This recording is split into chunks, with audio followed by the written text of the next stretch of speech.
acquaintances, strangers, interested others, and all sorts of things.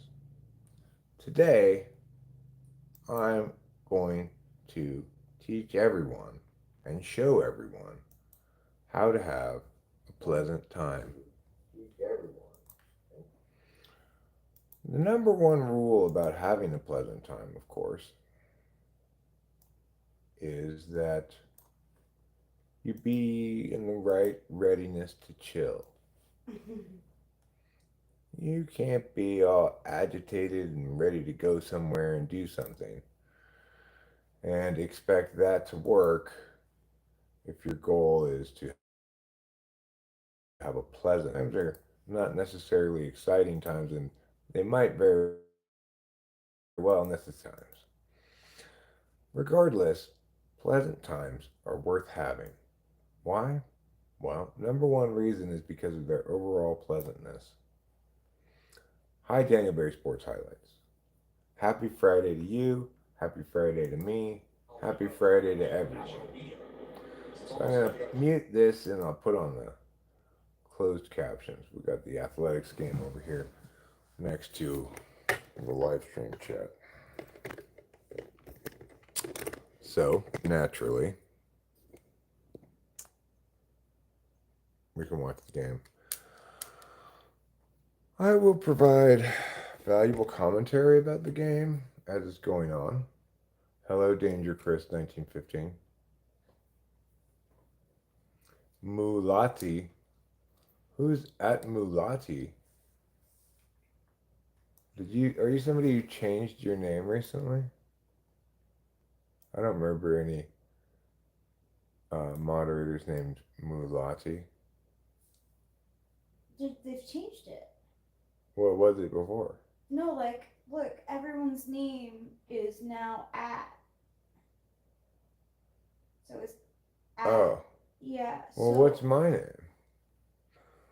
At Talking with Famous People? Yeah, I think it would be. Okay.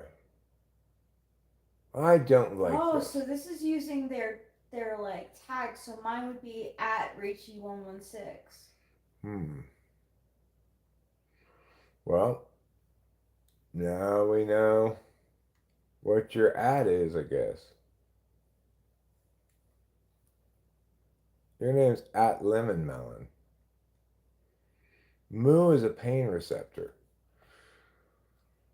Well, then nobody wants that. Okay. Footy Cat, why do you always come in with potentially depressing news? Hi, Carrot. You're not just Carrot, you're Carrot 919041.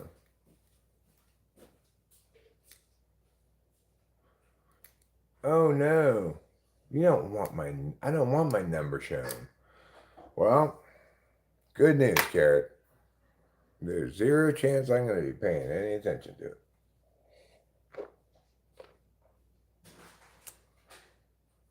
Oh, that's unfortunate. I mean, why would it be only my stream? How come Putty Cat's just Putty Cat the same? Lemon Melon's the same. They're playing right now against the New York Yankees. The Yankees of New York.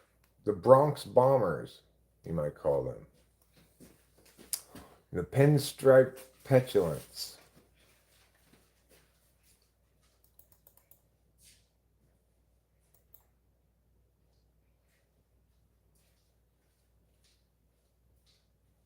It's only my stream. I'm 54. Why would they just do it on only my stream? That makes no sense. Let me see if I log in as talking with famous people. Let me close this live chat out. Let me pop this live chat out again. Now, some setting I've selected, not that I know of. It can't just be my stream. That would be strange. Let's see. Who am I?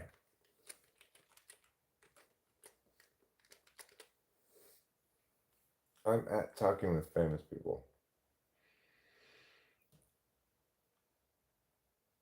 What do you think about the communist who may become the mayor of New York City? I don't know anything about it. More depressing garbage. I try not to pay attention to that stuff as much as possible. I'm at talking with famous people. That's who I am.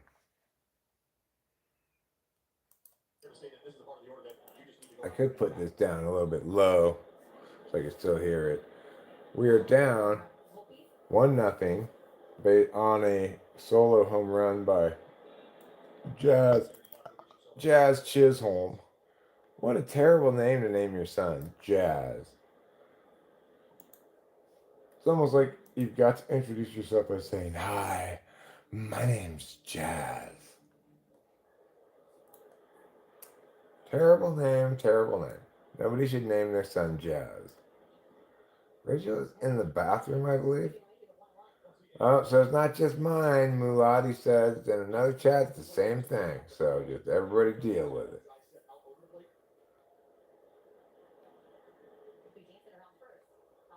Deal with it like Seal gives it. It's a little bit like naming your son Mike Hunt. Well, Fly Guy says, I went to another chat and it wasn't like this. Maybe it hasn't fully propagated.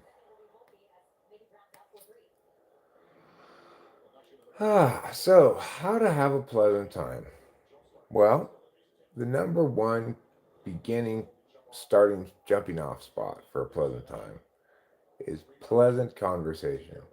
So, we'll talk about pleasant things. For example, I think I would enjoy a couple of very pleasant bong rips, gently packed with a pleasantness that has never before been seen. Maybe it has, otherwise, it would be too exciting to be pleasant. All we're looking for here is the simple continuity of life, being mindful in the moment and here, really living our lives together at last for the first time forever without stopping.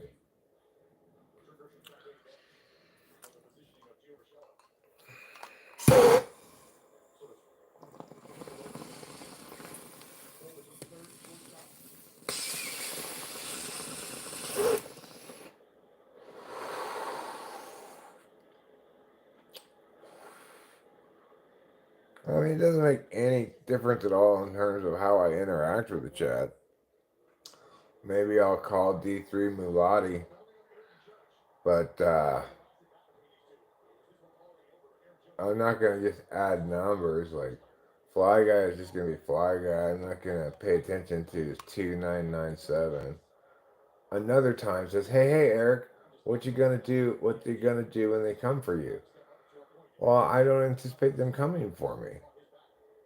Well, I haven't met the criteria that I said I needed to meet before I can launch that. So we'll see if that ends up, if I end up meeting those criteria in time, then fine.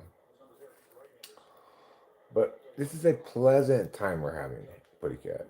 Remember the title of this, How to Have a Pleasant Time. One thing that Putty Cat is demonstrating is something that's opposite of pleasant time, which is talking about politics.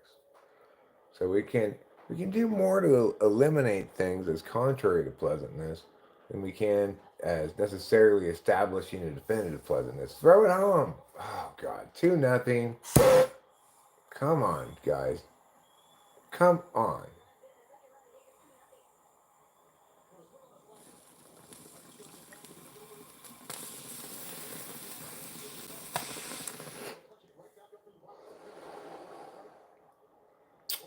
Well, another time, I believe Fly Guy answers your question when you ask why has my name changed. Fly Guy says, seems this is a new feature being forced upon us, Eric, to prevent impersonation. Fair enough. That makes sense.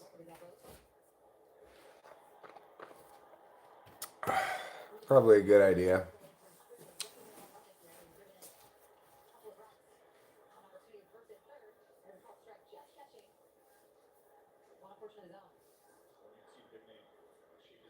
Those Yankees. Here's a psychic yelt. Am I gonna grill a ribeye? No, I could grill up hamburgers potentially. That would be pleasant. I could go get some wood, grill up some hamburgers. Probably a good idea.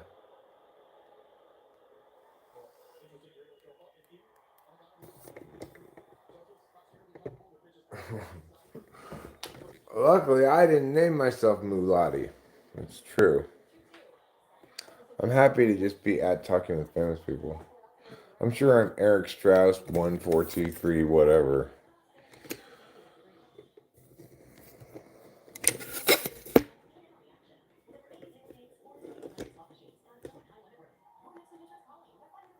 Okay. Let's imagine ourselves going outside and starting up the barbecue.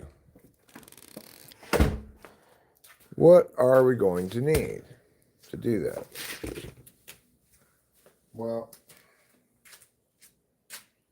one thing we're going to need to do is empty out this tray full of ashes. But I don't want to empty it into the trash can.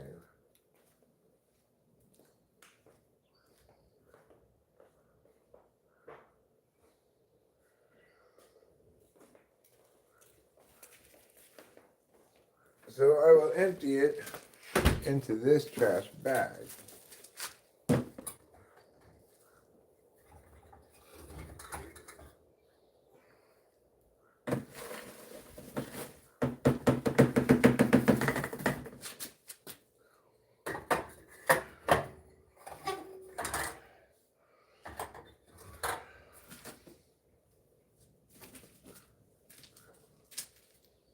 Okay.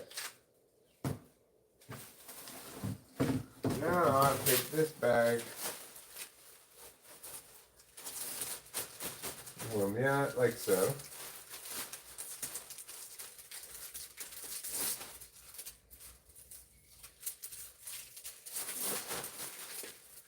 And we'll put this in here. Okay. Next, bring this bad boy out here.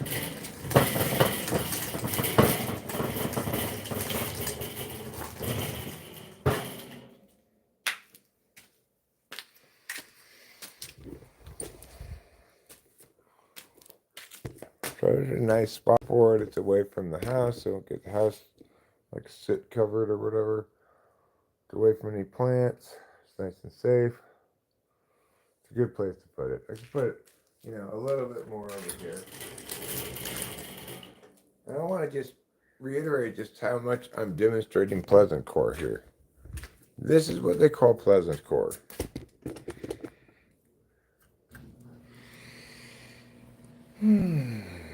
It's a very pleasant evening weather-wise.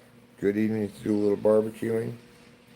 It's a little bit on the warm side, but we're still in the day before what the weather says is hot days to come.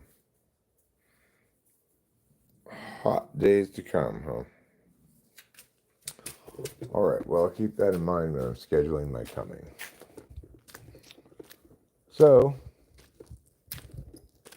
if we want to get our wood on a little bit, which I think we do, let's get this.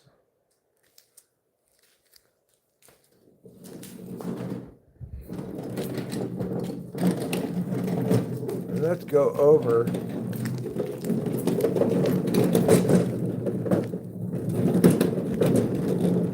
to where there's the most sticks.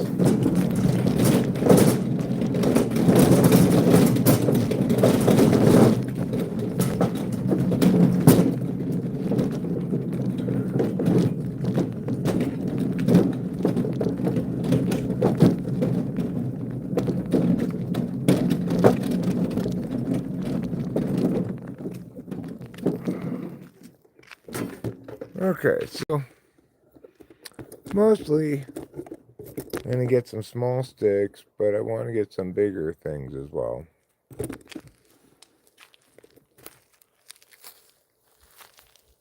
Let's start over here.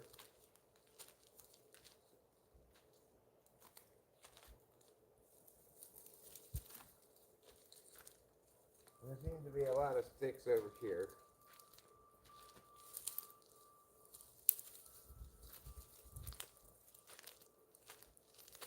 Forget these sticks here.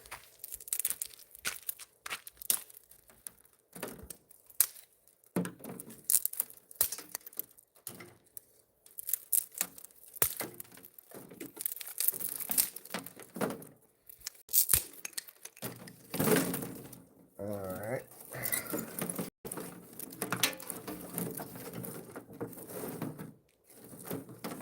That's a start. Now let's get some more sticks. Let's go over this way a bit.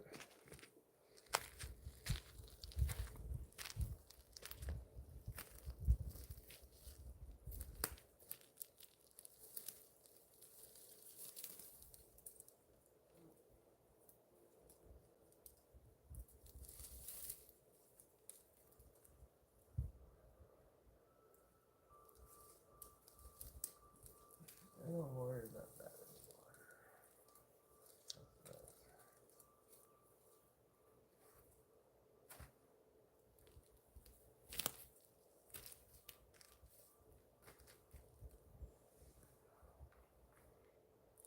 Too rotten.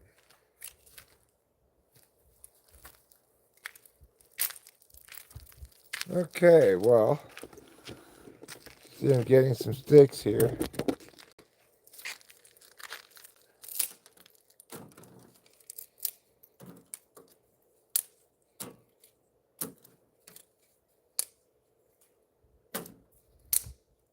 Are these sticks really gonna save the day like you want them to, Eric? You might be asking. The answer is obviously these very small sticks burn up pretty quickly. But I have this bag of lumps of wood that I can put on top.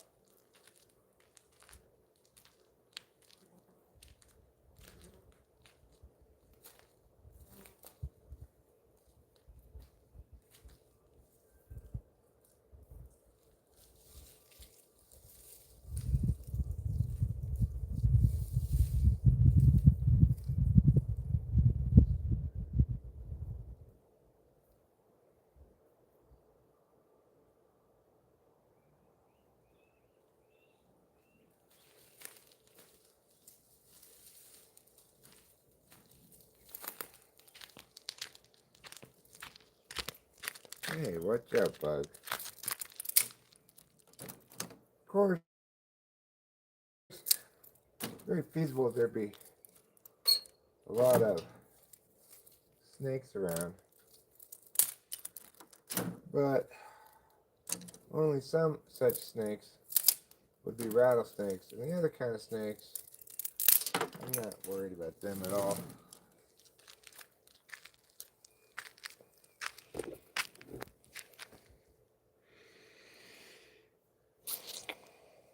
Where else could we go get sticks that may be a little bit bigger than these sticks? I don't really know.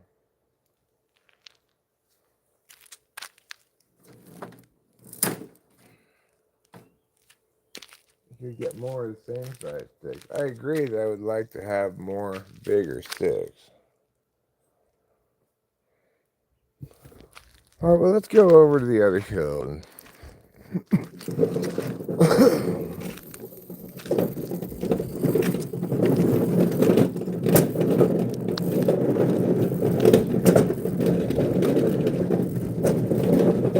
I guess first we can ignite these sticks.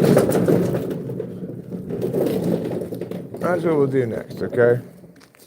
Eric, would you say are you large or extra large in socks? Extra large? Extra large? Probably. Yeah.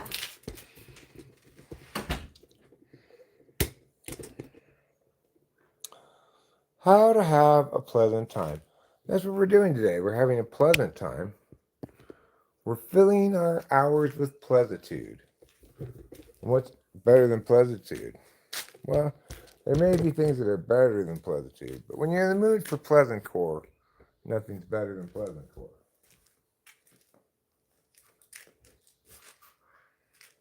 Okay, let's open this up.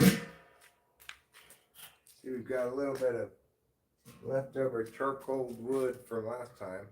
I just leave that in there and kind of pile it up a bit. Now we're going to put a bunch of sticks. I'm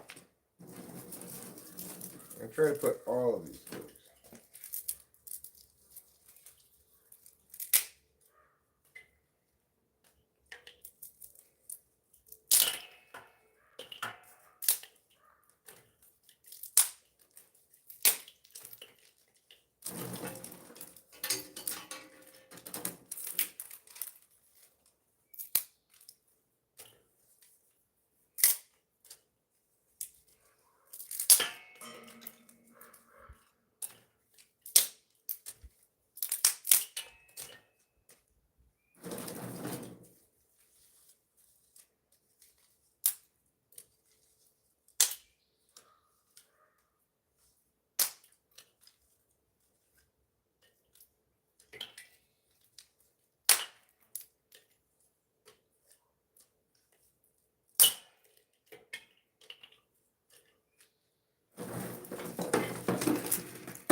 These are nice dry sticks.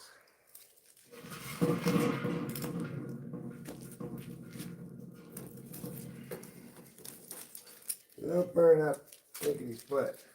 The problem is we really need some bigger pieces of wood to be the logs.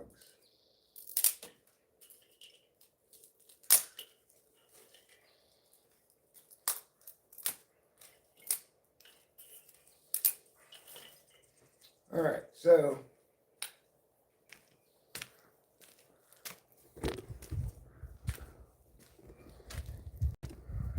I do have a couple of log options.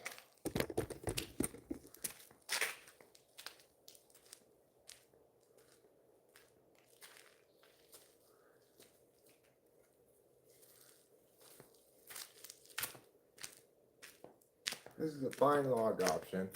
Thing is, I don't have a hatchet that I want to chop it with. So I think what I'll do is I'll use a power tool to cut this. Okay.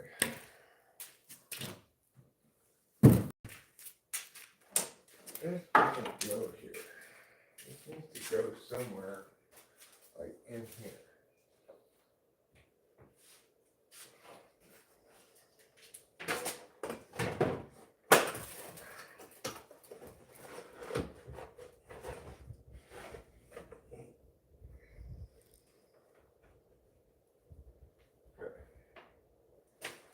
That's it there, good. This thing can go in the trash, it's so dented.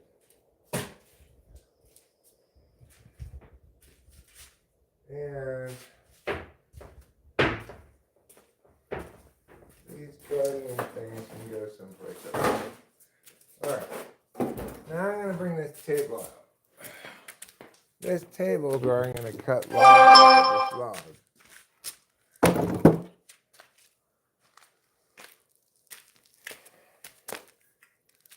Now to do that, naturally, I'm going to need to get a saw of some kind. Let's go look at our options.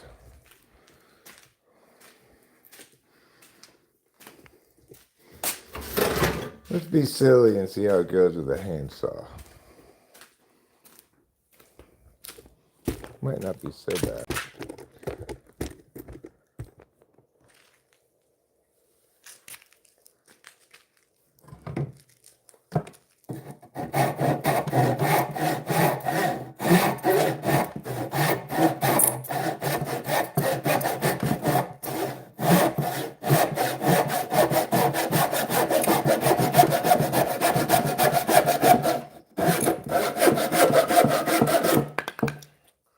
Not too bad, huh? Kind of doable.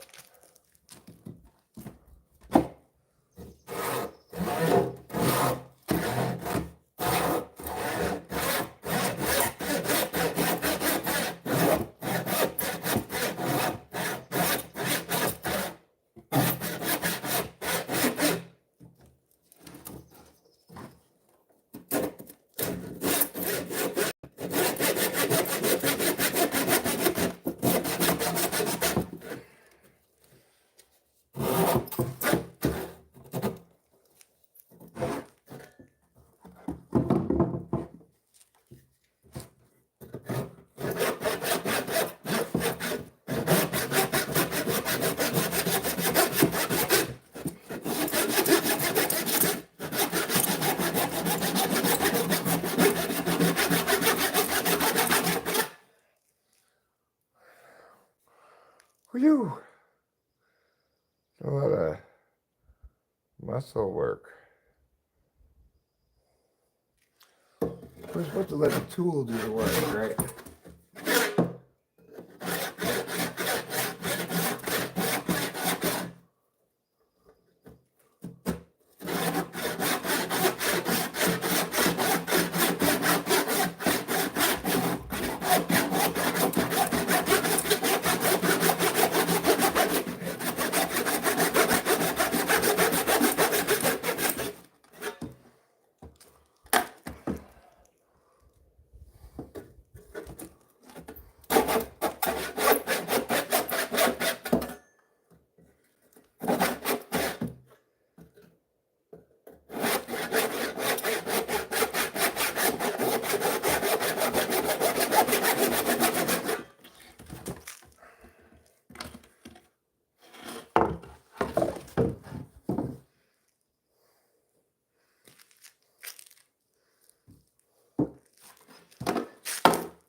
Jesus, this is difficult.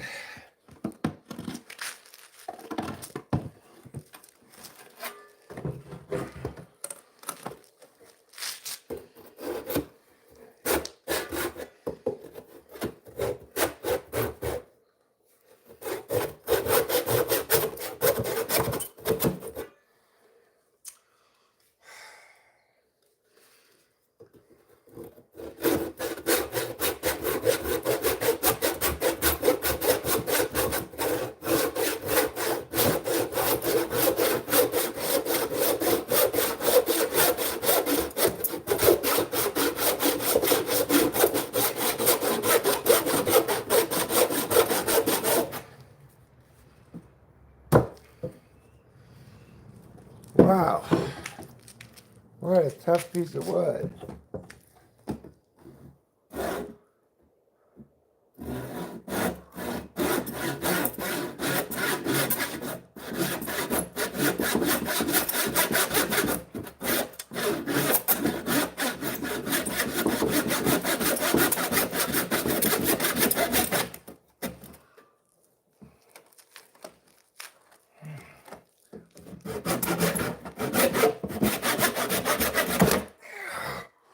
What a stubborn piece of wood.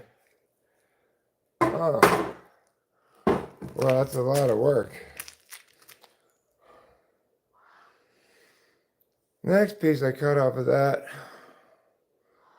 We're definitely going circular saw.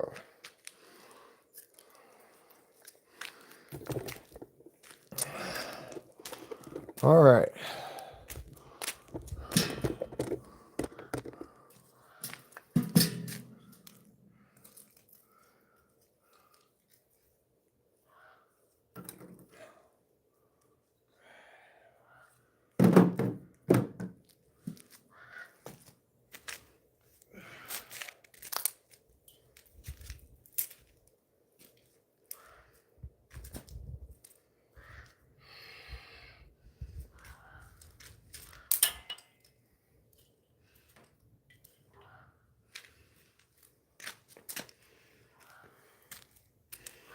I'm going to need more than just those 2 logs. So it's time to get out a tool that is powered not by my hands, but rather by my spirit. Circular saw. God's gift to regular saws. Alright. Obs. I'm going to need an extension cord.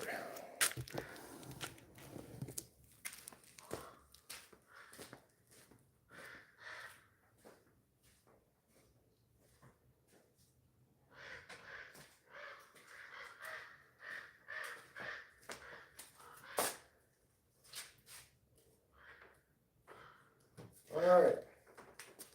Remember, I'm the hero that you're dreaming of. And we're going to have to move this a little bit closer to the garage.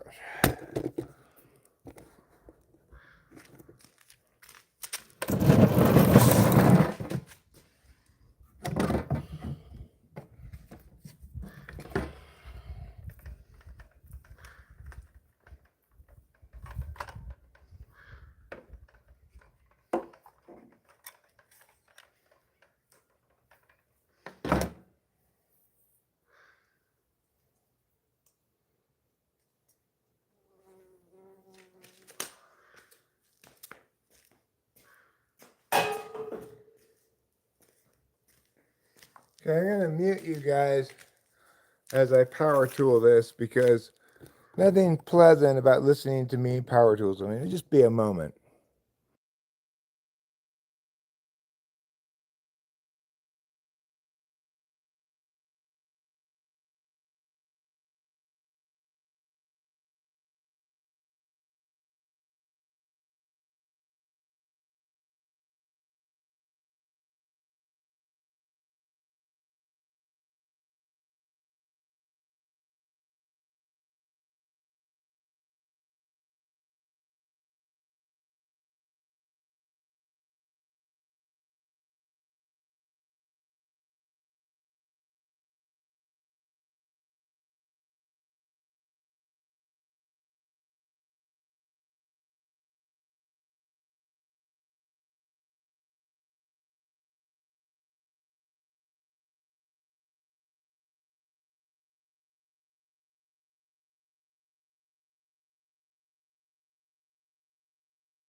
Jesus Christ, that was so much more difficult than I expected.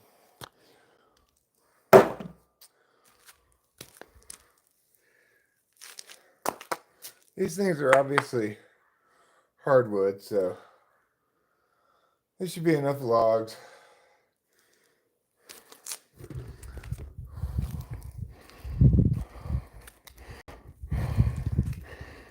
All right.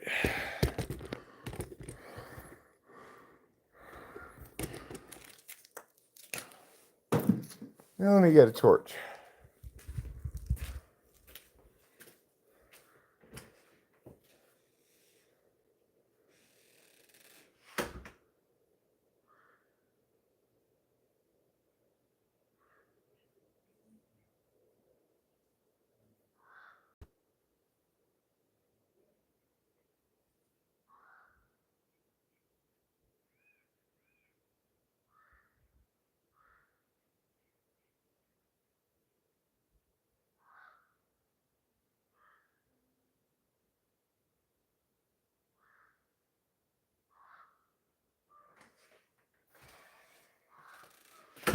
Okay, we're back.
Okay, so we'll just let that fire build up a little bit here.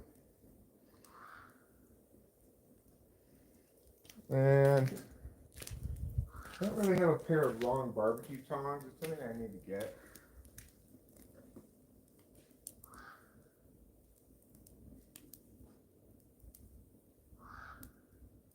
But I do have a pair of metal tongs that I use for this that works okay. So we're going to let that get down to a better cold a bit.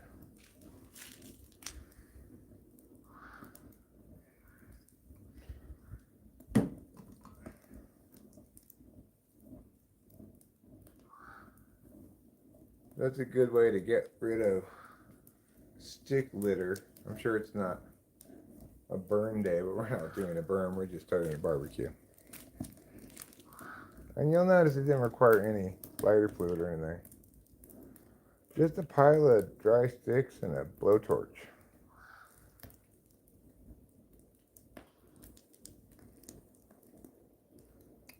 I want each of us, as we look into these flames, to imagine our cares and worries being tossed into these flames.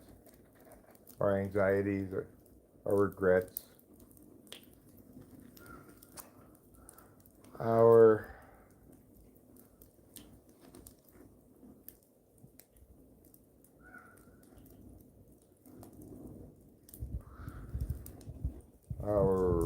beingness,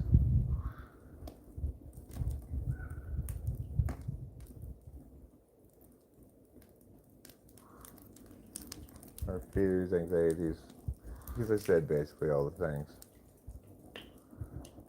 Basically, let's put onto this fire negative feelings about the past, like regret and remorse, and negative feelings about the future, like anxiety.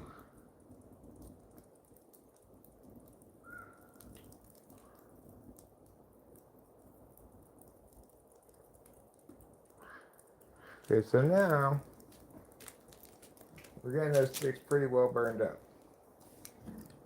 Now we're going to put in these.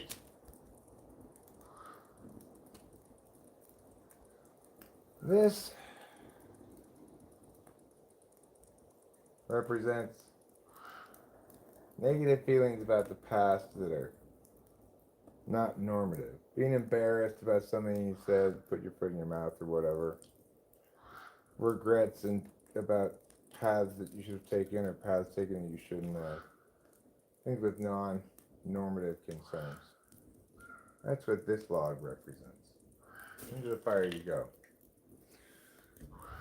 And this log represents wickednesses, regrets of a normative nature. We can only suffer so much for our past wrongdoings. Into the fire you go. This one represents anxieties and fears about the future regarding things not within our control, where we're better off to just have an even keel attitude and just find out. So, unreasonable anxieties that you can't do anything about, into the fire you go. Oh, you're a hot one. And lastly, existential terror. All the implicit terror that goes along with mortality. There's no point in fixating on it. Into the fire you go. Now I've got a few more logs to put in.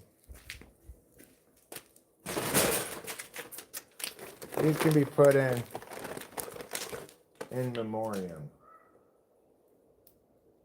This one goes to all the dead pets from before. This one, all the dead people. You know, in your life. This, the loss of your youthful hopes and dreams.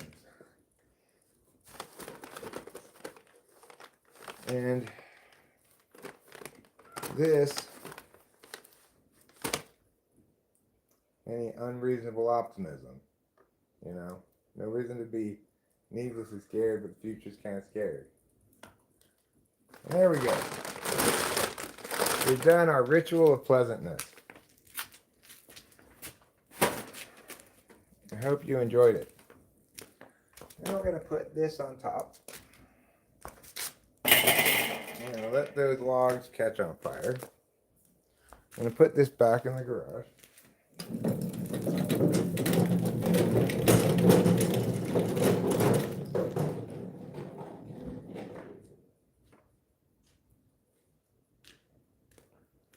And then we've got a little more cleanup to do over here.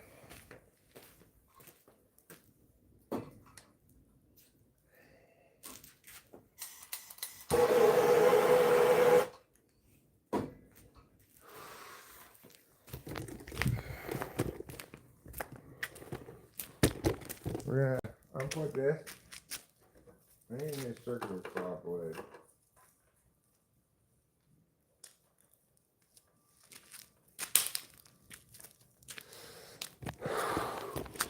Let's put this away.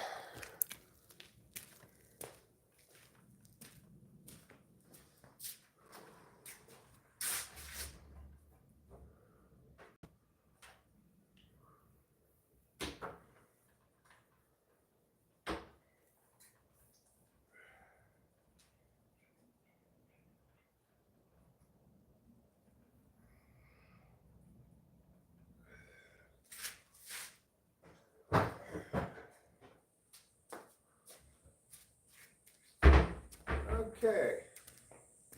I put that away. Alright, you guys didn't really get a good view of it, huh?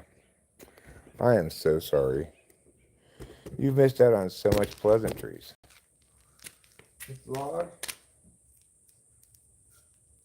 And go back over there. This saw and these head things, they can go back where they go. These head things I usually keep right here, where I can easily find them. This just goes over here. Now this table, obviously, brought from the other house because that was a good work table. It could be here in the garage, or it actually could be around the side, around the back here.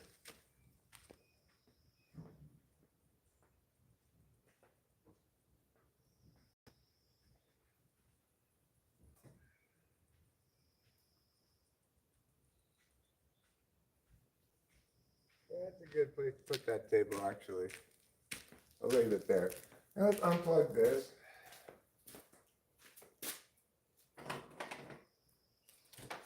And we're going to wrap it up as per this.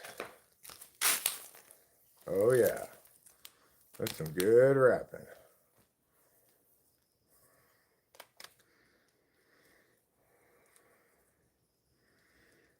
I am a rap superstar. I rap everything, and that's so far as I know. At least I think I rap everything, but maybe I'm beat by something that's not always rapped.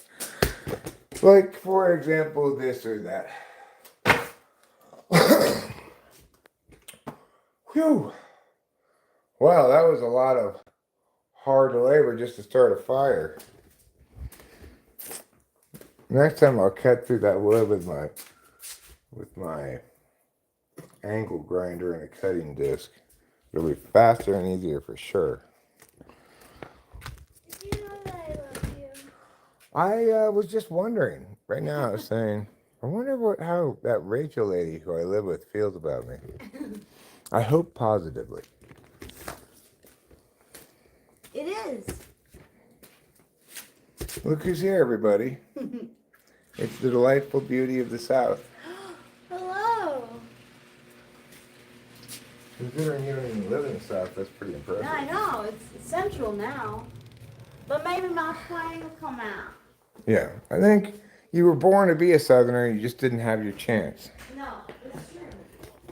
Can you sit with them for a minute while I put trash bag in this? Sure. Would you like me to turn on a light or? Sure. I'll turn on both these lights up here. Okay.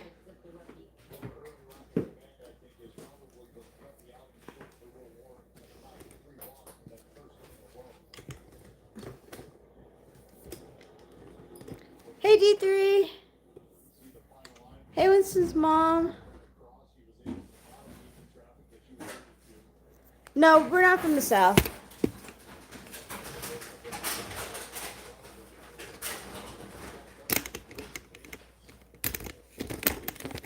Oh yeah.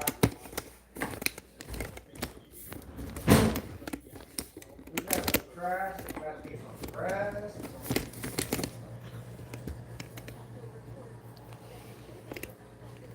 Hey Carrot. Hey Lady Casey.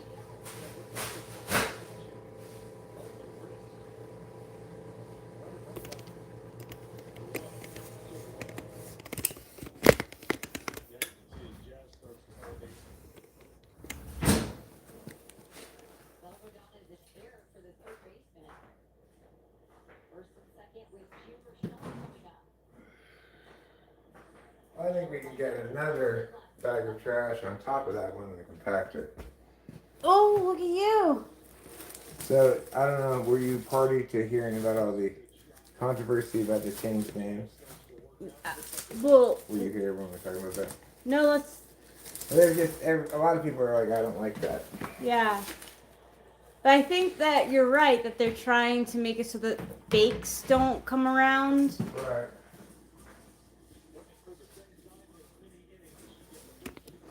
What do you think? I think that's exactly what it is.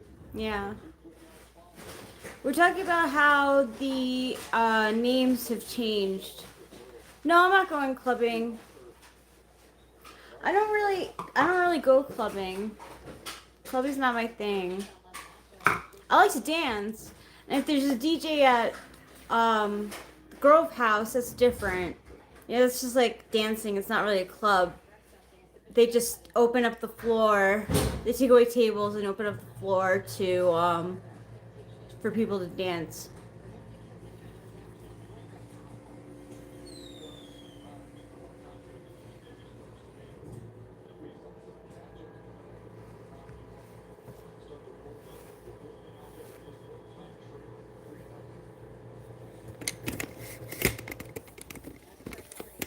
You know.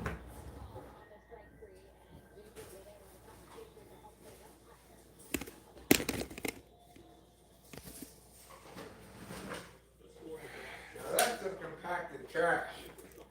Nice job. Thanks. Well, I won Trash Compactor of the Year 2025. Already. Already. Handed out the award. Wow.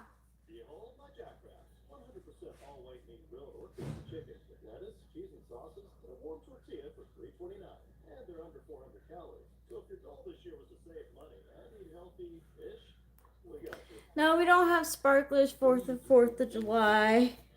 I keep on forgetting that the 4th of July is coming. It's so different. Like, I used to love celebrating the 4th of July when I lived with my parents in New York. Because, like, even though they were illegal, like, people so... It was, like, so many people participated in fireworks that it was like almost impossible to keep under wraps, so it was kind of like okay to do. Like you can't, like all the people in New York would go to Pennsylvania to buy fireworks, and then the cops would just let the people, set off fireworks. Break the law, you mean? Yeah, they would let them because it was just too many people to manage, and it was fun too. Like you could, like what I did I would sit in my backyard and watch all the.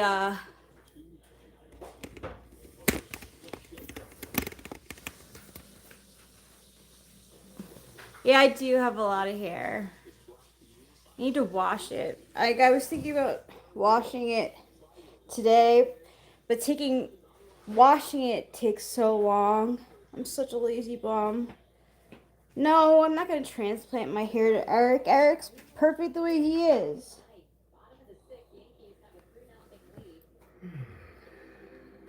If anything, I have too much hair. Yeah.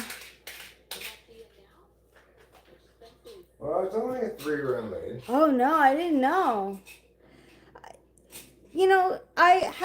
It's weird, I was always tough with fireworks because I liked watching, right? Like, watching fireworks is fun. They're pretty. But then I would think about all the animals, like when we had pets, when we had a dog, it would be like frightened the whole day and like stay under the beds, and they don't know what's going on. By Gaston, I assume you mean the bad guy in Beauty and the Beast? Yeah, Gaston.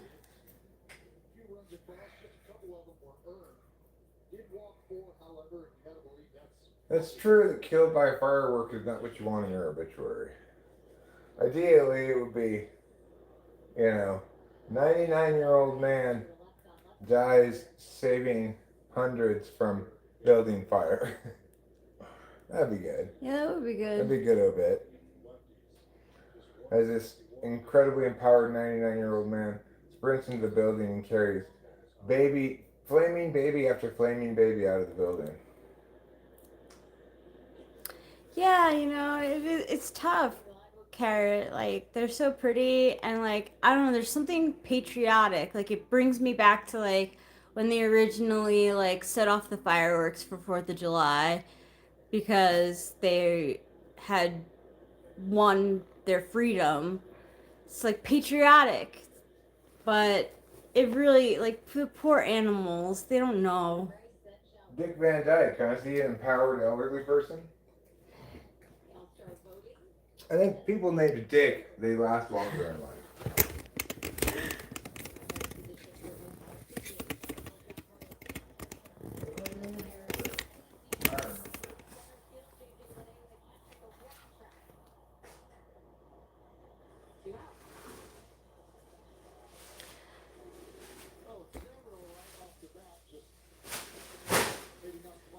The Athletics can still get some runs in.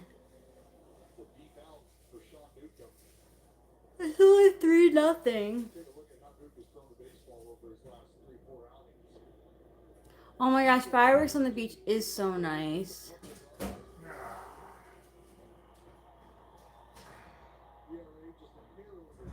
Yeah, it's like magical.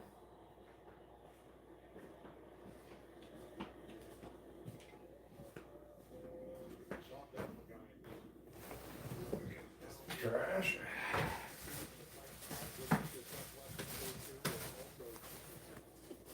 Packed it.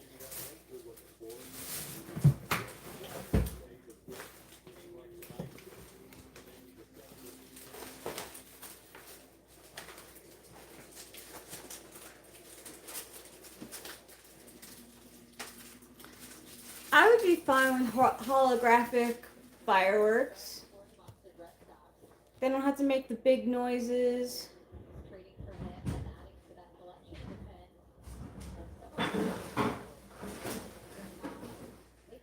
Ooh, K-pop Demon Hunters.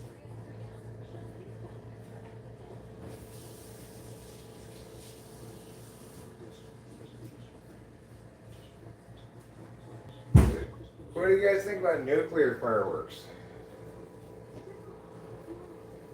I think you're a nuclear firework. Thanks, darling. You're welcome. I spent years at nuclear fireworks school. Okay, so my intent then is to, I gotta put another bag in that can, but my intent is to put some burgers on. I'm not really hungry right now. I'm not in the mood for a hamburger today. Okay, that's fine. I'm just gonna cook two for myself for later.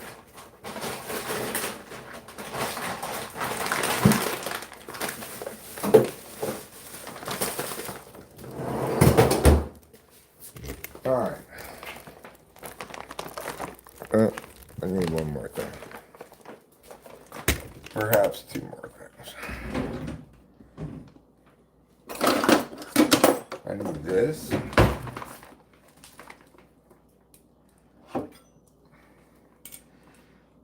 I'll bring these as well. I'll take the black things off so they don't get burned.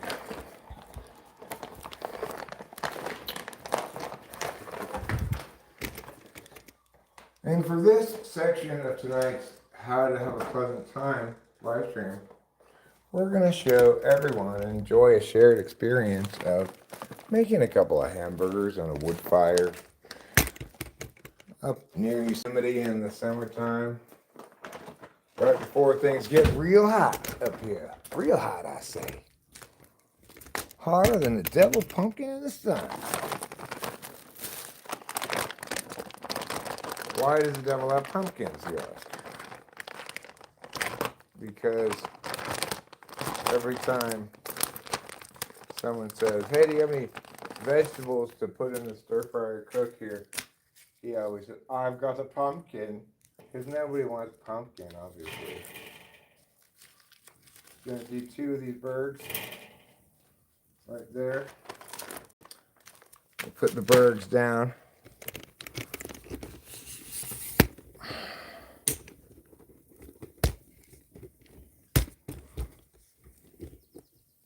All right. I'm going to throw these papers wet. And now I'm going to get a couple of buns.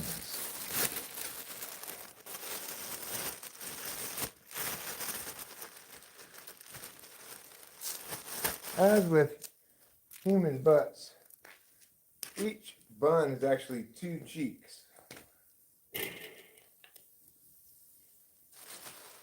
The bottom cheek and the top cheek, unlike the left and right cheek for butts.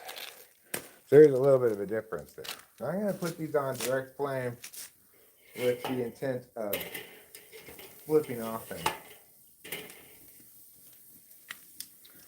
Obviously, when you start them off and they are frozen, you got to flip them off then, because they will get burned.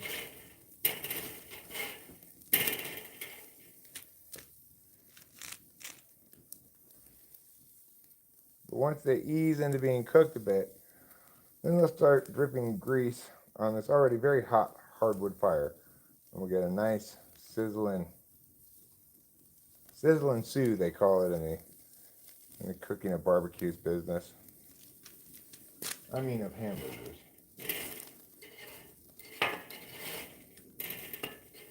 And we just let that ease its way out of being frozen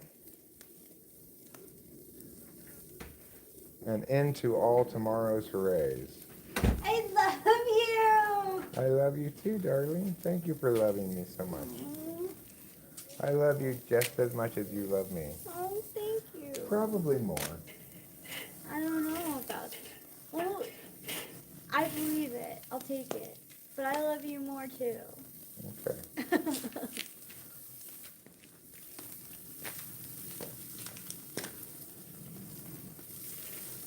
I'm not sure I trust either of our love quantification estimates very much. I think they're pretty equal. I mean, I just think that it's hard to quantify love, and we're not particularly well positioned to do so accurately. What with our cognitive function stacks? Probably the whole idea of quantifying love is just an insane TI idea anyway. Kind of. I got a little bit of bun burn here, but I'm scraping it off, no problem.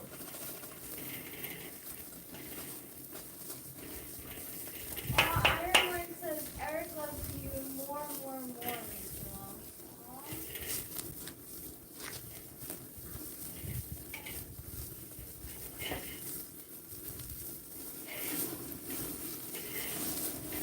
Now that's a spicy fire. That is a spicy fire.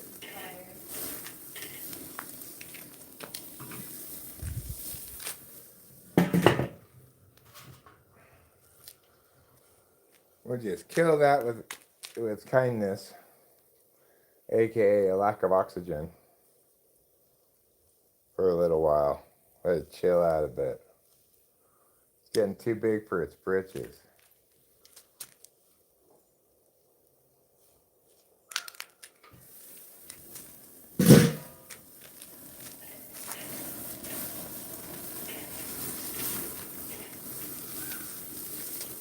He's still too big for his britches, Captain. I know. Oh. Rachel, did you go get me a paper plate? Yeah, sure. Thank you.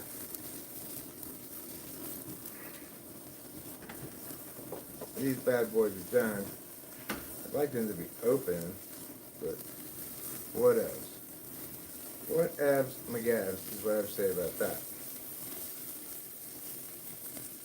Still a little frozen in the middle. Okay, fine.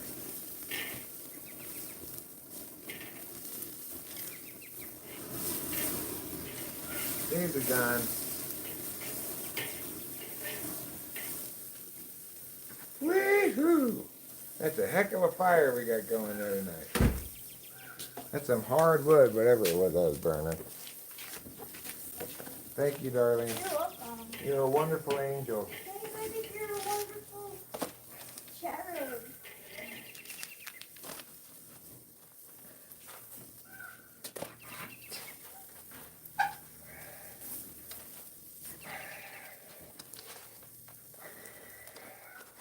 Alright, I kind of messed up that bun a little bit, this one. But that's okay. Just gonna meow the meow. And we're going to meow the meow. Just like so. We're gonna put this on. We're gonna put this on, like so. We'll put this on like so, to put that fire out. And then put this like so. Okay, now I can set these down for a minute.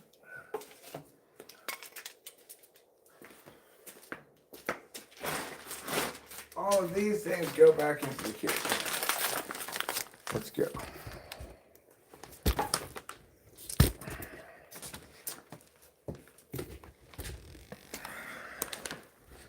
And then I've got one more thing that comes inside.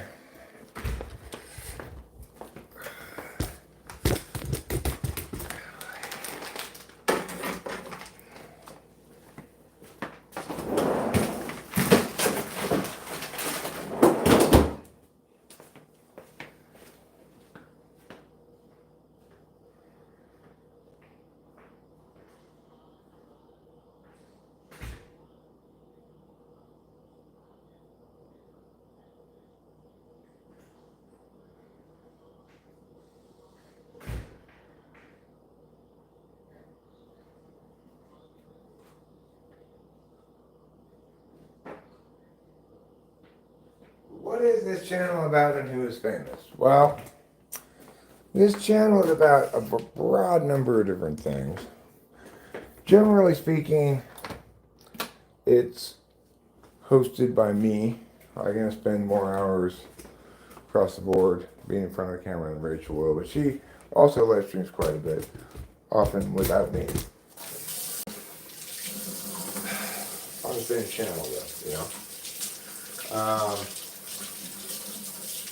And we live stream about different things. There's a variety of topics we talk about. Today's goal in this stream, based on the title, is to keep things as pleasant as possible. Just talk about pleasant topics and do pleasant things, rather than talk about more controversial or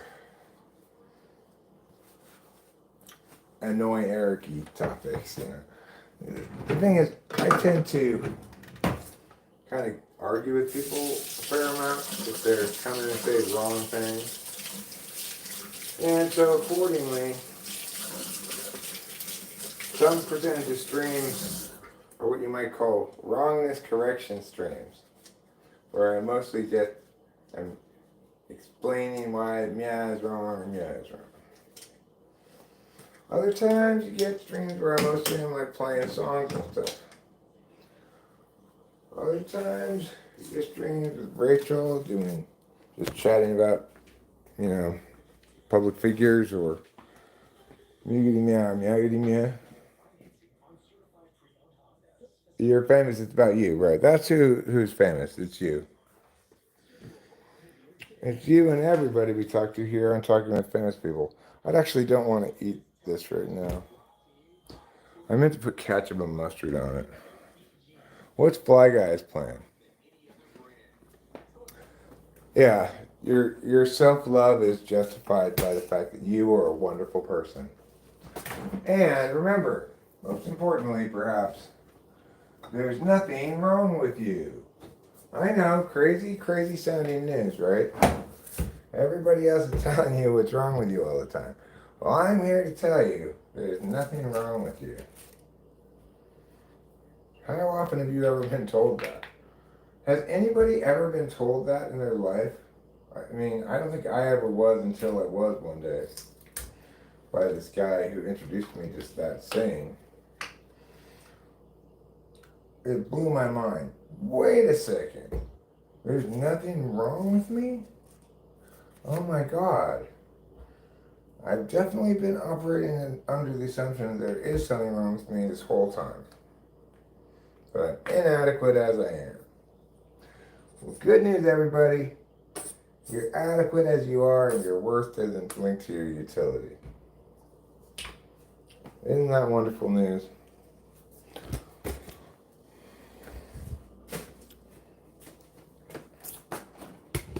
That's what the new Jesus would say if people were around. There's nothing wrong with you, and your worth doesn't link to your utility.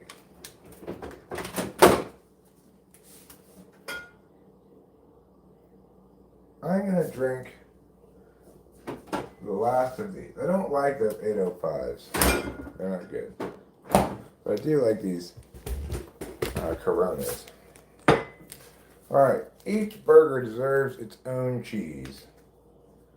We don't want to be one of those kind of unfair cheese distributors. One burger's a favorite, so it gets all the cheese, and the other burger doesn't get any cheese. We don't want to be like that. We're not those kind of people around here. So accordingly, they each get an exactly equal piece of cheese. There. Now I can just put a paper towel over it like so.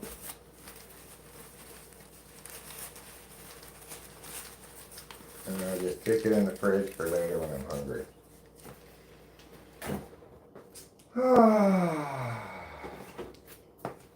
And just to tide me over a bit, I'll have a yogurt now.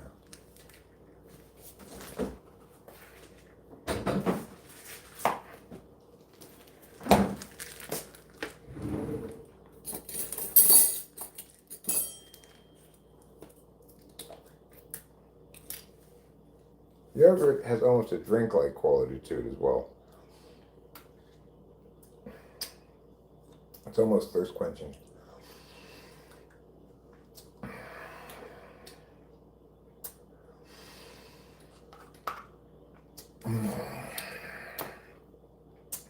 Yogurt. One of life's simple and pleasant pleasures.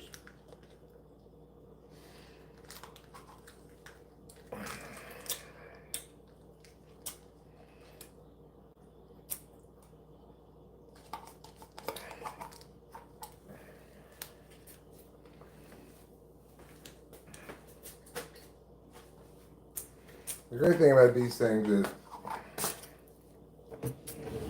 let's say you eat not just a yogurt but a cheese or two, that's a good replacement for a meal.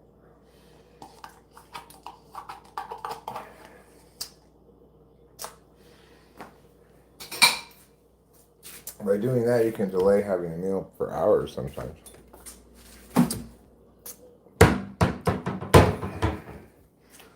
Anyway, that was a good yogurt.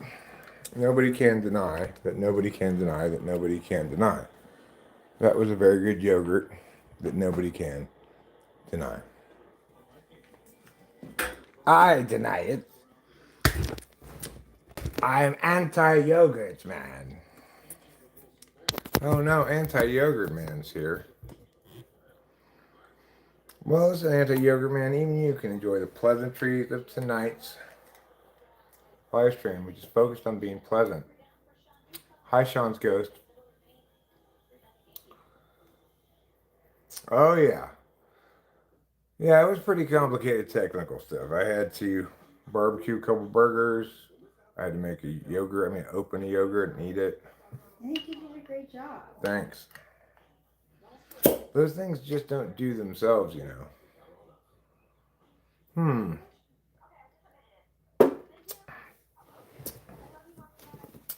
I can't say intuitively that you're wrong.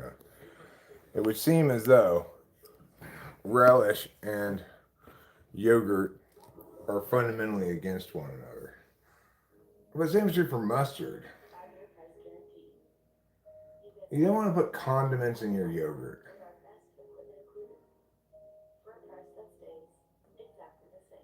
Well, that's fine. I am not a diet colonialist. I don't tell other people what they should eat. I'm just expressing my own rich and sensual relationship with yogurt. Well, guy, this stream is about being pleasant. We're all on the same mission. The mission of the Fun Friends gang that just wants to have pleasant times together and enjoy non-controversial topics.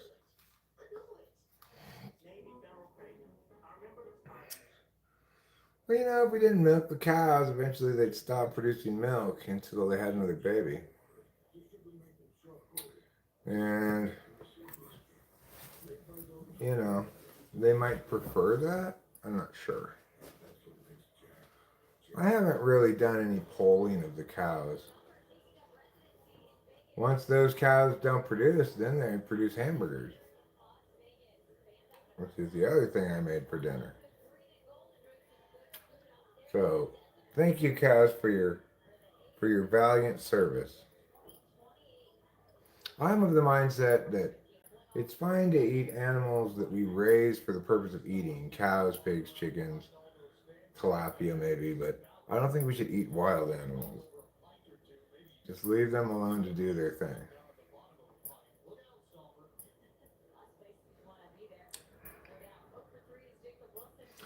The thing is, you gotta remember that we breed, and the reason a bunch of cows, chickens, and pigs exist is because we eat them and their produce, eggs, milk, dairy stuff. Yes, it would be wonderful if all farms were like the ones around here. We've got plenty of cattle around here grazing in open fields. It's like cow heaven, right? They're not any kind of dirt lot in the middle of the sun. It's not like that at all. There's trees and shade, and they couldn't be happier. But they wouldn't exist at all if we didn't have a use for them in the end, which is to eat them.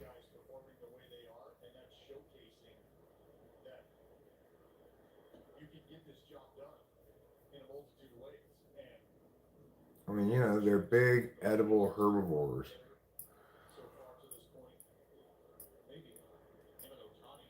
Perfect herd animals, so thoroughly domesticated that, you know, they all take very easily to being on a farm.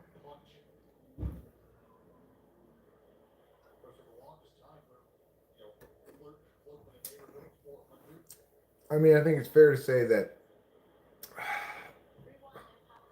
we have symbiotic relationships with the animals that we've actually fully domesticated, right? We didn't get dogs because we chose dogs. Dogs chose us. Like we'd feed them occasionally or whatever, and then before you know it, they were trying to make themselves useful and ingratiate themselves. What what makes them more? Because like they always talk about how cats were really meant to um, live in the wild, and that over time humans provided them food and shelter, and they then became a pet. Well, I mean, the thing is, it is the case that you can take some species of, say, fox and domesticate them by selectively breeding them.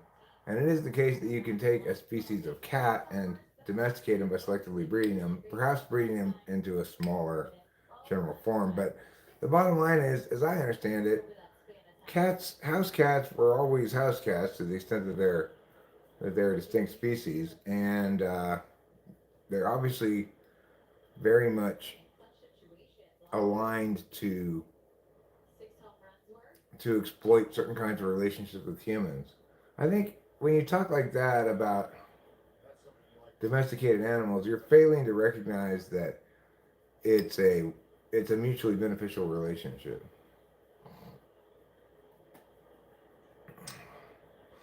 No, I mean I'm not going to eat any dogs, but I don't think fundamentally that eating dogs is any more of a moral issue than eating pigs.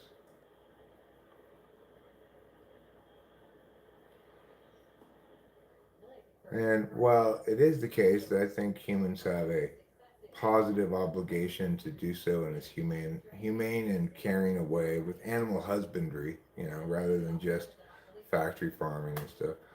I think we do have an obligation to make sure all the animals are treated humanely and so forth. But I can't prove that because positive obligations like that don't universalize, and it's not a rights issue.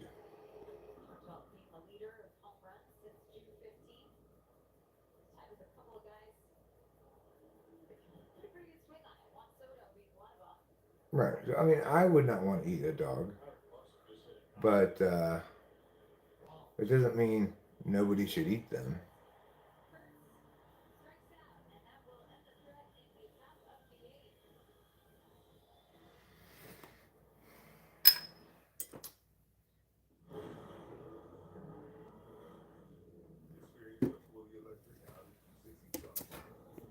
Well, it looks like the Athletics are going to lose this game. How unfortunate. Yeah, it is. We do still have the ninth inning left, but is your house immaculate now? Or are you talking to Winston's mom? Our house is not bad. It's kind of, it's pretty clean. Yeah. It's pretty tidy. I got some shit on these tables here I could get off. I need to get a new bag for my trash so I can throw things away in there. Did you ever consider adopting a new person and starting over?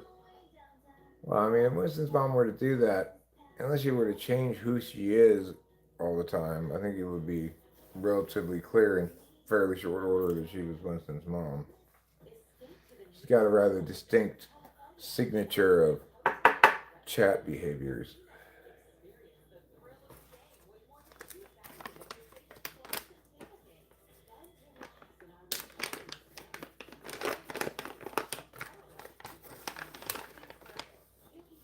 Are my comments still visible? Yes, they are. You may have put something that Google censored. I don't know. Sometimes they do that. But if they do that, I don't even see what it is myself. So,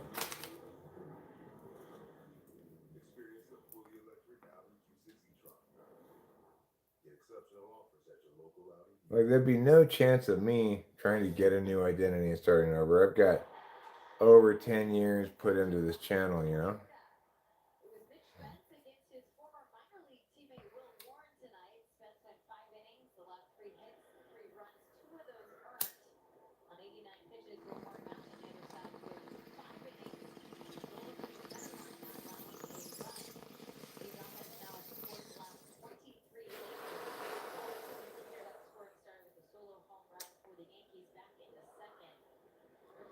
Someone made an account on the 18th and joined me on the channel, and I was wondering if it was you. If it was me or if it was race. It was not me, I don't think. But I'm not sure.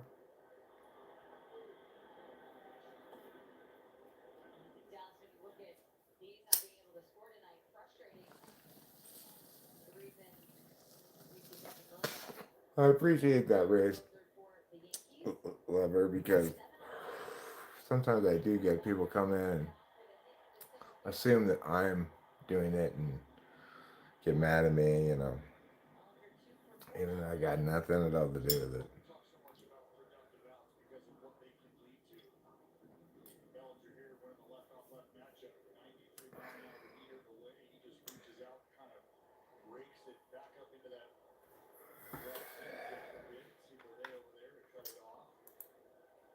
So when you're logged in as the channel that's broadcasting the live stream, you can go to the person's, yeah, and race lever, however you want to pronounce it. He's got playlists: how to be vegan, why be vegan, and vegan theme music. I sense a bit of a theme. A bit of a theme. I'm not antagonistic to vegans like some people are.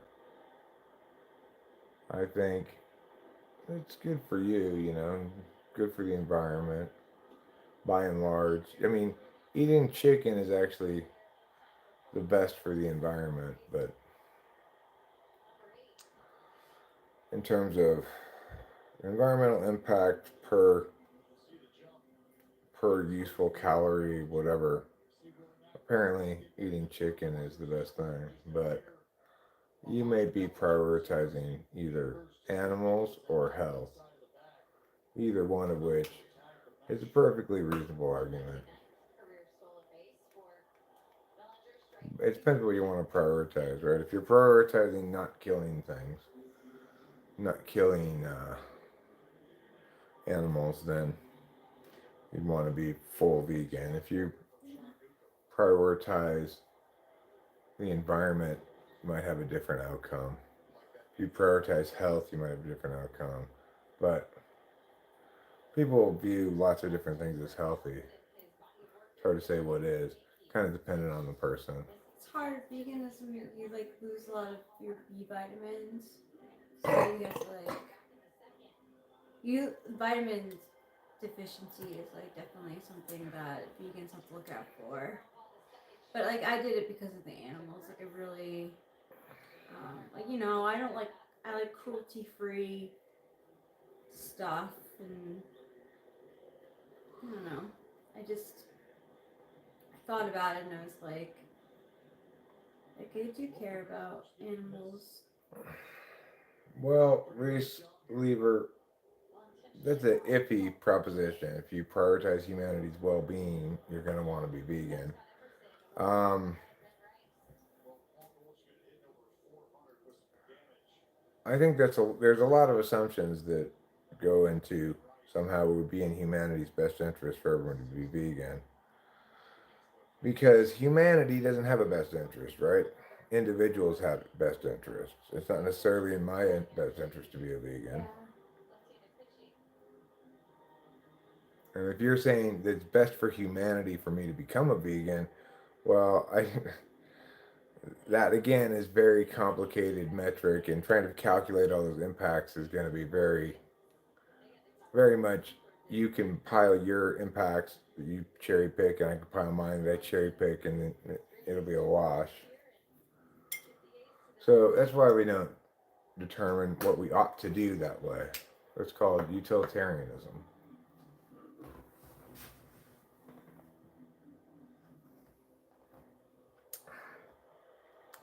I mean, I don't doubt that you could get all the nutrients you need from veganism, but it's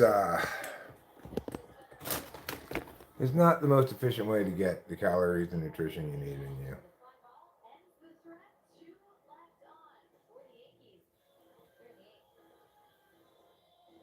Well, race lever, I'm saying if we were to try to articulate a bunch of impacts from veganism, you'd have to calculate myriad different impacts on myriad different scales. You have to calculate it on existing agricultural industries, the harms there too, and the destabilization of the economics in those regions. You have to calculate the need for an increase in alternate means of attaining protein. You need to calculate the fact that some people aren't going to do a very good job of being vegan, right?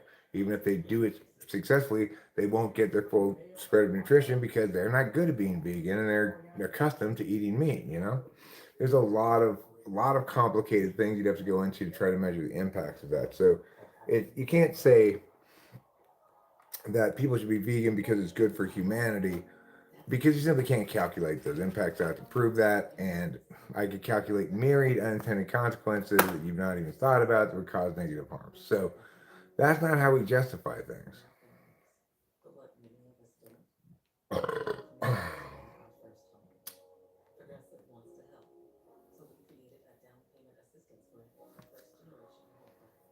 Look, the thing is, you can't anticipate all the unintended consequences of veganism, right? And most importantly, what you're trying to position is in a world where magically everybody became vegan, it would be better off. That world would never occur because that would mean that all the people who don't agree with you are different people all of a sudden, right? So the only way you can make the claim that humanity would be better off if everyone were vegan is if you were to have a conversation with each of those people and find out if in fact veganism is better for them individually, and then have a large sample size and maybe make some arguments then, right? But it's never nothing's ever better for humanity. I mean, things might be better for lots of individual humans, but we can't have an interested party that's not an interested party. Humanity trying to impact trying to measure impacts on humanity is a foolhardy endeavor. You're talking about people who currently eat a tiny amount of meat that's responsible for most of their protein, all of a sudden losing that meat with nothing to replace it, right? So you got to think about the practical implications of such a thing. If you want to make it a magic one, all of a sudden everybody's vegan, well, then you're going to have to deal with lots of people who are desperately needing the little bit of meat they eat for the protein they get because they don't have alternate sources and aren't in a Western rich country. So, you got to think about things like that.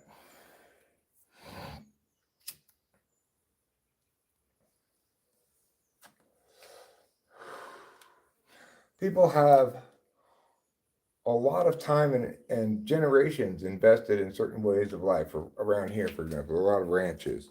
And keep in mind, there's no factory farming around here at all. It's like cows wandering around idyllic grassy hills. And they feel proud of their lives. They feel married to their lives and their land, connected in a way that you never will. I never will. They understand their relationship with their animals in a way that you never will and I never will. To presume that humanity would be better off denying them their livelihood and stuff, it's all very commie, right? It's all very centralized planning.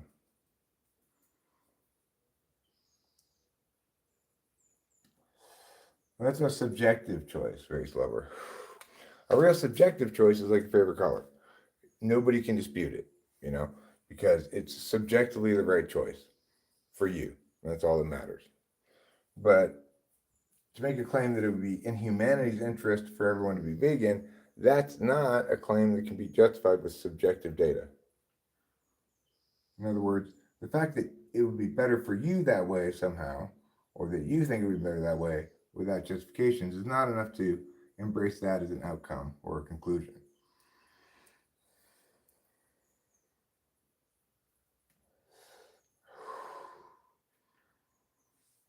Well, the fact that we have plenty of animals that eat meat is neither here nor there in the question of whether humans should eat meat. Because animals are not moral agents, so accordingly, they don't have rights, but nevertheless, humans should be expected by other humans to treat animals humanely.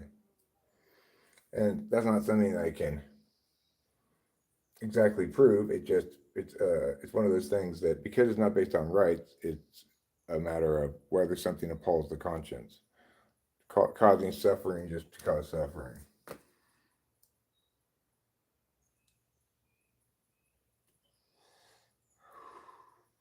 Well, there are lots of animals that eat meat. It's not relevant to the question of whether humans should eat meat. Animals don't respect rights, don't understand rights, and therefore can't have rights. It doesn't mean that humans don't have positively indicated obligations to responsibly and humanely engage in animal husbandry with domesticated stuff. I think we should leave wild animals alone.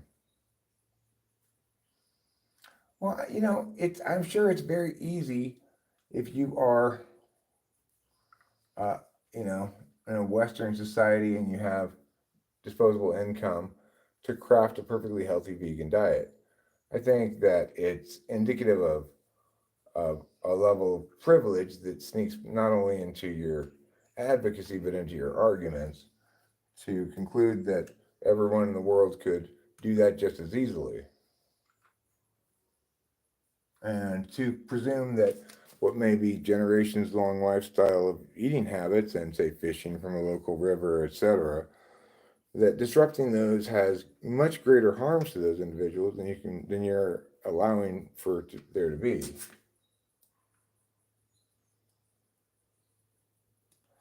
Listen, Patrick Bateman, we're having a perfectly reasonable conversation about it. We don't need to go to name calling. Sometimes I'm guilty of it, but not today because today's a pleasant stream. On Pleasant Stream, what day is it? Thursday, Friday? Pleasant Stream Friday. We try to keep things pleasant and civil, okay? Ike had 2 ribeyes and 6 eggs this morning. Well, that's called enjoying the bounty of the farm.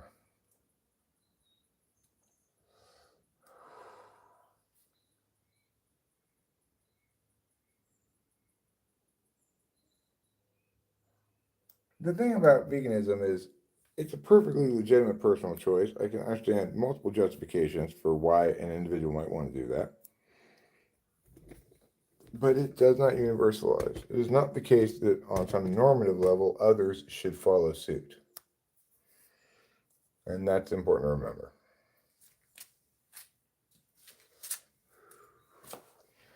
Just like the fact that Christianity works for me does not mean anybody else should be Christian. I am not, I have no opinion about what other people should be.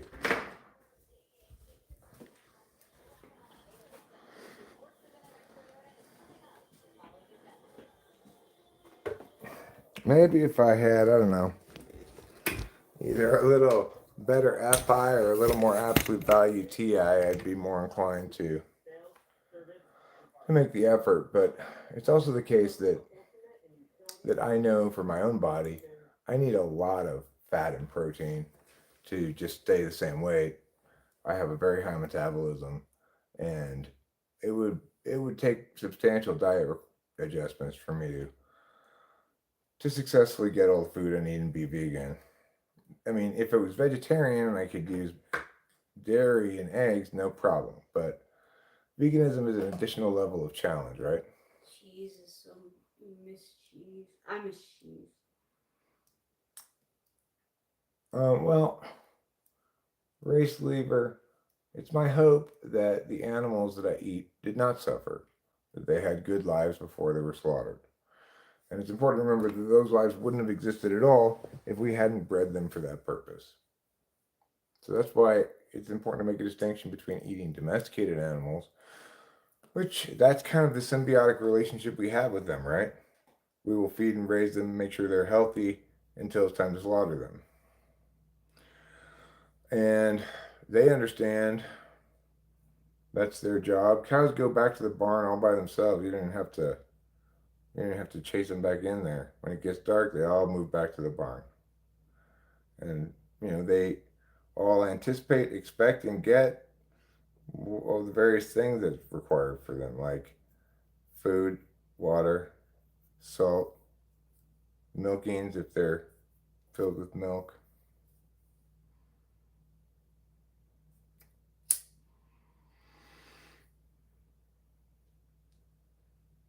Right. If the problem is um, inhumane raising of domesticated animals for slaughter, then that's the problem. The solution is not veganism.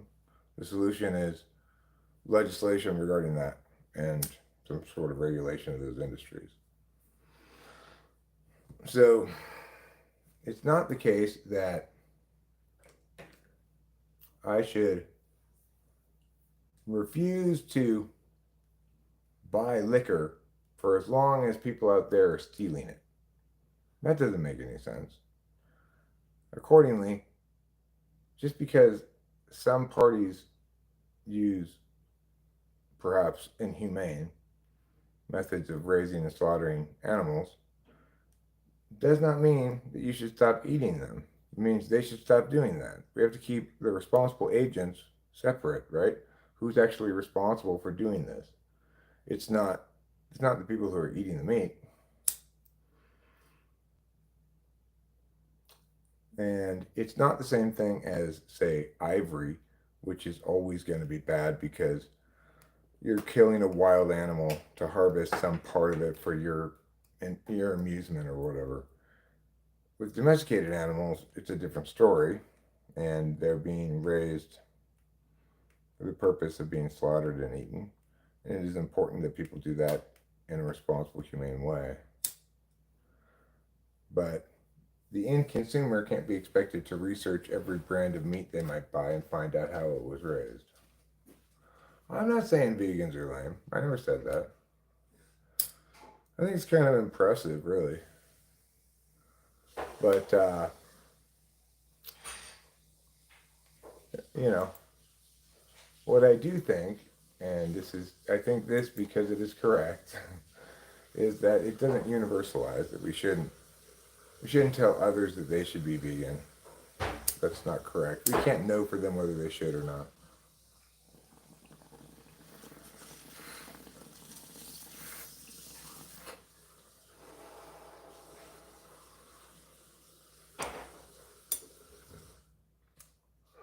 Yeah. Hi, Jim Walsh. What do you think about how to have a pleasant time? Well, I think we're doing a pretty good job of it right now. We had a topic come up that could sometimes be contentious. I thought we dealt with it in a nice, calm, civil fashion. How to have a pleasant time is how to be responsive with pleasantness to changing peaks and valleys of the wave function that is a live stream. Vegans will always tell you you should be vegan. It's a cult. They're controlled with guilt, brainwashed, shocked with gory videos. I mean, I think that's probably way too much of a generalization. World War III is coming? I don't. I don't think World War III is anywhere near. Hello, I've randomly scrolled here. Well, welcome. Long name. I'll call you Catamaran. Seems like that's in your name somewhere. Welcome to Talking with Famous People, the show where I know about you because you're famous. What are you famous for? Well, I'll find out right now. What are you famous for? Catamaran. What do I think of Trump? I mean, I think lots of different things about him. I think some of the things he's doing are absolutely terrible. I think other things he did were appropriate. Um, but most of all, what I don't like is his autocratic disregard for the rule, the habits and institutions of democracy, checks and balances and stuff. I don't like that at all. I get it, checks and balances limit a president's ability to do stuff, but they're there for a reason. I'm famous for lifting a 20-kilogram dumbbell with my sack. Huh. So I think what you're saying is you're capable of lifting a 20-kilogram dumbbell in a sack.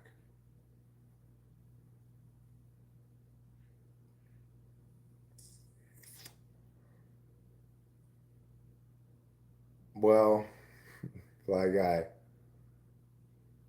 you know, it'll probably come up because if you ever go out to eat with them, they'll say, "Do you have anything vegan?" And they'll be like, "Yeah, here's a plate full of twigs and pebbles." Oh my gosh, twigs and pebbles. That's my favorite vegan food.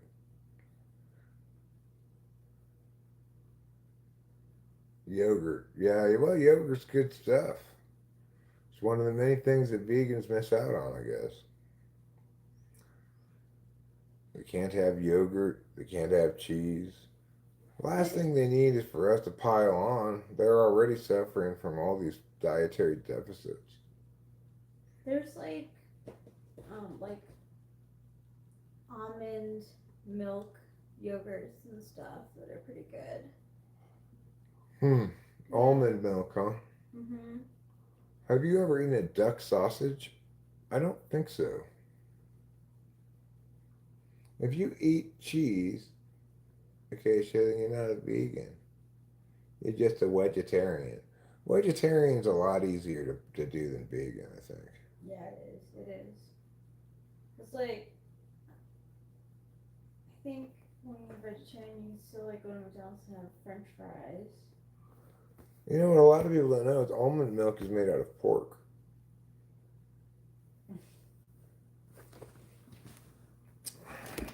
And they think it's like soy milk, an alternative to dairy. It's not.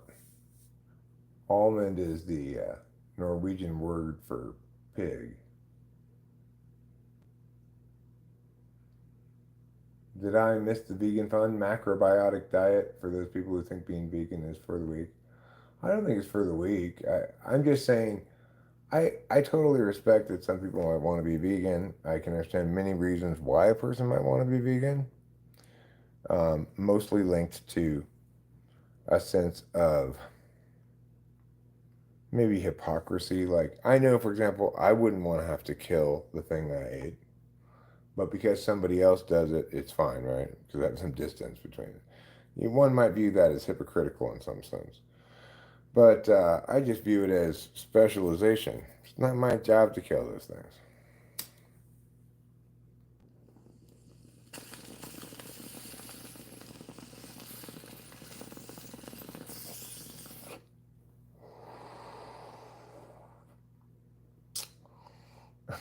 If this man keeps looking at his camera with those dreamy eyes, he's going to find himself in a cuddle fight. That's one of the more, I guess you'd say, wholesome pickup lines I've heard in a while. This is my beloved wife, Rachel. Happily married man. The only cuddling that I'm going to be doing is with her. Thanks. I love meat and vegetables, says Audrey Durham. I recently saw someone say that we can grind down our avocado seed husks and make avocado milk. Ew. Yeah. Jim Walsh 212 says, at you smoking much pot. What about that? I am smoking much pot. And with perseverance, hopes, dreams, and a little bit of help from Mr. Fairy of Luck, I will pull even more bowls. Am I doing much plowing? You mean in the literal sense, like plowing outside? I'm doing a fair amount of pseudo plowing outside. You mean plowing my wife? Yes, I plow her on the regular.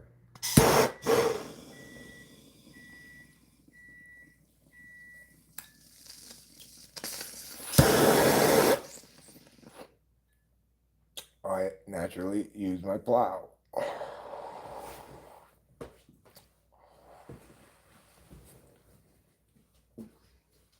I did show my vacuum. I could show it in action even. I think either spelled correctly. I think that secondary spelling is more likely to mean the thing than the verb. Obviously, the second spelling is more archaic. But you know,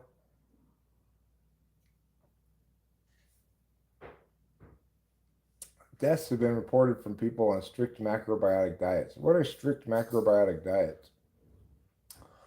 Plunge the dungeon.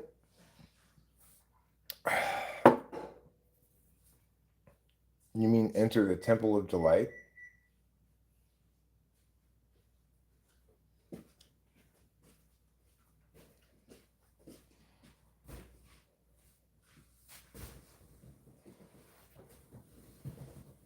Because, you know,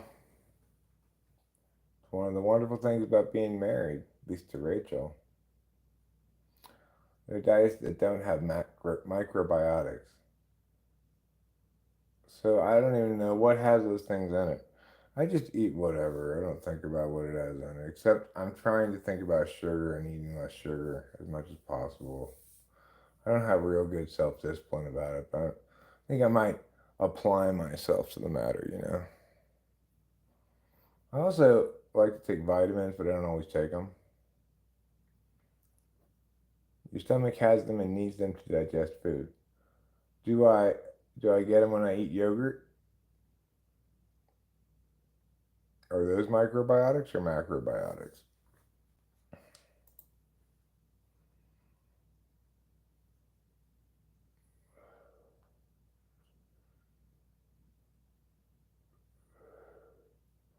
Looks like I'm getting some new socks.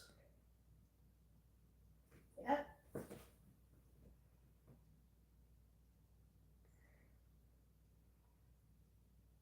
So I've got all these videos that have my own songs in them that now cannot be monetized because I formally published them. I guess that means CD Baby will pay me any proceeds from those videos instead of YouTube. I think that's what it means.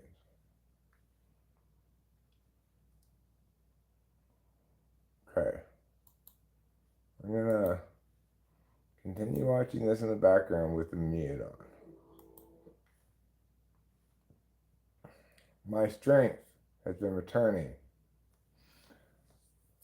No, she hasn't plunged my dungeon. I just commune with her temple.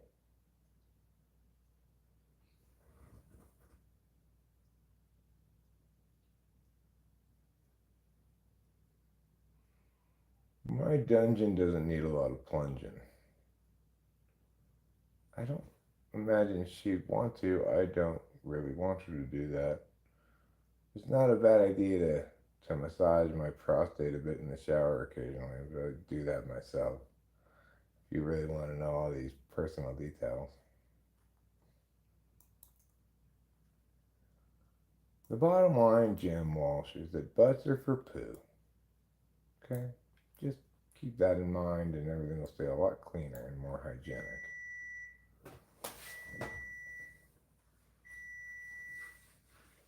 George Lucas once described his actor Liam Neeson that midichlorians are like microbiotic organisms with intelligence.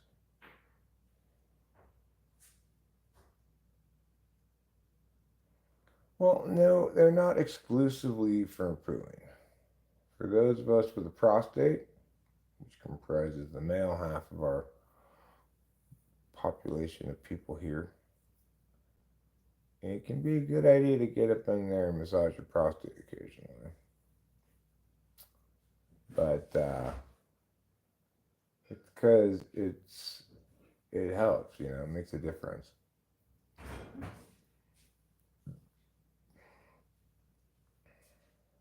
But enlarging prostates are just part of growing older, and you know. Yeah, I know, but I don't want Rachel to do that for me. I'll do that for myself. That I see genuinely as like a medical thing I'm doing to myself. I don't see it um, as a sexual thing.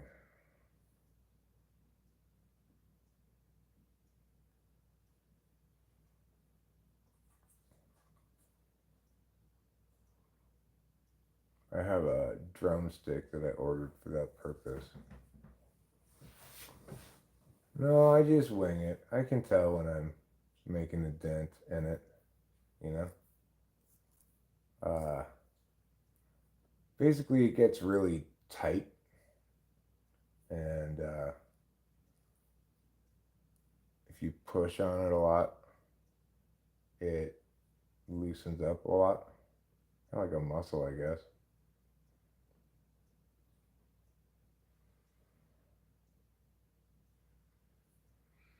I mean, I've got SI front stack. I can feel when it's doing good. Like, I can feel when it hurts the right way. Like, okay, that spot's tight. It needs to be pushed on. What do you call a natural experiment, or I just call SI front stack?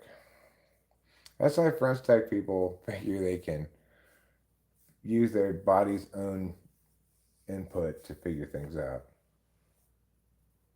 There's no blood. No, there's no blood.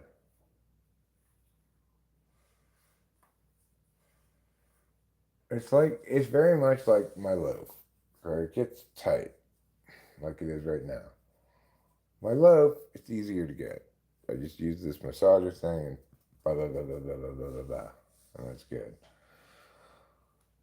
But obviously, my prostate, I needed a special tool just for that, and that is a drumstick that I got for that purpose. People are asking questions, I'm answering them. It's called being responsible about your prostate health. You grow older, you'll be glad this conversation was had. Maybe not everybody's quite as open about things as me. But today we are in the throes of pleasant core. I'm your very pleasant host, Eric. This is my extremely pleasant wife, Rachel. Together we're talking with famous people. And yeah, if you are looking for pleasantries, you are in the right place. Sure, you might say a prostate conversation's not the most pleasant, but it's really about the tone, isn't it? And my tone's been consistently very pleasant today.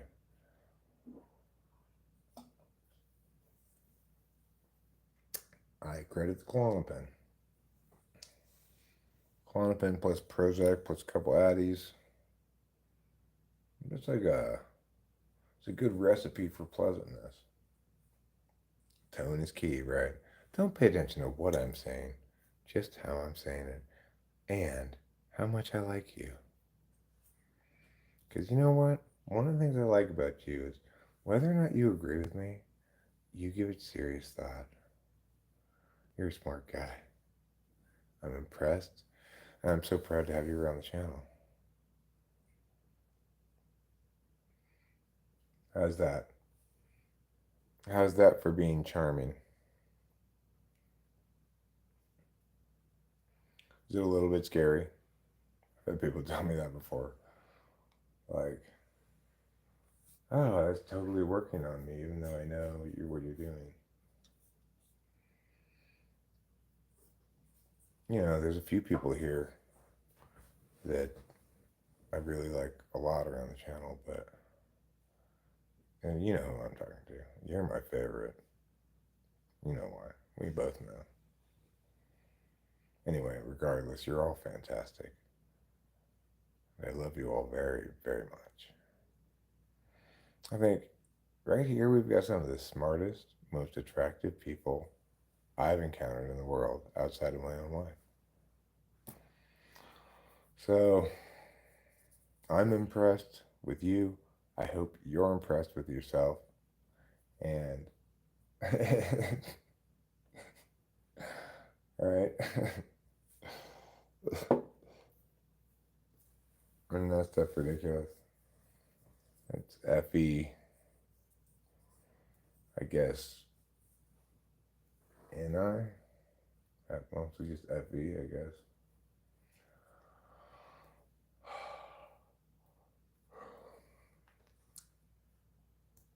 It's Eric trying to be as likable as possible by just praising other people and telling them how wonderful they are.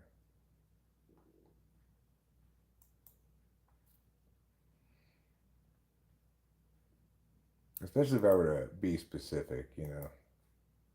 Dulles, I really love the videos you put out. They are such a good example for me to refer to for INFP videos. Every time I see one come out, I'm like, I'm so glad Dulles is working. He puts out such good stuff.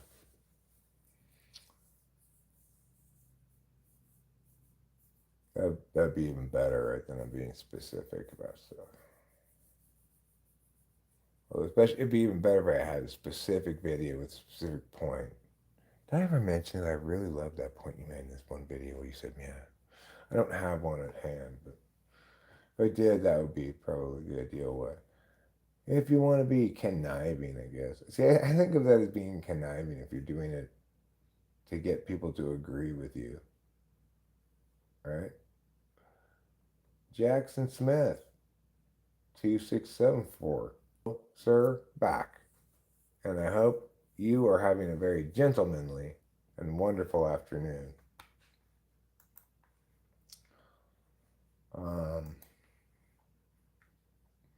FB is not necessarily phony, right? In the sense that I'm not saying things that I expressly think are untrue. I'm coming up with stuff that I broadly agree with to say is positive. It's just, it's not really conveying any information from my perspective except F information. Like, I like you, I respect you, I think you're a good person. Which is true. It's true for you, Dallas. It's true for Fly Guy. It's true for Ike. It's true for D3. Jackson Smith 2674. I don't know enough about you yet. You're brand new.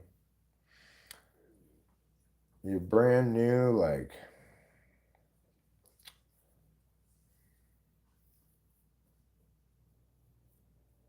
you're brand new, like this evening's poo.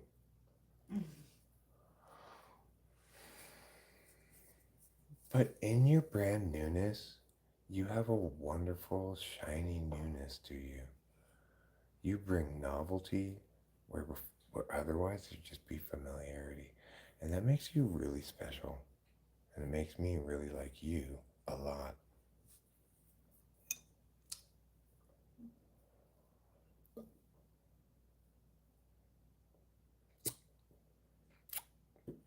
Do you think if I just kept effing as maybe occasionally people would arrive, the numbers would go up, or they just go down and down as everybody realizes this guy's just bullshitting me?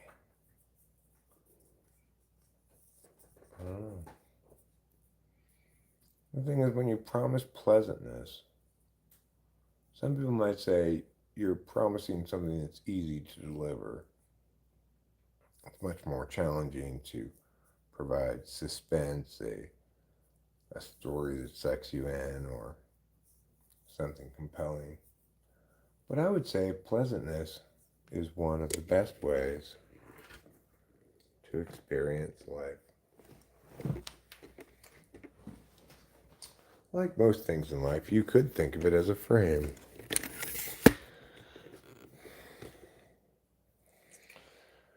A frame of a communicative world whose purpose is not so much to convey information, but to share pleasant experiences.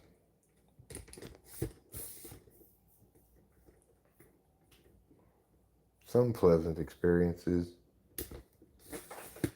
might involve laughter and jokes. Other pleasant experiences might involve a calm discussion of something that's not too much of a exciting topic. Other experiences of pleasantness come via the piano.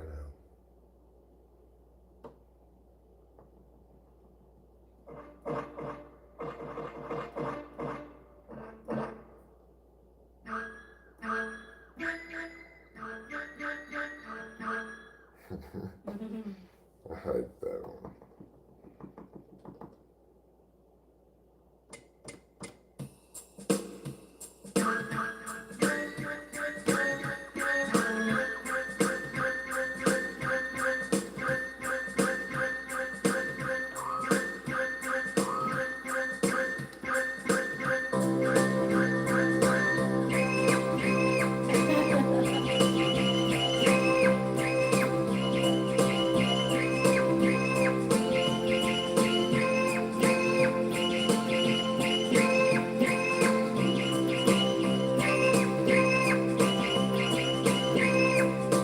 Once upon a time, everybody was doing just fine, and then they heard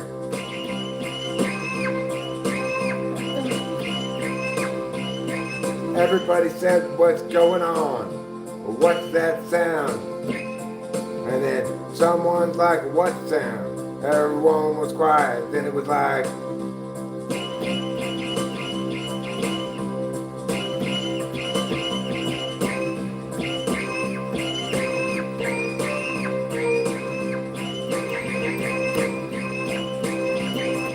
"That sound," everybody said.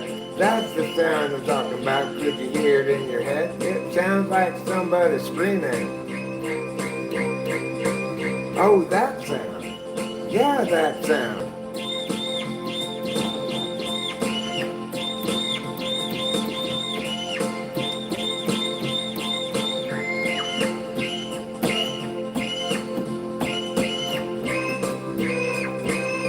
"Okay, now I know what sound you're talking about. I guess that is the sound we're talking about. It sounds kinda like a lady screaming and shouting, as though she were spouting something important about her future."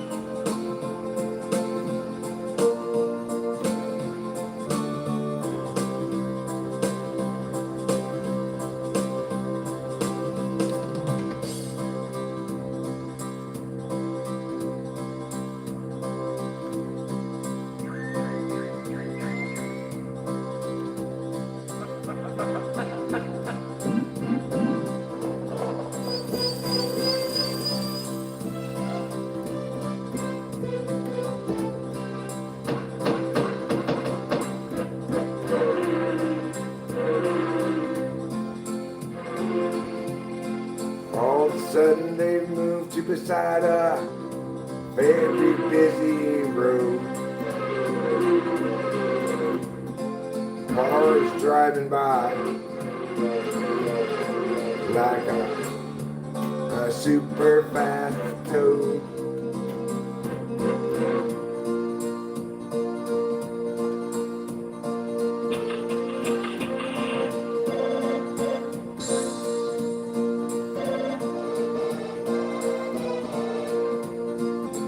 All of a sudden everybody started calling him. Why don't you pick up the phone? Because I can't pick it up right now. I'm not alone, and you like to talk about very secretive things.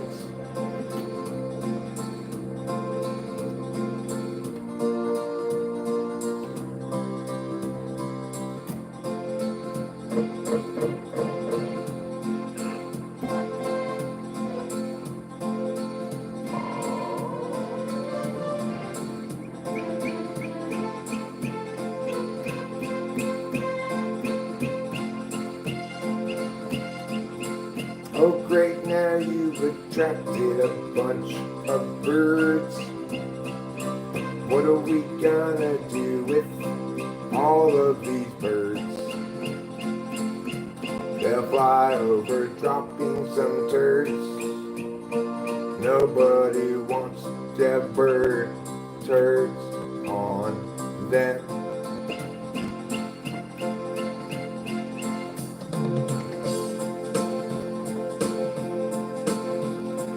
Well then, maybe bring out the dogs.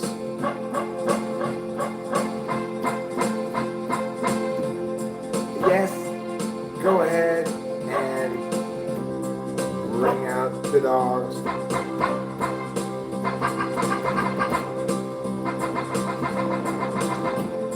They sound like they're very angry dogs. They're barking so much. But not anymore.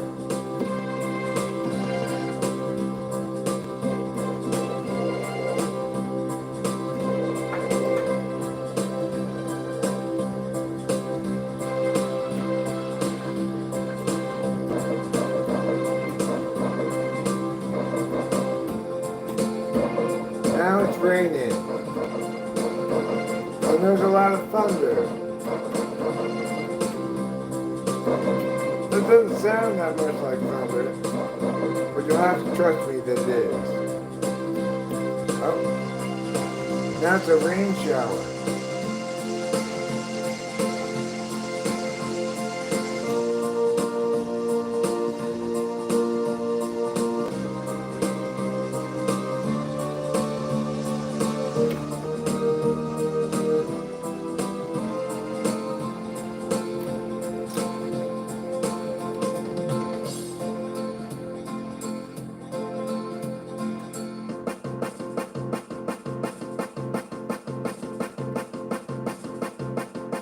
All right.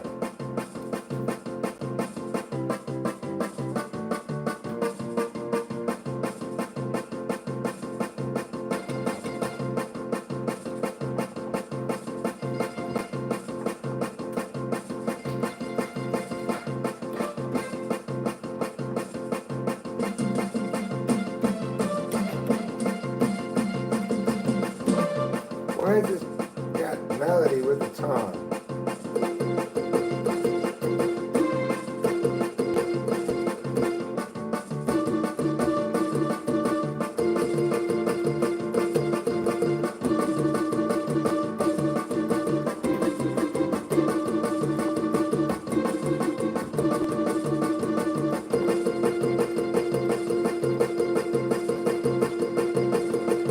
Everybody was dancing all night.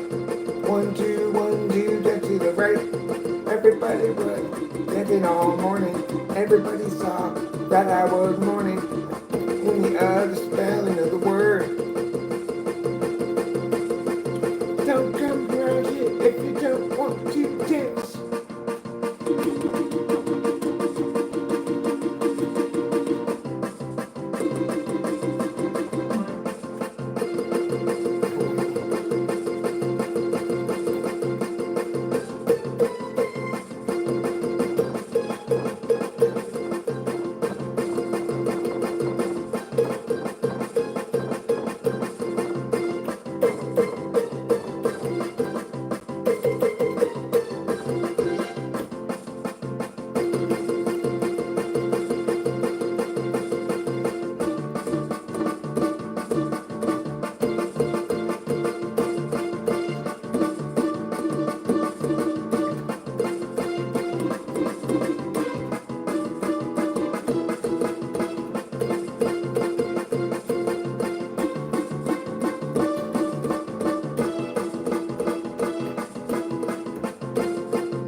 Everybody go dancing tonight.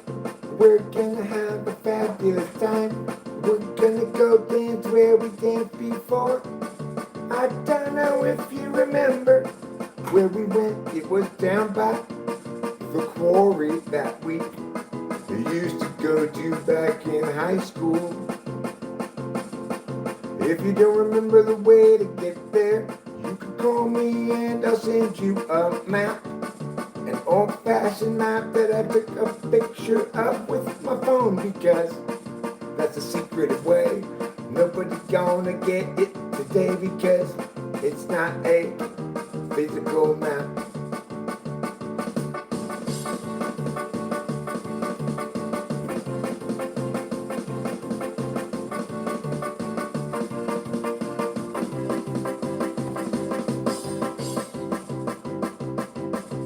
Would you like to come along on my adventure? We're going to have some adventure. We're going to eat some spearmint gum. But don't worry, we're not done. That's not the end of the adventure. We're gonna try multiple flavors of gum. I'm gonna bust out the double mint spearmint, juicy fruit too. We're gonna chew big red and hubbub. We're gonna chew what we chew. I'm gonna get some big lead of that and pretend it's a big pack of tobacco, but really it's just a bag of bubble gum.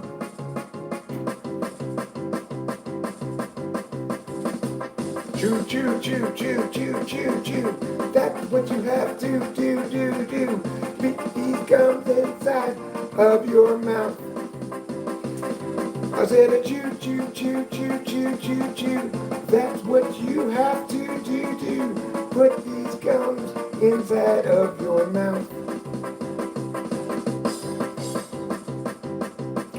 Okay, well, I've been chewing for 1,000 years. I can't understand yet, dear, what exactly I am chewing for.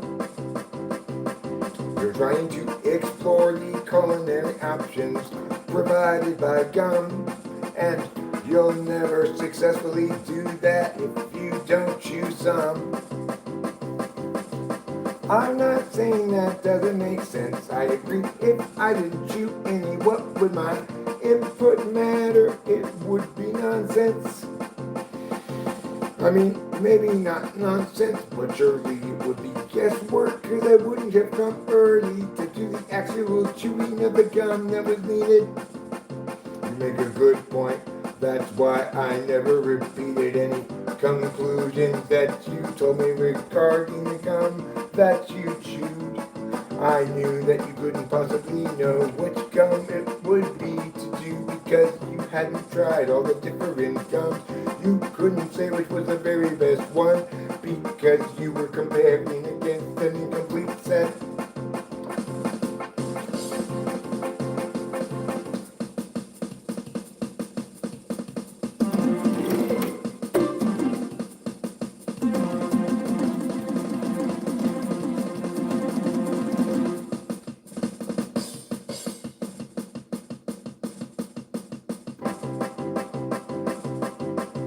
You thought the song was over, this part had gone away. You'd not anticipated that I'd resume it today. But how could such a song be over when the story's not done? I haven't told you about the best part, where we redirected the sunlight into a giant death ray and shut up everything. Everybody said hooray, hooray, there goes everything. Well, that was a real composition for the ages. I am so proud of you guys for doing such a good job.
not care about holidays. They think such things are out of fashion, but I believe in Christmas carols.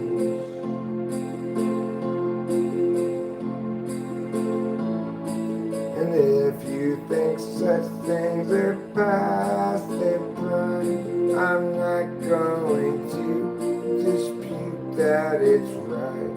But don't worry, Christmas, your real vision remains.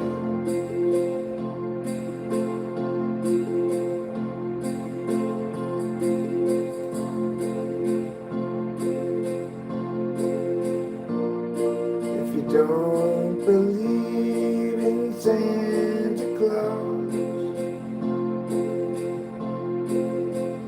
then you'll never see any Rudolph's paws. Oh, you might say they're hooves and not paws at all, but you're just being pedantic, Paul. That's right, don't be a pedantic, Paul.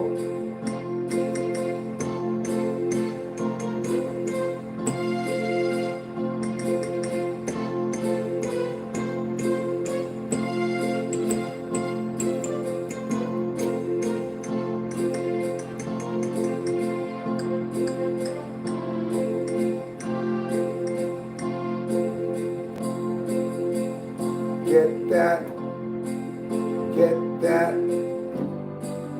weak ass non-fat milk out of my face. If I am Santa Claus, that's what I will surely say, because I don't want non-fat milk, and those cookies are made out of raisins. Nobody likes raisins. Everybody knows nobody likes raisins in cookies. What were you thinking?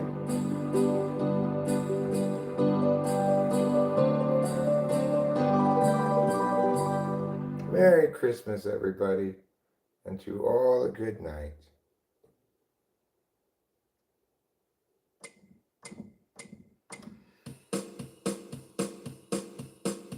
Can't go wrong with show tune.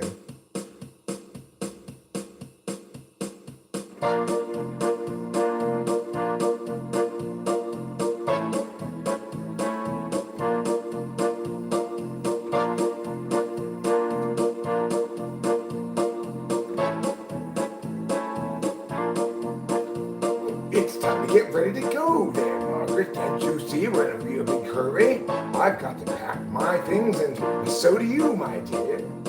We're on our way to England, on a boat on the way to England.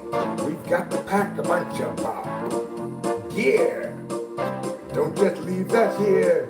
Bring it along, we might need it, my dear. You know, this is a song about getting ready to go on an ocean liner voyage, just like they do in musical plays.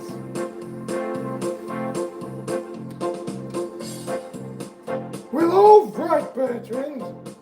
First I've got to pack this dress, then I've got to pack this dress. But is this dress adequate? I guess not. Perhaps I'll additionally pack these shoes right here, a sweater or two. That won't fit, my dear. You've got to take that out. I need room for my jackets. But darling, you're already filled up with jackets. You're already filled up with 24 jackets. What are you gonna do with all those jackets? We're going to Bermuda. I need jackets of a various kind. You never know when we'll have a cold slide, and I don't know what I'll be wearing and which jacket I might need. All right, fine. I'll just stick with the tweed myself. That will be fine, dear. Now let's continue. What else do I have to pack? I need shoes. I need these and those and those and these and these and those and those and these and these and those and those shoes indeed. If I don't have them all, then my feet will be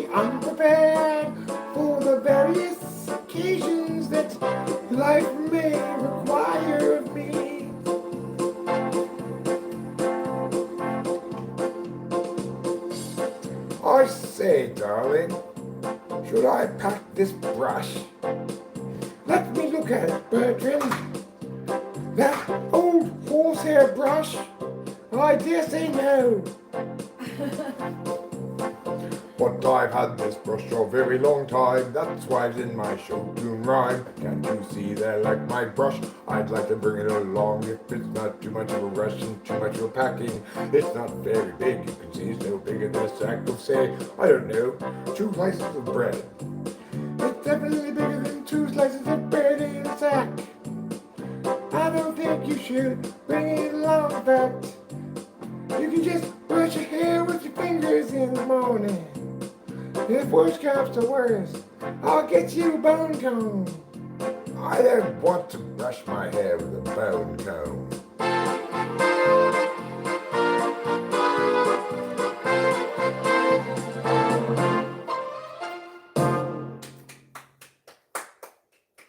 Well, wonderful times. Wonderful things.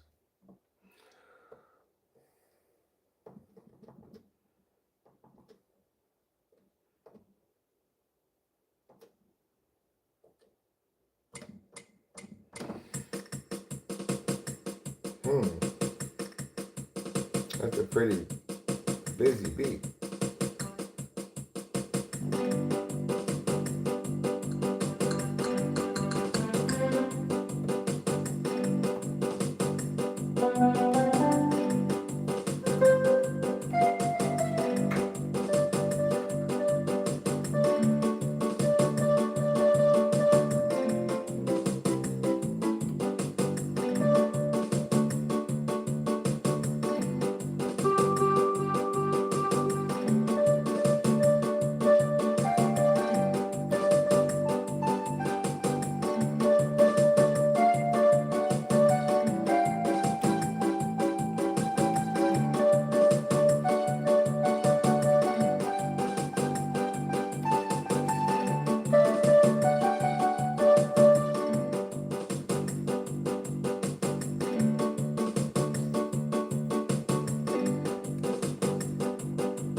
Don't come around here if you don't like my cats. You don't have to like them, I guess, but tolerate them, and that's a fact. If you think the cat is a problem and you complain about allergy, you should remember the cat lives here with me. I have a cat and I live with it. The other cat lives with my wife. Together we live in a cat-centric place with a cat every day of our life. Nobody wanted all these cats, I guess, but then that's not how you get cat infection. You might get cats in a variety of ways.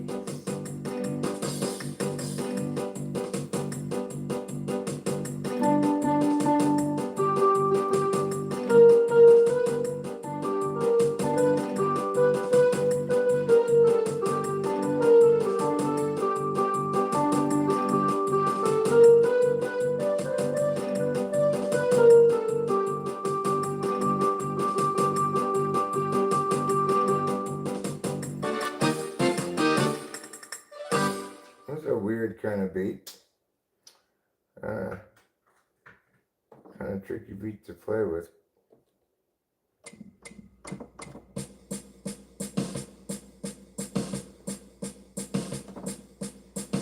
Tango.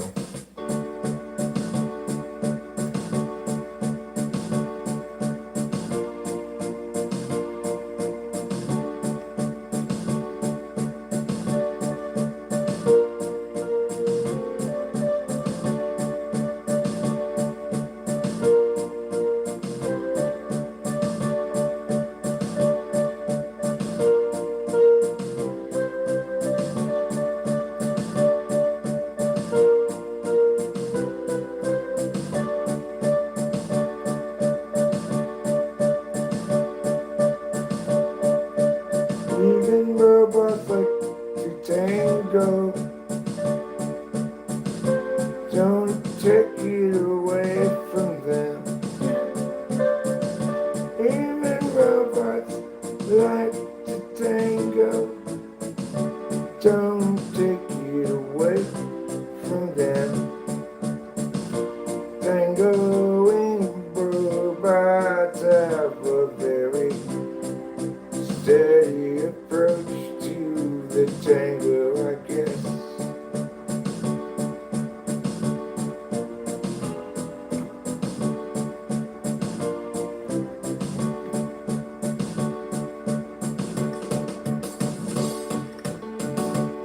But when the robots get distracted with the tango, then they're dancing all around. Everybody says, hey, look at those robots dancing the tango all around. People are impressed, people are dismayed. People wonder if the robots today will someday take over all the jobs of the tango dancing people. Until the tango dancers respond. No, you cannot dance with the sensuality of human beings. We are the experts of this sensual and forbidden dance. Look at us tango away. You tango so bad by comparison. I wonder if there will ever come a day where you could even dream of competing with people in the art of sensuality. And then the robots are, how about this? This is sensual as fuck, can't you see that? Jeez, I'm consensualier than you because I've got robotics and true, and they're programmed and set up for maximal sensuality. Can't you see? We robots, I've got it all going on. We can do the tango just as good as you.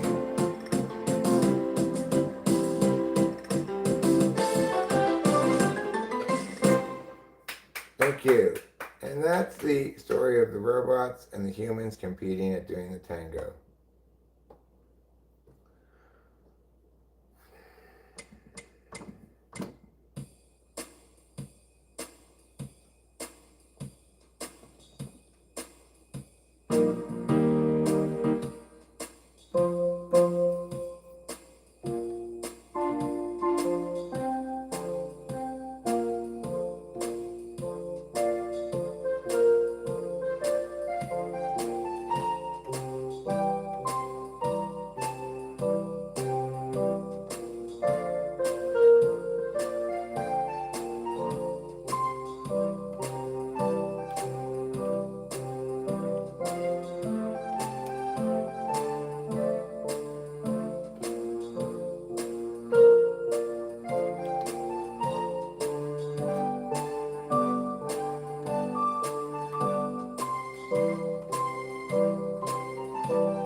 Russ and Steven delight in delivering cheese every day.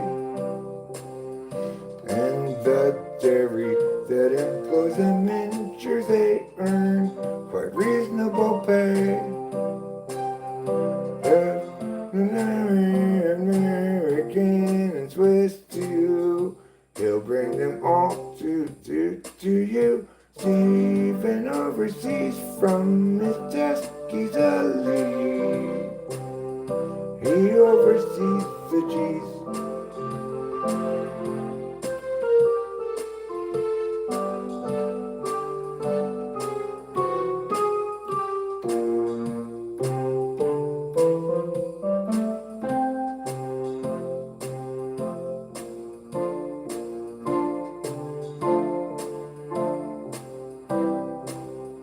Russ and Steven are a couple of guys, work at the dairy from 9 to 5. Russ and Steven think they've arrived. They work at the dairy the rest of their lives. Russ and Steven are a couple of guys, work at the dairy from 9 to 5. Russ and Steven think they've arrived. They work at the dairy the rest of their lives.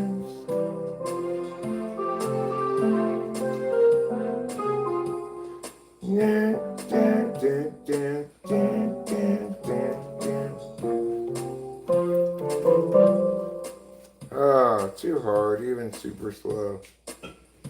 So, you know, fuck me in the ass and call me Tuesday.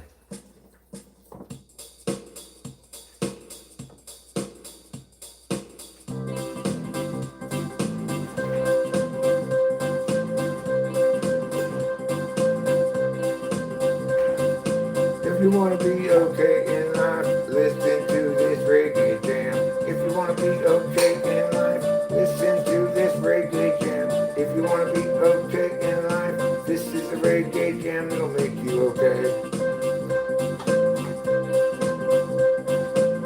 Let's say you're sad and feeling kind of bad, you should play this reggae song.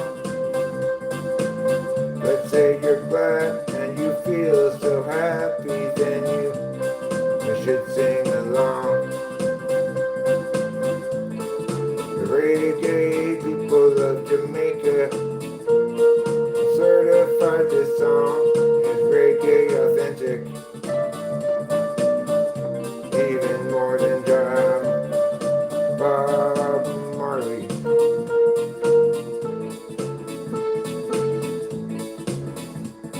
Oh, never have I heard so Jamaica a song from anybody. I think you win the reggae contest. Really? I didn't even know there was a reggae contest. Well, there was and you won it. And it's all thanks to my reggae song. Look at you can sing along. It's all thanks to my reggae song. Look at you can sing along. Listen to my reggae song. Send it to your mom. This is how my reggae song goes. Oh, listen to my reggae song. You can reggae sing along. You can reggae send it to your mom and tell her I sent it to her. Yes, this is a reggae song. It's the greatest reggae song since the first reggae song that was ever invented, which was just a little bit better than this one, by a little bit. Reggae song. Well, back a long time ago, I discovered the reggae songs were wonderful things to do. And I said, I'm going to make the reggae song. And then I made this. And everybody said, hey, are you from Jamaica? Is that why your reggae is so reggae-ish? And I said, no. I just was born with an inherent ability to reggae. Take this for example. Reggae time, get away from there. That papaya is no good. You shouldn't eat it, you big square. It's reggae time. Oh yes, dance hall, reggae time. Everybody come together. And this is how you make the reggae song. You can reggae sing along, but don't forget to reggae up this reggae. You should tell everybody you hear, hey, this is the most reggae-est thing I've ever did here. And you should feel the same, my friend. Because it's reggae from the beginning to the end. Oh, the reggae. And now it gets even reggaeer. You can tell because it's faster. It's not really faster, but you know it's got more things from the drums going on. That's how you know it's even reggaeer than it was before. It's got all the reggae standards going on. Everybody's saying reggae is the greatest form of music thanks to this reggae song.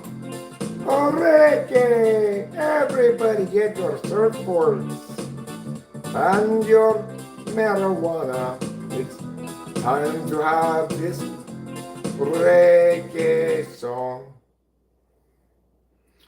So that was reggae as I go through the styles. You know, there's a lot of stuff. Tijuana, huh? Does it sound like Tijuana to you? Yeah, it does kind of.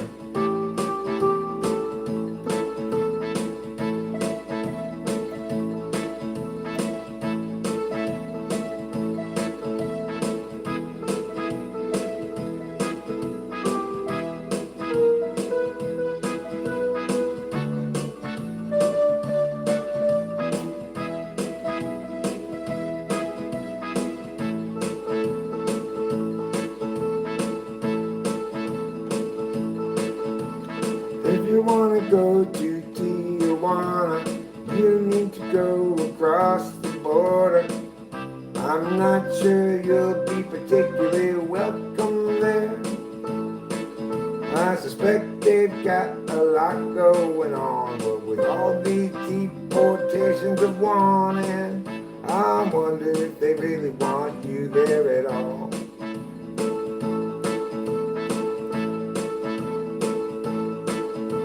But Tijuana beckons with piñatas and drinking. Tijuana promises a real strange time, likely one you'll regret in time. But Tijuana promises it nevertheless. Nevertheless, even if you didn't guess, you could get that in Tijuana.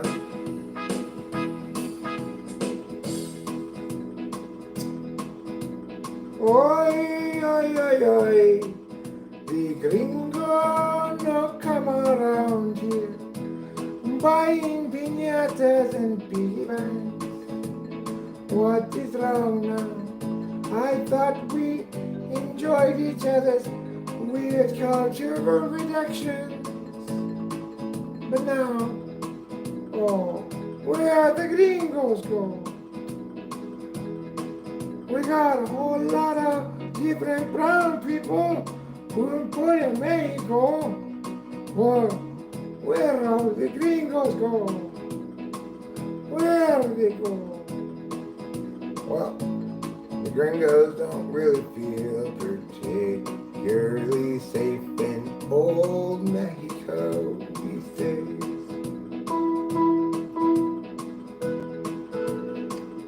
I don't think it's fair to blame the gringo, what with all the drug cartels and their violent ways. But you know, piñatas always remind me of the wonderful place called Mexico. And I don't care if you scold me or you tell Anita I still believe in old Mexico.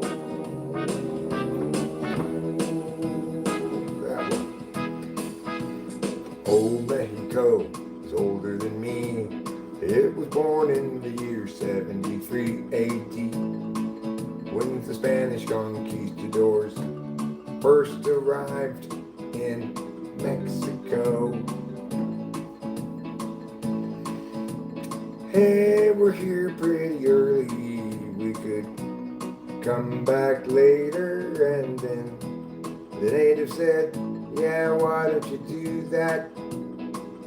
If you wanna have any chance of conquistadoring us, you're gonna have to wait a few hundred years, maybe.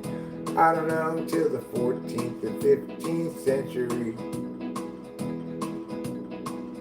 And then they finally came back, said, let's make a place where we can hang back and have fun. We'll call it Tijuana. Oh, I see your vision. It's a beautiful land. It's filled with piñatas. Not just piñatas. We've got the burros, sombreros. You know, we got the, hey, look at me, I wrote your name in this piece of leather. Would you like to buy it? We've got burritos y tequila. You know, you gringos, you love the tequila. With the salt, the lime, the whole 9 yards.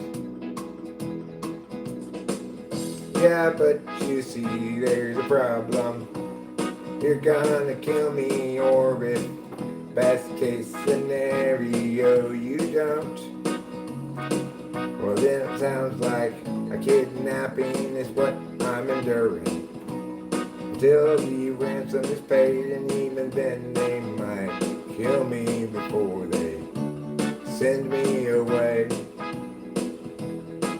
So that's why I'm not going to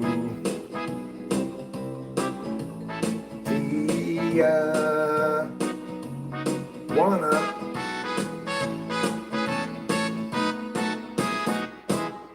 That song's called Why I'm Not Going to Tijuana.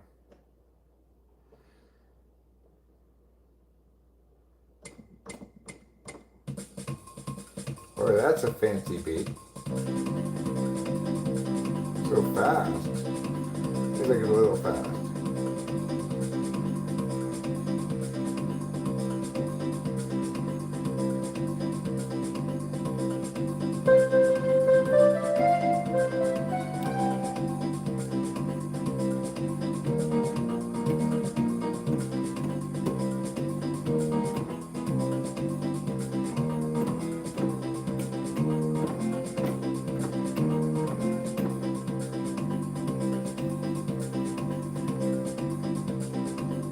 What's this one called?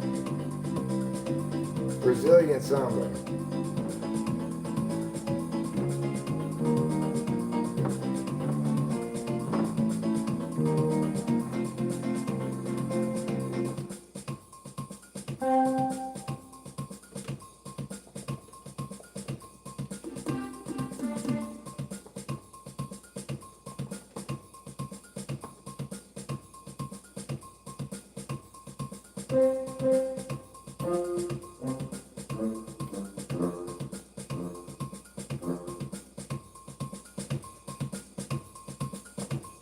Difficult beat to play to.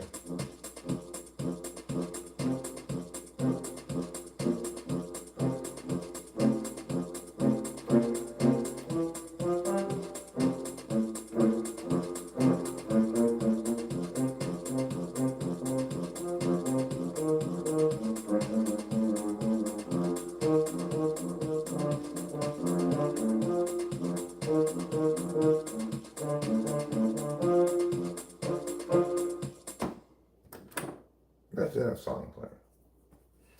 So that was pleasant. I think I can successfully say that was not unpleasant, at least.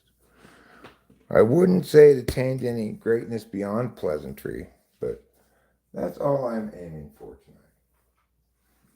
You'll notice I didn't sing about adult themes or matters that would make somebody uncomfortable, like,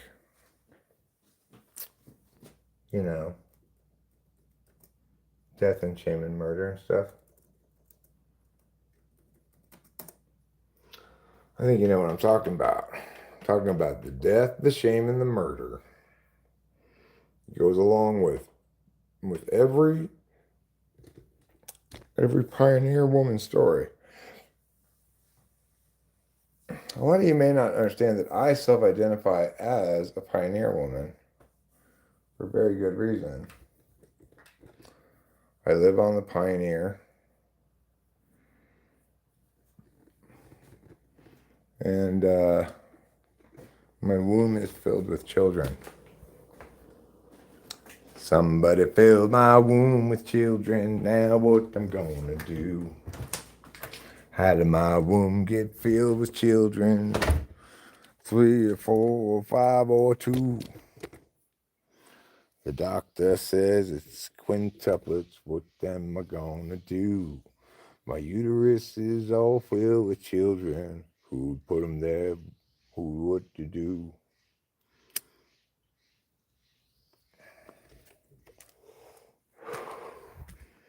I want there to be a woman these days who claims to be immaculate conception. She got pregnant even though she never had any even remotely sexual activity with anybody. And she's pregnant with like quintuplets. What do I think of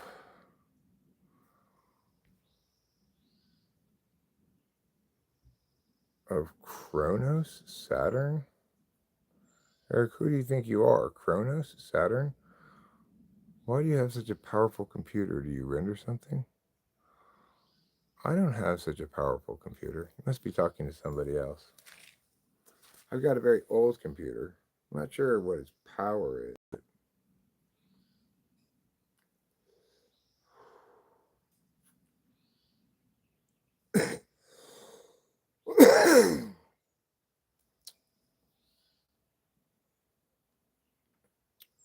I think I'm in the mood to maybe pour some concrete tonight.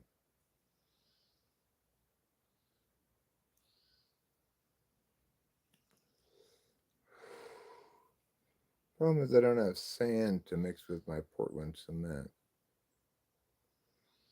But I don't know if you can just use it by itself, just straight Portland cement. Got some plans, you know.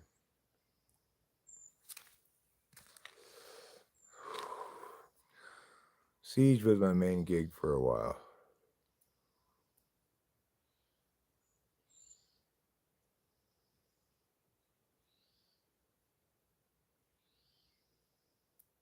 The most reliable computer you can buy is your own heart.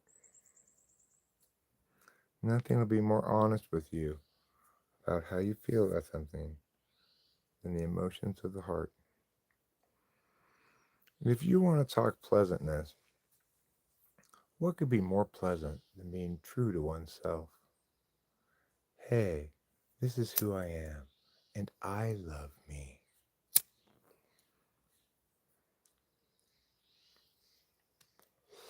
Do I live in a village or city? I live out in the country, out in the woods.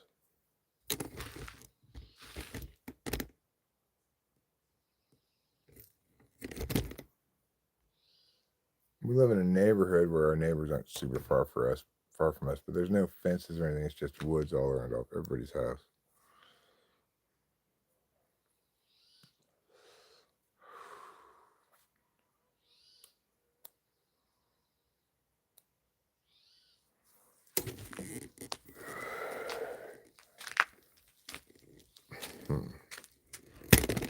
Okay, well, I think what I'm tempted to do is to bring a couple of tiles down there and just kind of examine the situation, see if this tile idea is going to work as I envision it.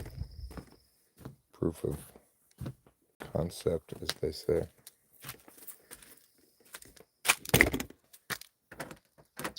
Of course it's locked. Well, well, well. Here we are again on the wrong side of a locked door.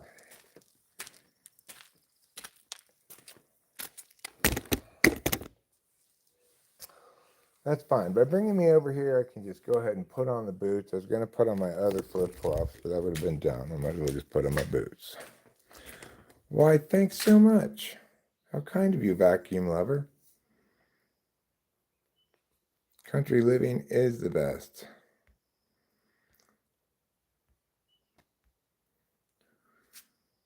Although I would say I consider myself more living in the mountains than the country per se, but it's got a lot of country aspects to it, actually.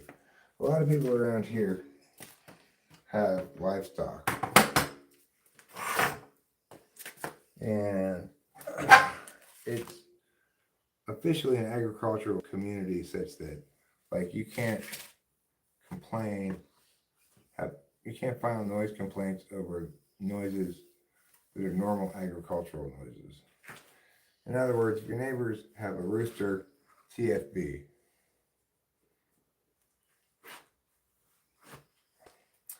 We don't have a rooster as a neighbor.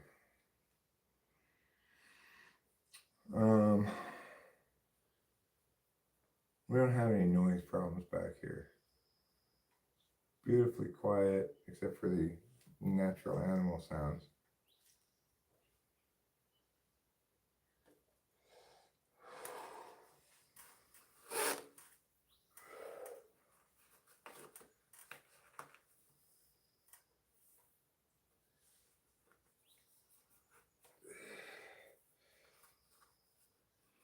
So I think I'm going to pour another bucket of regular concrete for the bottom to make sure it's nice and thick and sturdy. But before I even do that, I want to try this tile idea I have.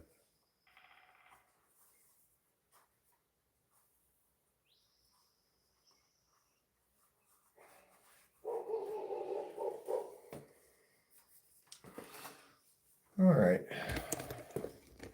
Let's go give it a shot.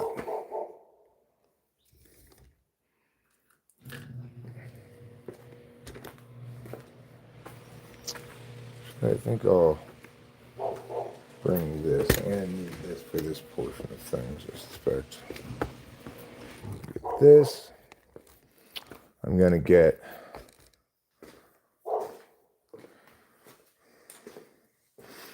one of these tiles.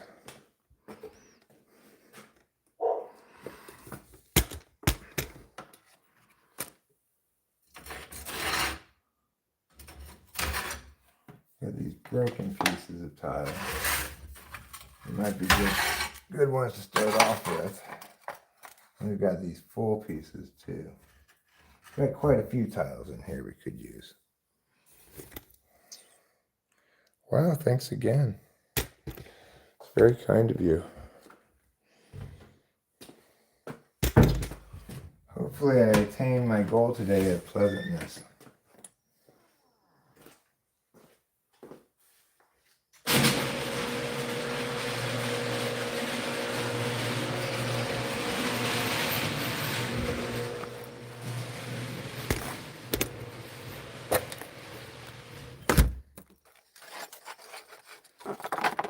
We're going to bring these tiles with us, along with this. And we're going to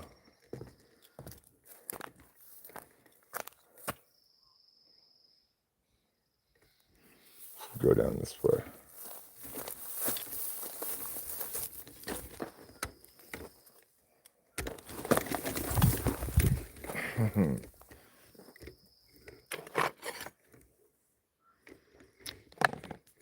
My little flat walkway here is giving me problems.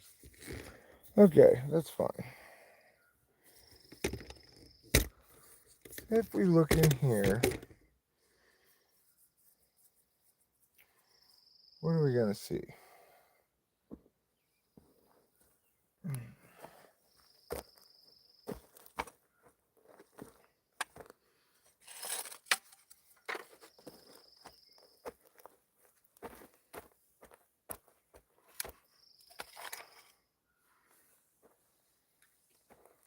Let me get my little spade. Never mind, it's right here. No, it's not it.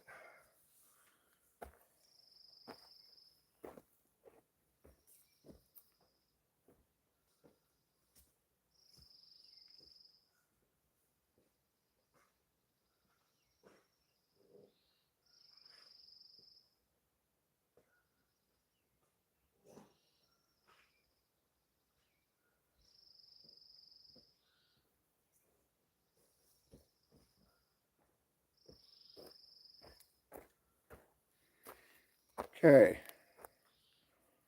Got some gloves.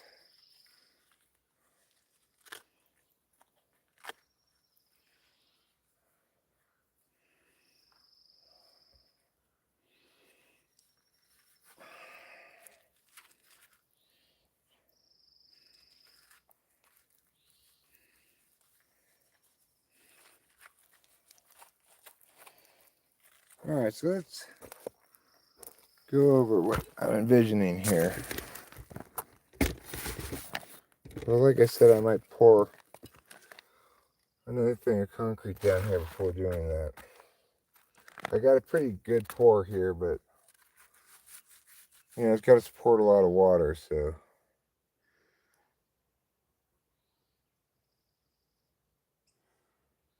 I guess the water level should be right about here all the way around, so it's not going to be that tall. All right, so what I'm envisioning, let me bring you down here so you can see what I'm talking about.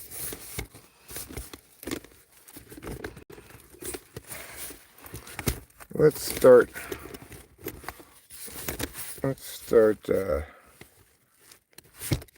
like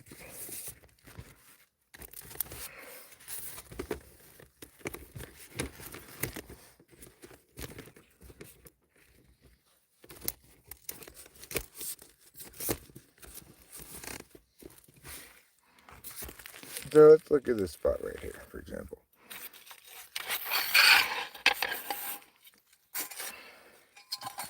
what I'm envisioning is digging this out so that this fits in there flush. That's what this is for.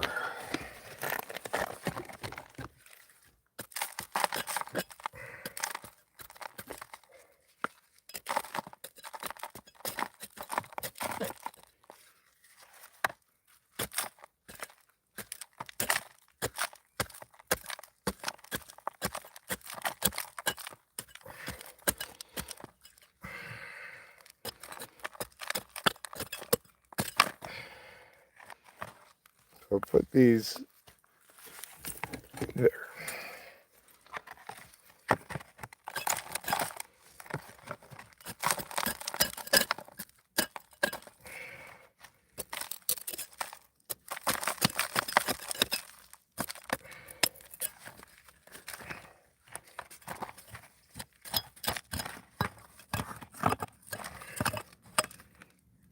Okay.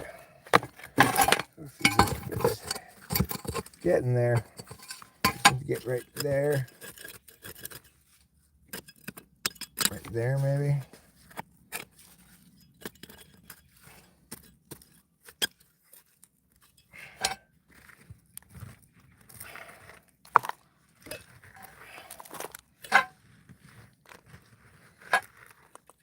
All right. Yeah. That's pretty good. So I can fill in behind this with concrete. And then that'll be the underlying base. And then I'll put the flat rocks around on top of it with additional coverage. I like the concept. I think it works fine.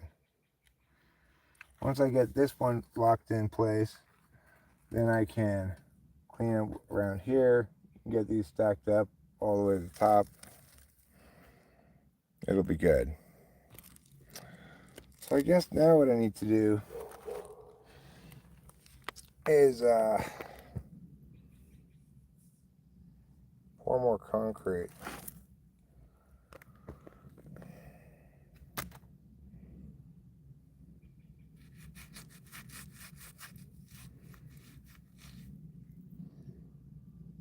And then I'll just put that down like so.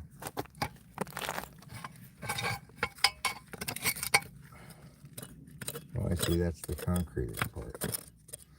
Okay, that's fine.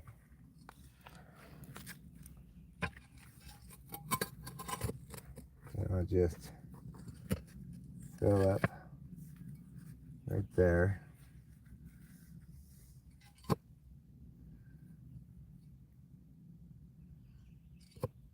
Okay. All right, well, let's go mix a thing of concrete. We might as well.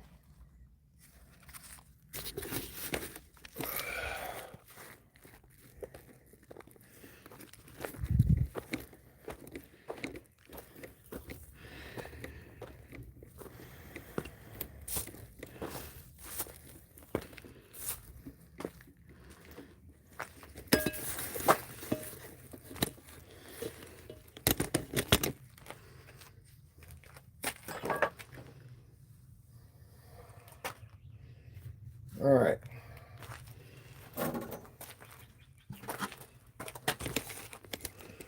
There we go.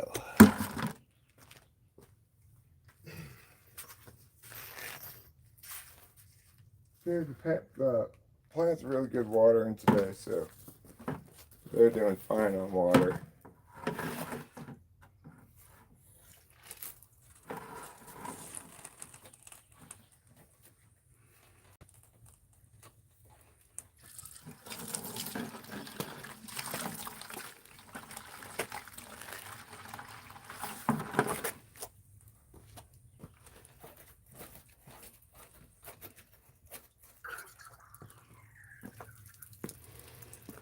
Okay. And that amount of water will brew up a fair amount of concrete. So, instead of putting the concrete in the wheelbarrow this time, I just put it on this table.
That's definitely going to need more water.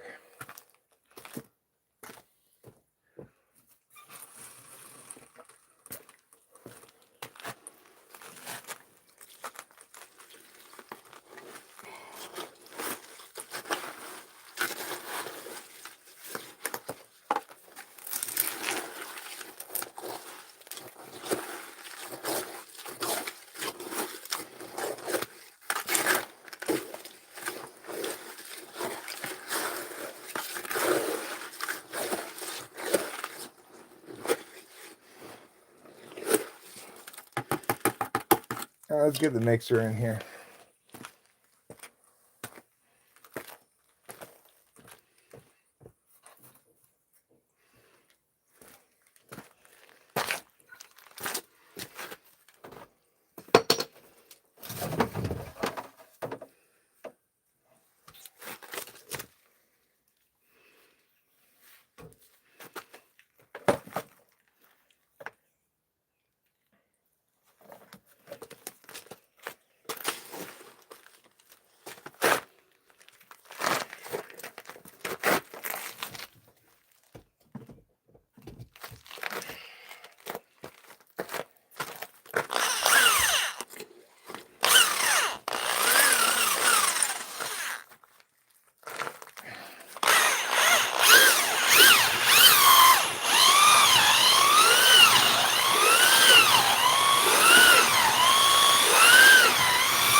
Okay, that's nice and thick like I want it. Yeah, we got a lot of skeets out, but I'm just ignoring them. That's a heavy bucket.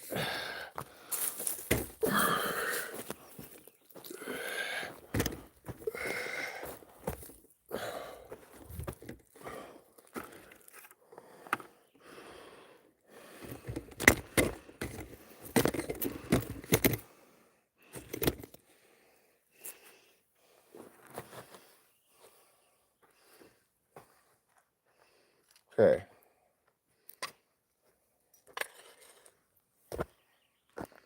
So, what I want to do, my little scooper. Oh, I'm just going to left it there.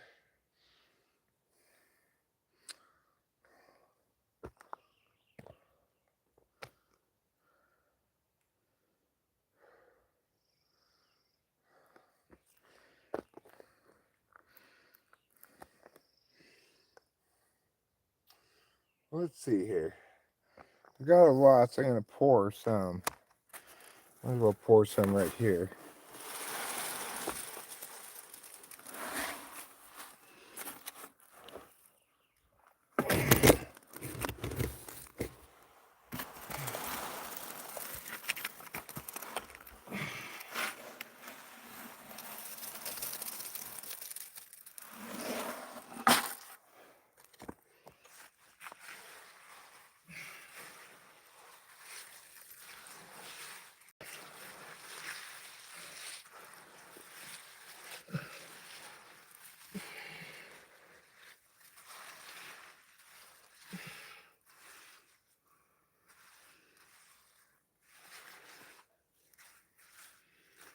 Okay.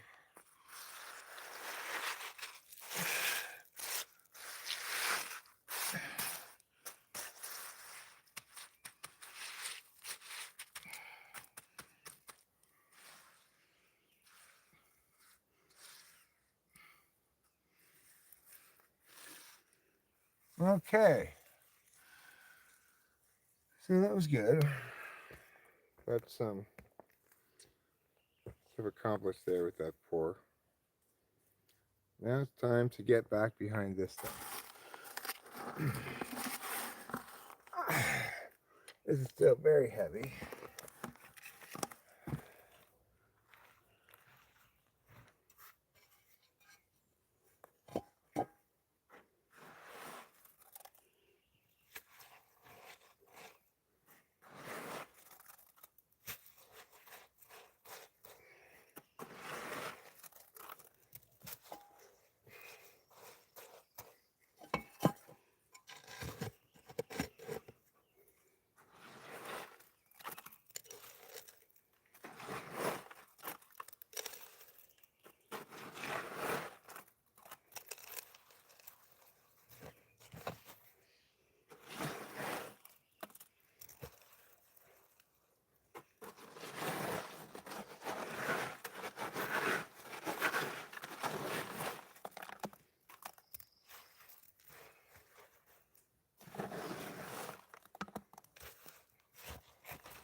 All right, look at that progress I'm making. Oh, you couldn't see any of the progress I made. Well, what happened was I put in that tile with the concrete. Just wait for that one to dry, obviously. But I have other places to pour. So I could make another bucket of cement.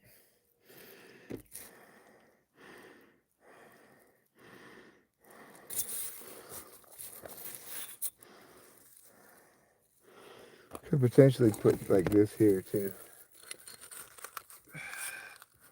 I think that's gonna stick.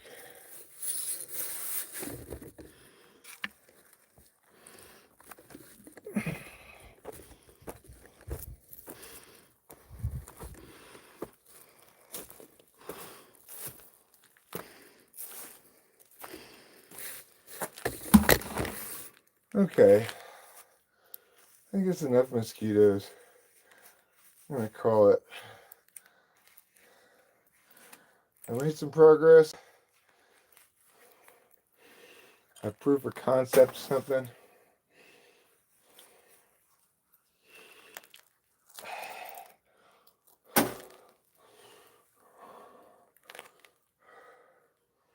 Say we're good to go. Let's go around front. Have a cigarette and a cold beverage.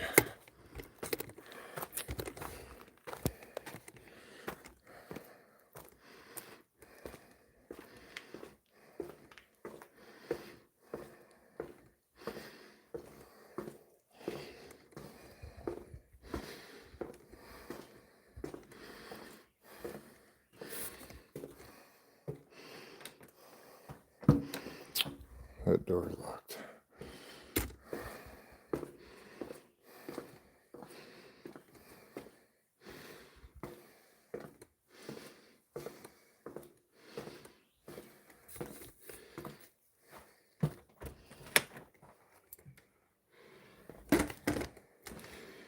All right, let's take out these dirty shoes right here.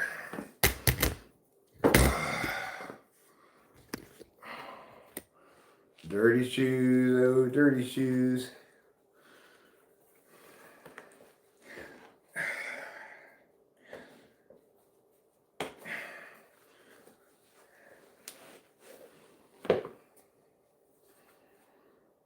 Cause my boots may be dirty, but my heart is clean. Good lyrics for a country song.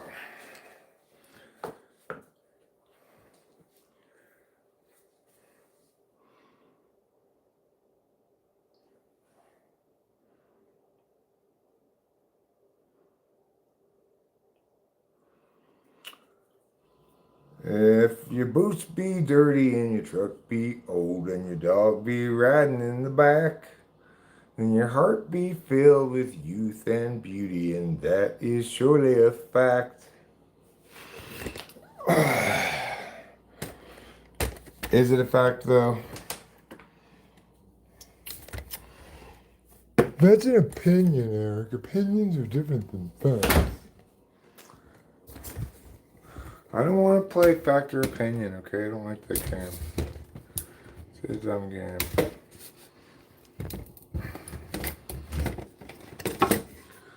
You know what I'm saying? I think you do.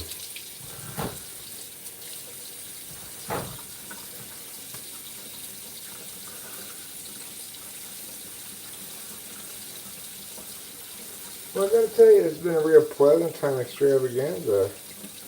I've had a pleasant time. Hopefully you've had a pleasant time. I made a little progress on the meow. I feel good about that.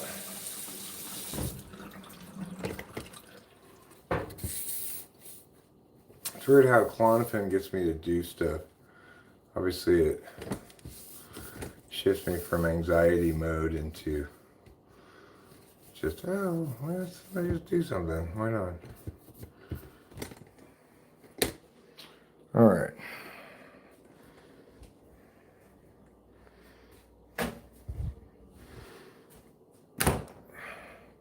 I did want a cold beverage. That's what I came here for. What kind of cold beverage? I have a Coke, but I'm going to put it on ice.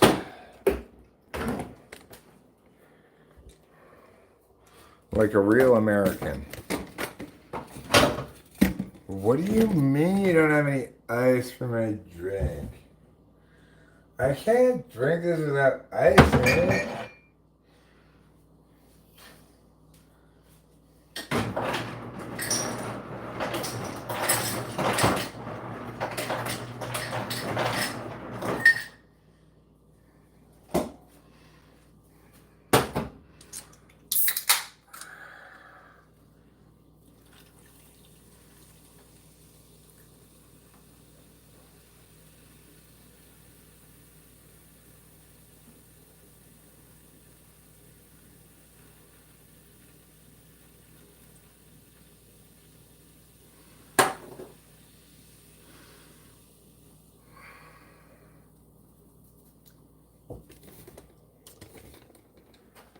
Doesn't that look refreshing?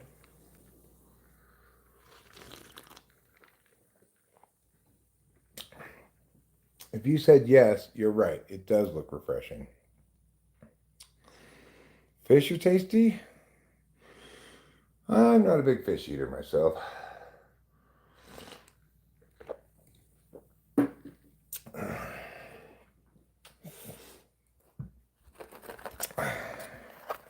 The only kind of swordfish, the only kind of fish I like is swordfish, and I think that it's like wicked to eat it, so I try not to. Like, leave those swordfish alone.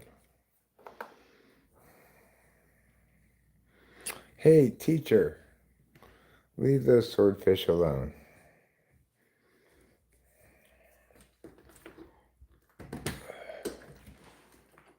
All in all, it's just another delicious dead swordfish.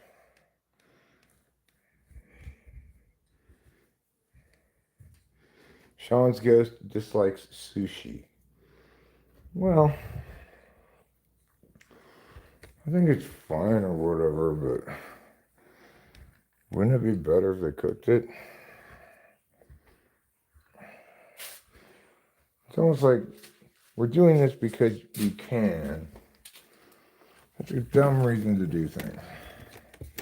Yeah, okay, you can get away with having people eat this fish raw, but that's not a reason it's better. Well, presumably sushi grade fish, you don't have to worry about that, but I don't know.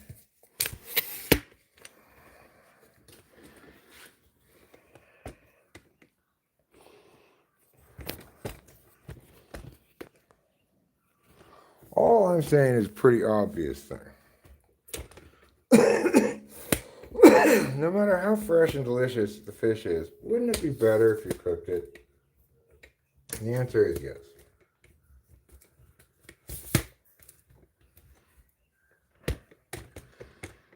Same as with carrots. Or like, I don't know, onions. Well, those are both bad examples. But there are plenty of other good examples.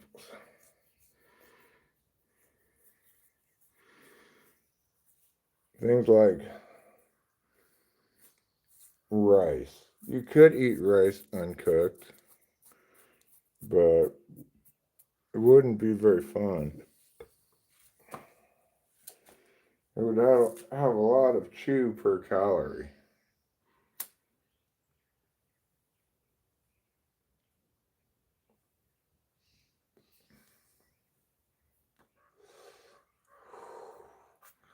Ivermectin. Isn't that the San Francisco treat? Cook so you don't get worms. That's pretty good advice. I like that advice. I tend to cook all my food.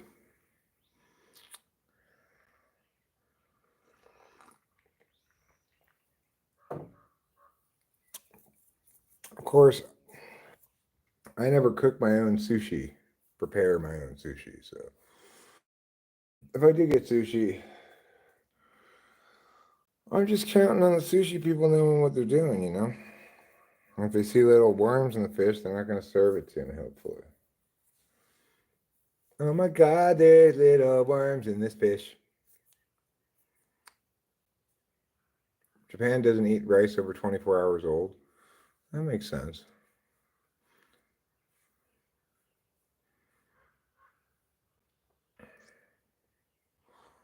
Apparently, white rice grows a toxic mold after 24 hours. Good to know. I will throw the rice that's currently old in the fridge away, which I was planning on doing anyway. You're not supposed to reheat rice, huh? Maybe that's why. Maybe that's why. Does this toxic mold get you high by any chance?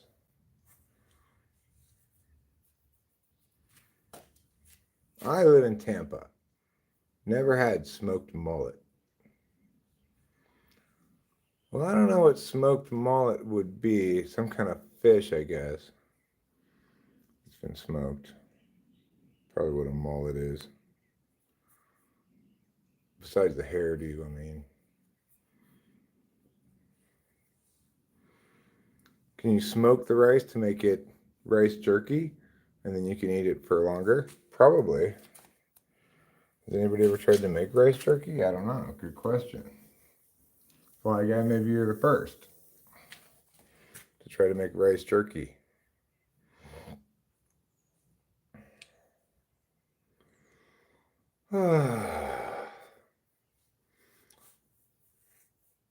What are those feelings I feel?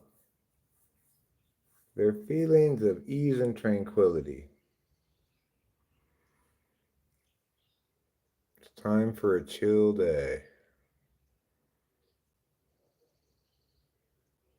Well, I don't think rice can be cooked so quickly. I mean, you know, making rice for me involves making rice, which takes 20, like almost 30 minutes. And then I have to clean the pot afterwards, which is, a rice pot can be a bit of a challenge to clean.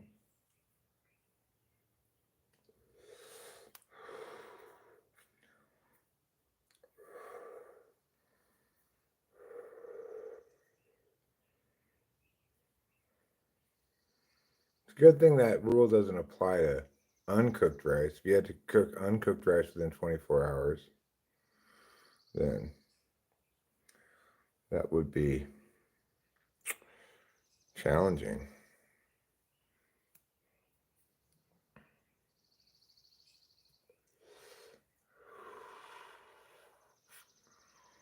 Whereas tonight's cleanup for dinner didn't involve anything. I cooked it outside, so I just got to move that back over here, and I'm done with all the cleanup. I put away the ketchup and mustard. I think I cleaned those things. If I didn't, I should go clean them right now. I did have a spatula to clean, and I don't think I even used the tongs, so just the spatula to clean, really.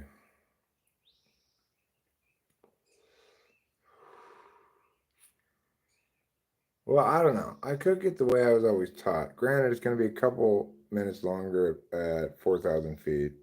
Not a ton longer, but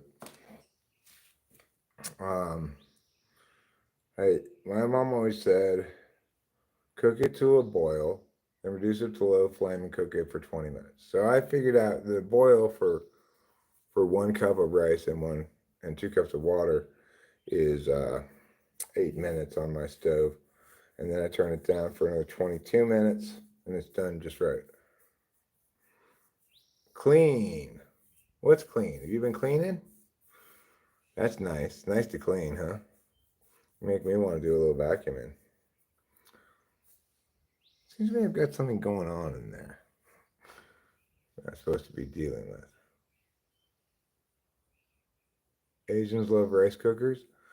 Well, I guess if you eat that much rice, it might be convenient to use a rice cooker. I'm perfectly happy with the way I make rice. Comes out fine every time, so no reason to fix what's not broken.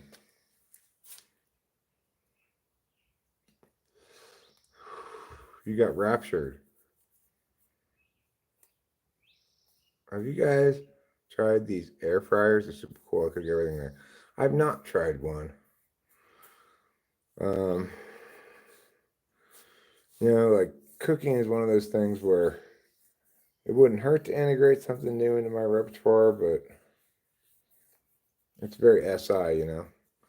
I know what I cook. I'm familiar with what I cook. I like to cook, but I'm familiar with what I'm cooking, and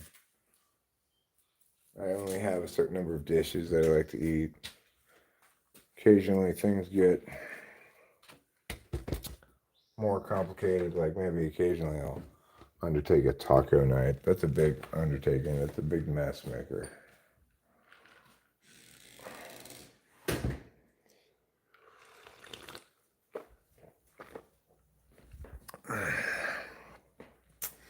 Rachel is neither behind this, nor can she fix it.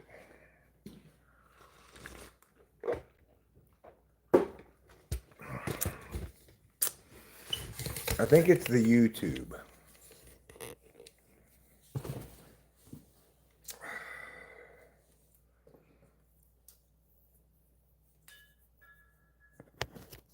It's the only thing that revives fries that taste decent. I mean, you can revive fries in a toaster oven, okay. Add a little salt, maybe a little seasoning salt as well. Meadowlark.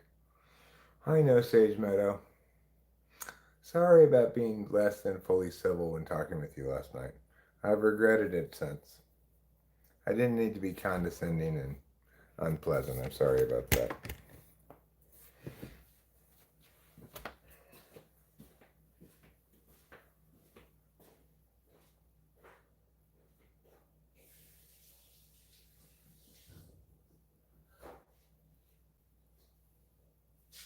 What am I getting? What am I getting from the kitchen? Just this? Just this napkin? I guess just this napkin. Oh no, I know what I was getting.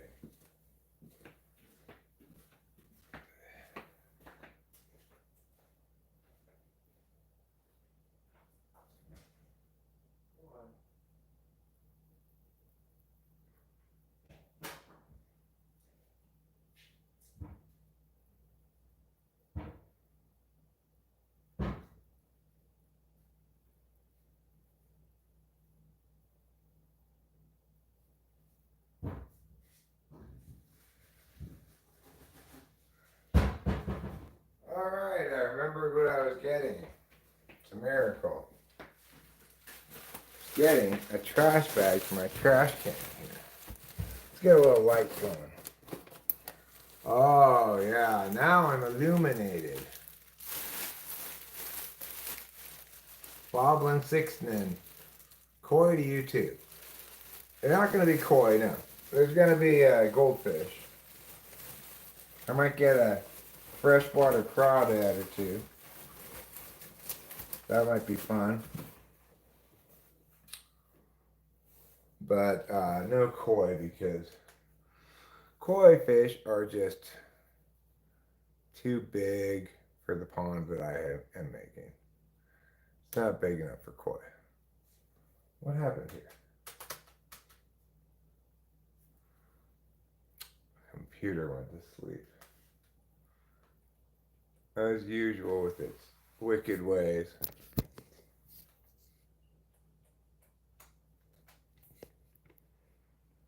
I'm not keeping Diddy locked up, but I do hope they don't free him. Yeah, koi are too big for me to put in that pond. I want to change that tonight and just do it right away. Do what right away? I'm going to put a heater in the pond come winter to keep it at a steady like 45, 50 degrees. Well, Boba Fett 5806, they did something on YouTube, so everybody's at whatever. Yeah, well, now you have to be your actual identity, so as to prevent impersonation, that is the general consensus around here.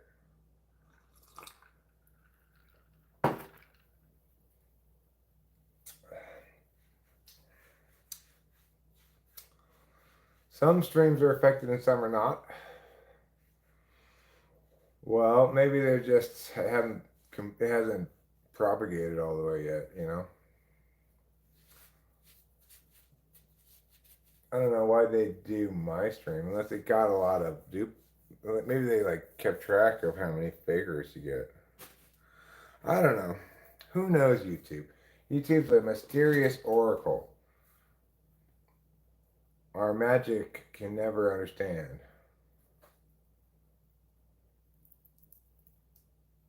I went for a quick scroll and saw my chat name every now and then. Have you ever tried CBD? Yeah, I smoked CBD weed in Hawaii. It didn't really do anything to me. Kind of made you feel like you were smoking weed, but that's it.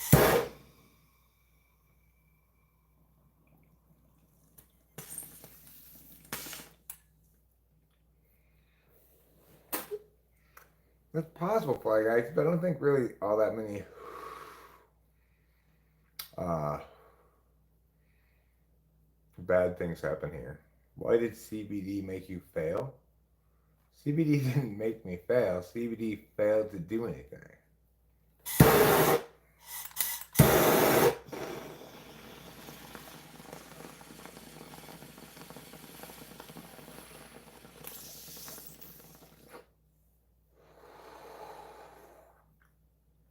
Sure.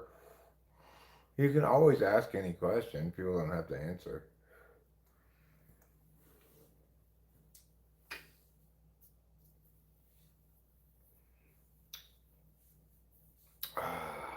That was a good bong rip. That was the sort of bong rip that you write home to grandma about.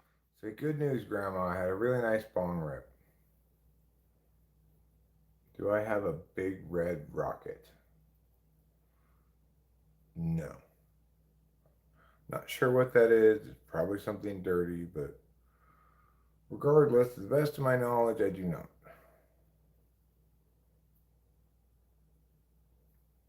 I mean, I've had gummies that have both CBD and THC in them. I don't get just CBD gummies, but a lot of the more sleep-oriented gummies will have a mix of CBD, THC, and something else.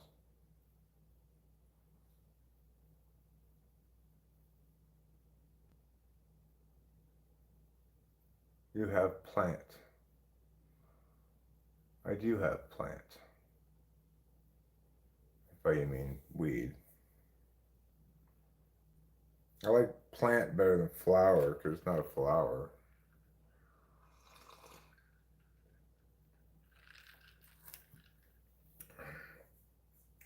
Okay. Pea disease. Like excessively frequent pee syndrome or unreasonable attachment to one's urine syndrome.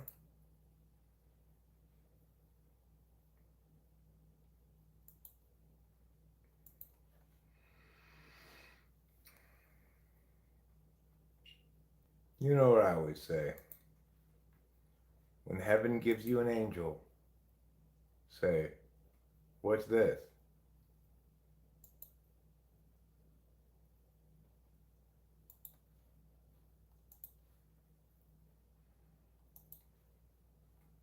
Ever heard of the famous feminist author Imo Wiener Skinner? I have not. If you're attached to your urine, you might have kidney stones. What if you're just emotionally attached to it? Like, oh, I hate to see you go. I used to sell lots, everything Dallas, Texas. Lots of what?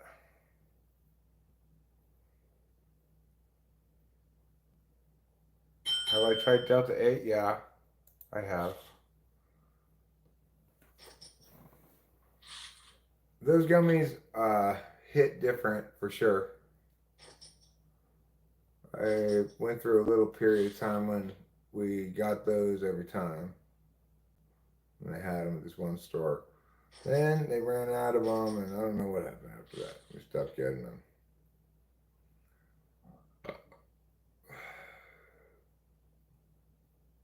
Yeah, I don't hate pouring my pee jug out. I figure that's what is called for in the moment. I don't want to leave it around where it could get knocked over. But it's not a jug, it's a jar. No, Ruben, that's not where your pee is stored. It's stored in your stomach with your food. That's why when you burp, it smells like urine. Yeah, I have tried Delta 8. I liked it. I thought it was cool. I thought it was different, you know. It hit for longer and harder, I thought. Arcadia Park? Are you from Arcadia? I'm also from Arcadia. I don't live there now, but I grew up in Arcadia. You still live there?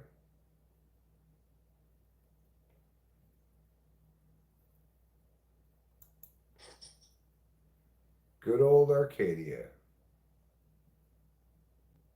Oh, West Dallas. So there's an Arcadia Park in West Dallas. Well, I lived in a city called Arcadia, and there was a park called Arcadia Park. Perhaps unsurprisingly.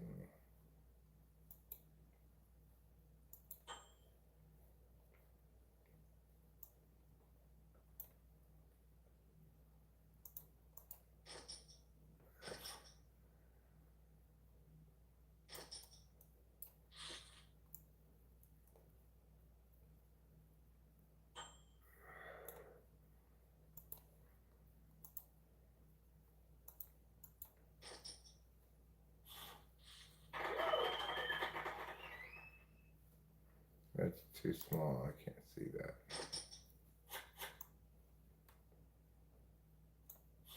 What's this one? This one can go down there. This one. I'm trying to arrange all my windows.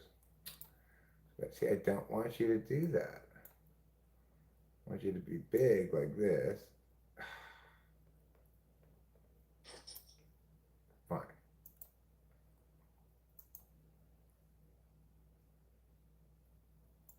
I'll show you when I get it successfully organized.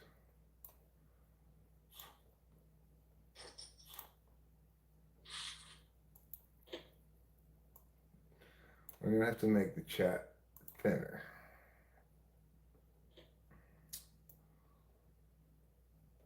Guess what I had to do any hour down the road? I don't know what that question means.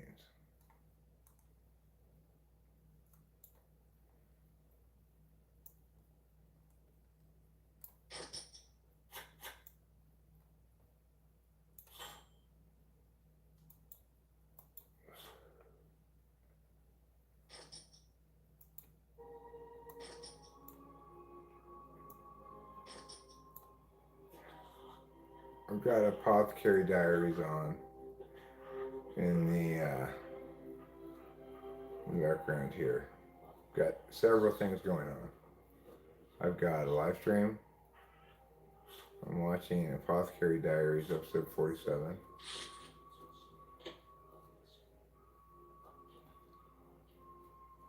Lives in Fort Worth to Hearst, Grand Prairie, Irving, Carrollton. I've never heard of any of those places.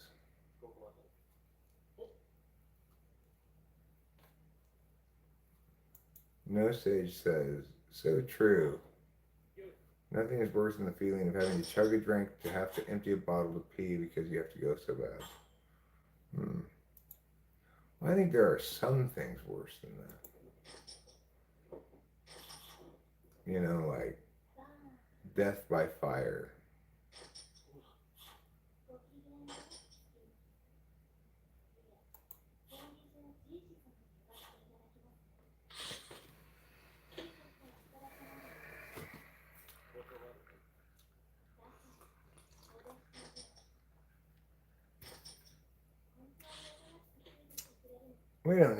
J. Instead of making C either K or S, we can make C the sound of J.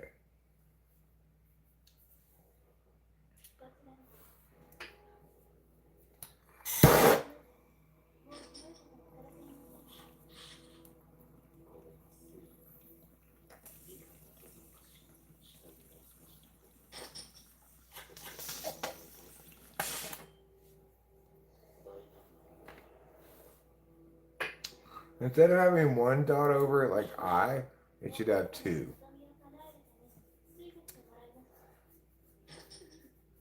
We're stacked on top of each other, not side by side.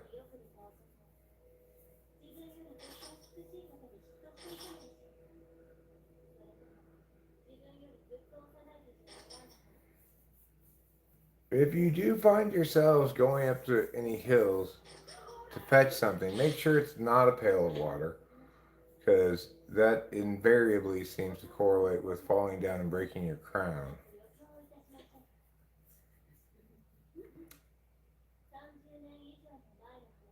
Keep your friends close and your pee bowls closer.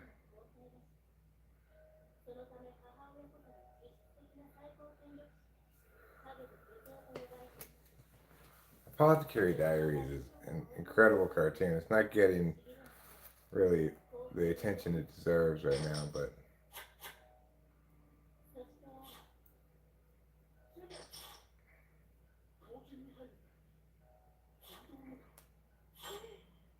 don't go around rubining all the time or you'll go blind. Good advice. I don't want to go blind. There's a hole in the bucket. You want us to cover that song, huh? Keep that in mind.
That part, they don't talk about that part, Fly Guy. Yes, they went up the hill to have sex, but their excuse for going up the hill was to fetch a pail of water.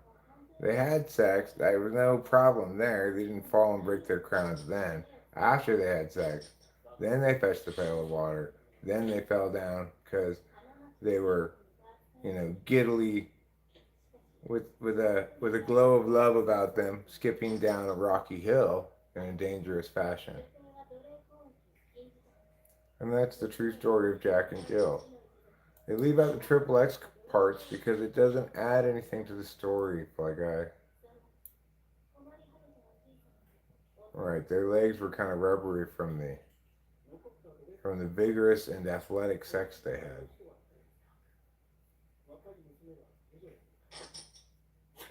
Yeah, it's great tragedy. The good news is they both had their crowns repaired, and ultimately they were both a little bit retarded, but it was an equal amount, so they were still a great couple. Eventually, they kind of recovered most of their cognitive functioning.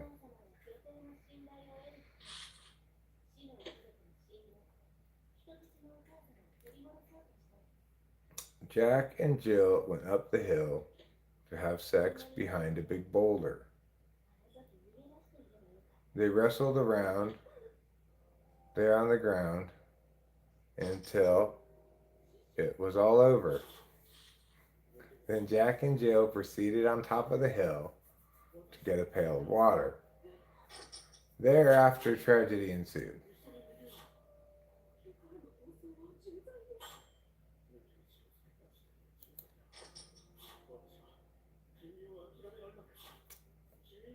Naughty nursery rhymes, huh? That defeats the purpose of a nursery rhyme. Nursery rhymes are for children. You're supposed to read them to their in their nursery.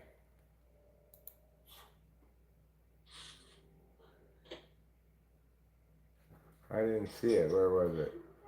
It's a very, very P world. Tears for Fears. I did not get it. I'm sorry. Jack and Jill went up the hill so Jack could lick her candy, but Jack's got a shock and a mouthful of cock because Jill's real name is Randy.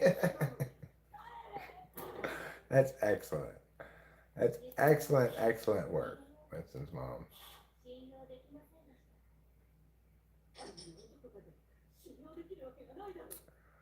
Have you ever had the backdoor trots?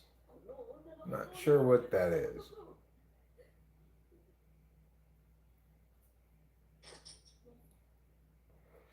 Yeah, well, people are weirdly perverted even at a young age. I know me and my friends were. We didn't get supervised much, and there was lots of, you know, naked games and stuff when I was a kid.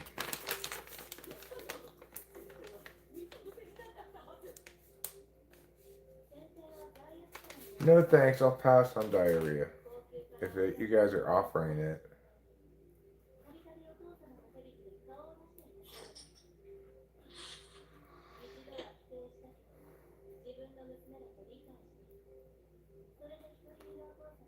Yeah, I had them with. I grew up on this whole street full of children my same age, and I have weird memories of lots of, I don't know, pretending to have sex, trying to without really being old enough to make that happen.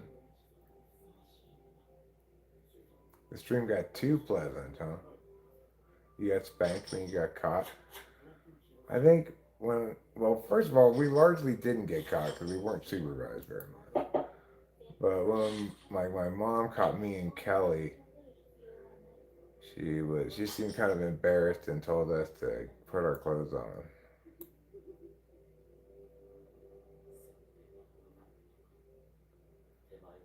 And I'm like, "Aw, mom, we're naked."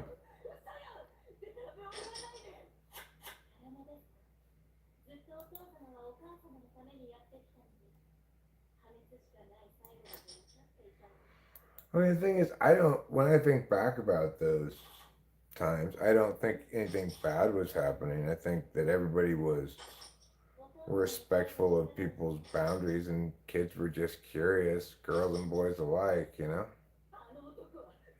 That's how it played out in my childhood.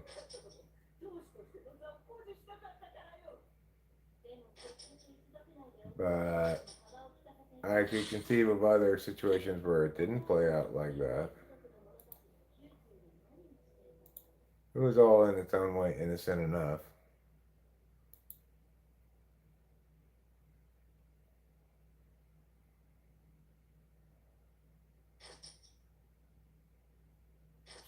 Yeah, maybe it was around that age, Fly Guy.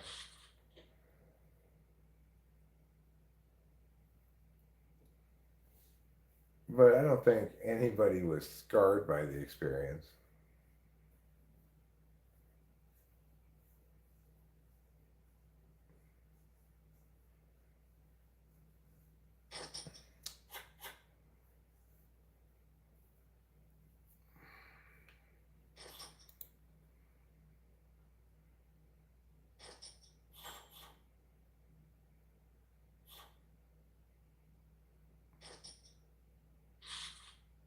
Little sneakies. Yeah, well, at a certain age, I just started thinking that, you know, like Kelly or whatever that other little girl's name across the street was, that their vaginas needed medical inspection. I'm sure I needed medical inspection as well.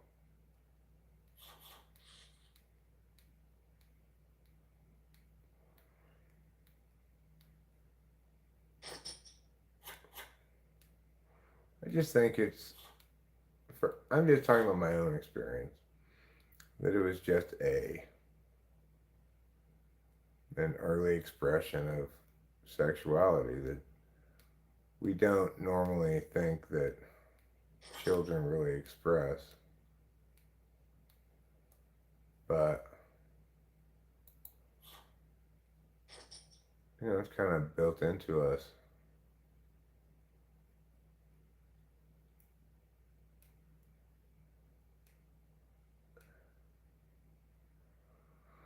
Certain age, you outgrow it and become too self-conscious or aware of the implications of it.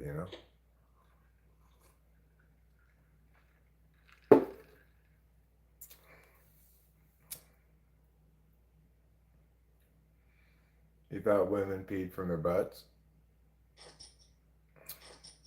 I always assumed they peed from their vaginas, but I guess they pee from their pee hole.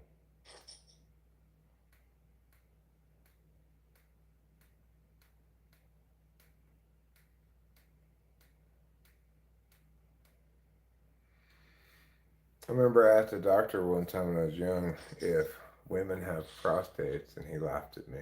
They don't.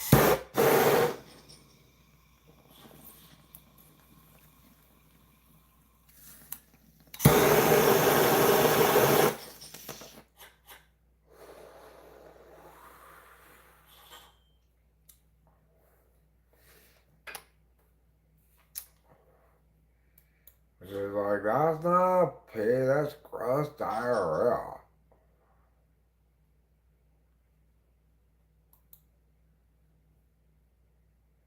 At birth, Winston's mom, same as everybody else.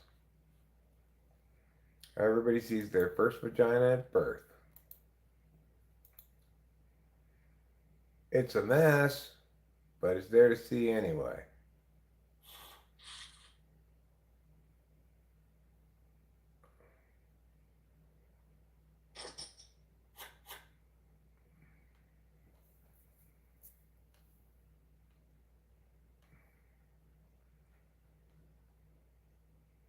Lord of Mysteries. 4.9, huh? C-sections exist? Okay, fair enough, No Sage. You are correct. Not everybody gets to see a vagina when they're born. Some just get to see the slit of a stomach. We call those the sad lost generation.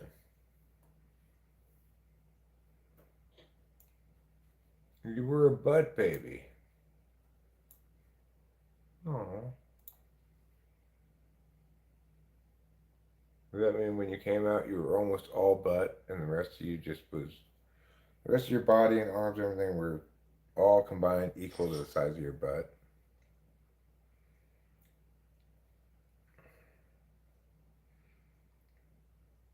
Butter my butt baby.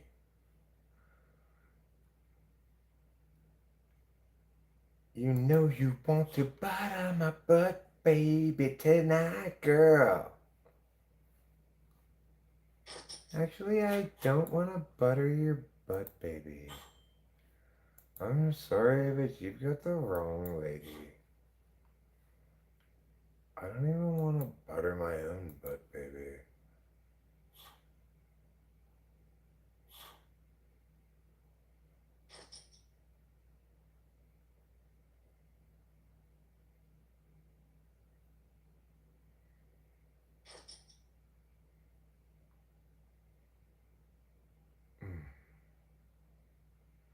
Oh, looking at the news. Dear.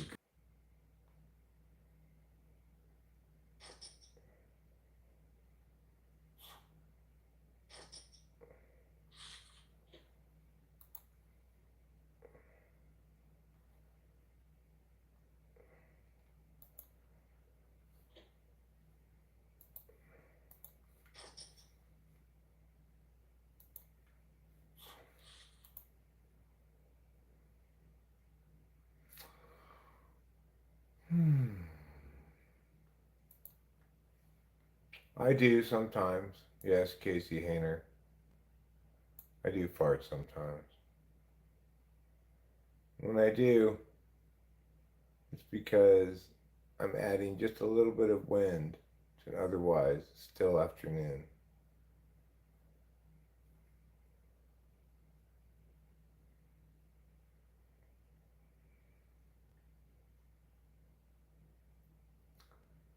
Farts don't transmute into burps.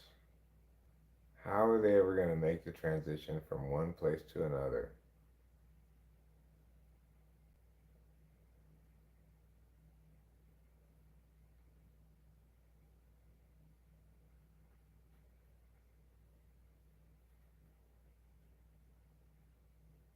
What do they smell like? A little bit of heaven. If you imagine the pheromone that an angel releases, that's what it smells like.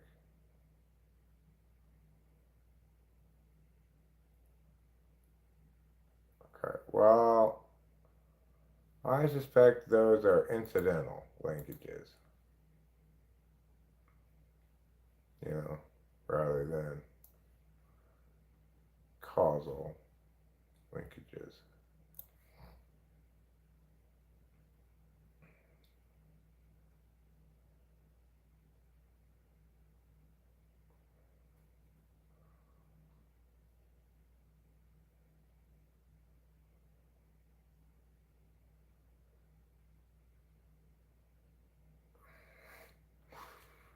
This is true.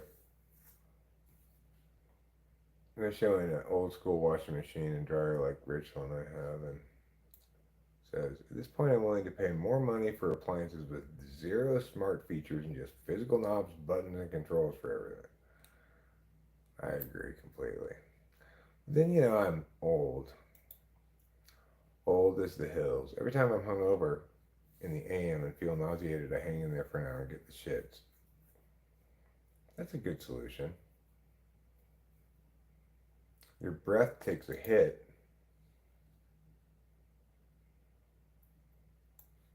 Hmm.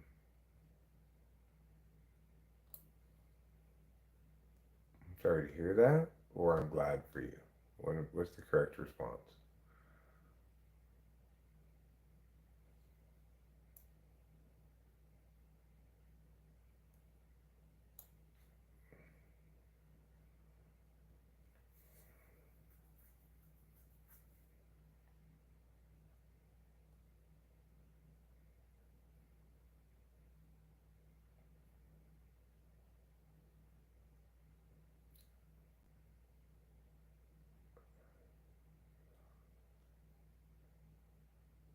You can ask you. I can ask you a personal question.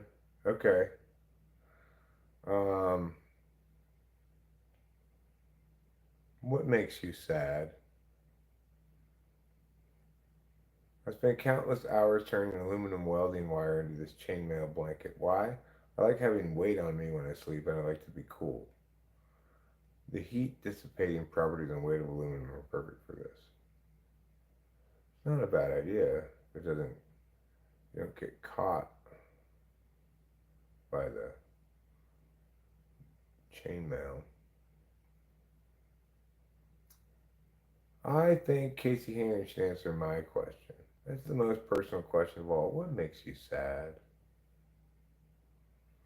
Oh, yeah, that'll make you sad. That makes two of us. My dad passed away a couple years ago, too. Took a while to get over it, even though he was super old. But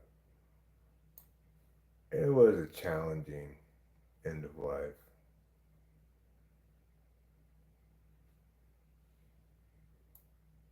Lunch is ground beef with banana and honey, actually so good. 200 calories, 20 grams per. Terrible.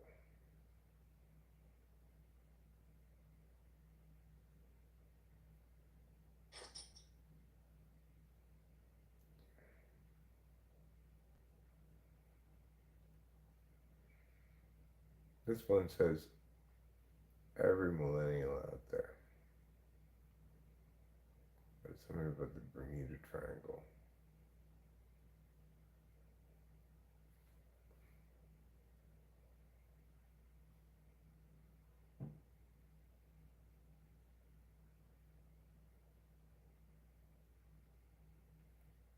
Hankering for bush apple light. Casey Hayner, you got a hankering for a bush apple light? I don't even know what that is. I guess it's some kind of apple drink made by Budweiser.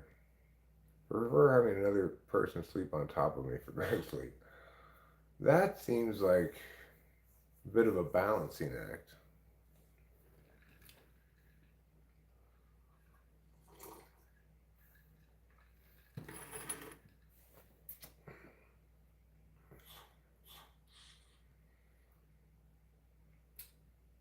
I like to sleep upon a comforter stuffed with the down feathers of angels.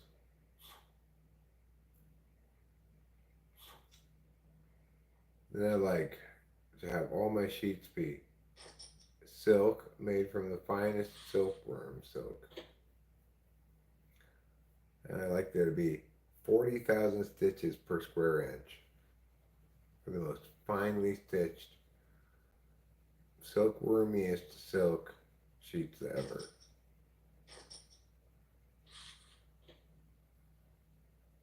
My pajamas should be cashmere, but the top should be a sweater vest.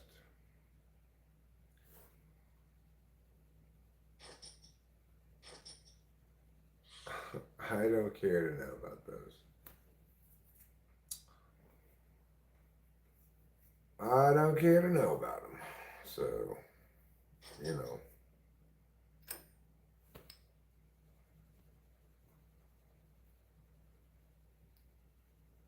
I should clean up around here a little bit. A little bit of a mess. Let me pull a couple bong rips and then maybe I'll do a little cleaning. I also wouldn't mind burning some sage. Just kind of air out the airkiness from the place, from at least right here.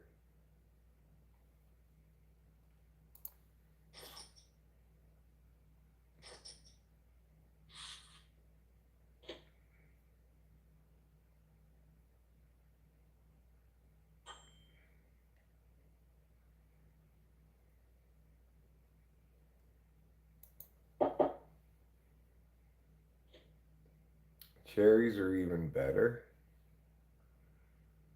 Better than what? Better than lemons? I would say cherries are better than lemons. Unless, you know, I'm trying to squeeze something onto fish.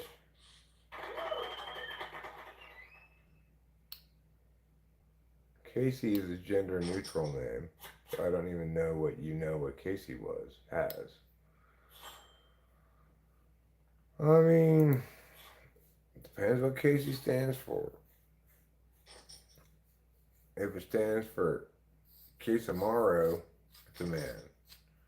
If it stands for Quesarandra, it's a woman. If it stands for Cassius, as in Cassius Clay, then it's just a mispronunciation. Why do all boy names become gender neutral? I don't think they do. I never met any girls named Eric. They go Erica.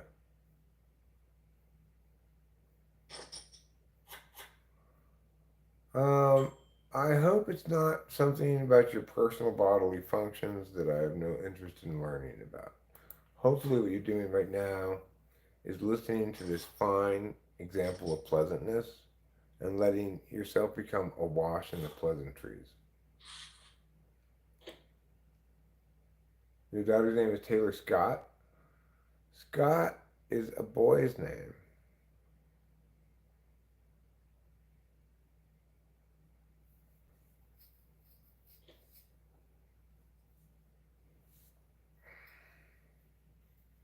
At least you should have spelled it Scote, Scote, Scotey. Would Scotty be a more girl name than Scott? Casey Warner. Wayner. Casey Wayner. The K is absent for a reason. Casey Wayner. Well, I guess you wane instead of wax. I think waxing is inherently better, but they're both part of the circle of life.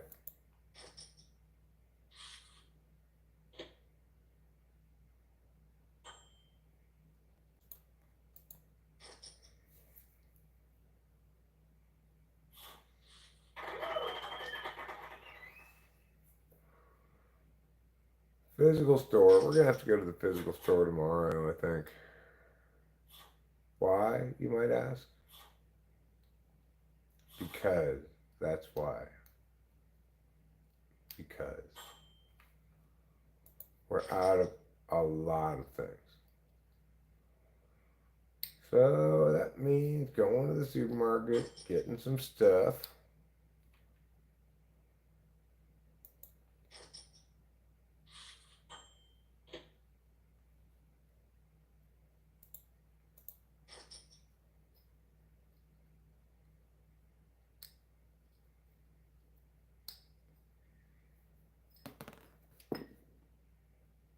What kind of things do we need to get? Well, we need to get frozen dinners. We need to get Mios and Mieners. Casey is a girl's name, yeah.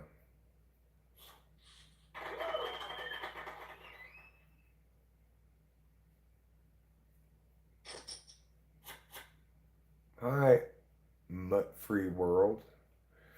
Are you into pure breeds or what? I had a wonderful mutt dog. She died quite a while ago, but I still remember her forever in memoriam because she was such a great dog. Saw an interview with Elon's mutant daughter on a communist channel. Anyone seen that one? No. It had little fake tits too. What? What you talking about, Willis?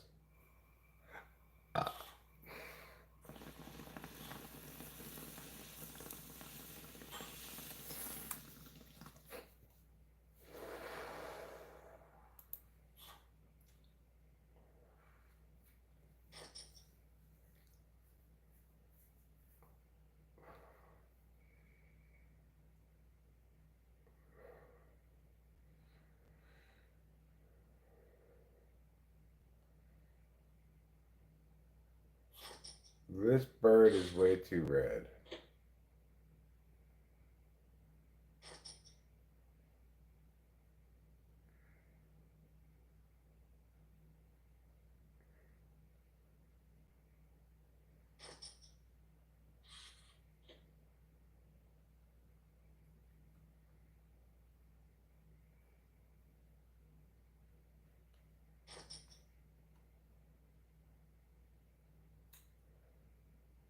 I was playing on your hankering joke to call Casey a wanker because of the last thing Casey had said, which was, I'm wanking away at my penis.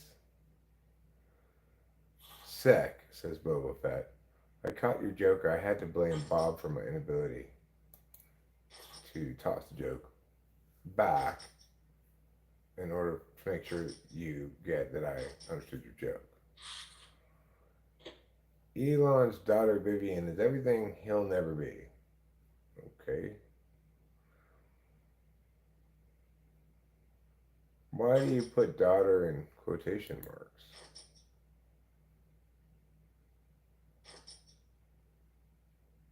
That does look a little clickbaity. Who's Bob? Boba Fett? Boba Fett, you're Bob now. I like that. You seem like a Bob. You've always seemed like a Bob.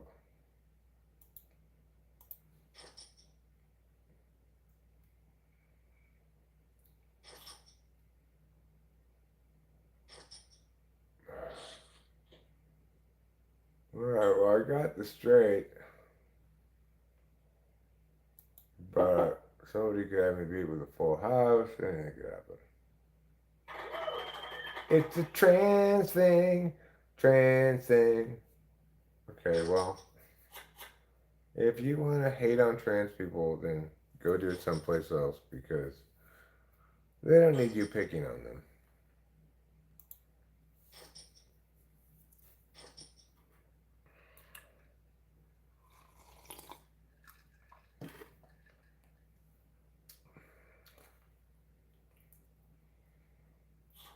Not going to touch them with a 10-foot pole, says Fly Guy.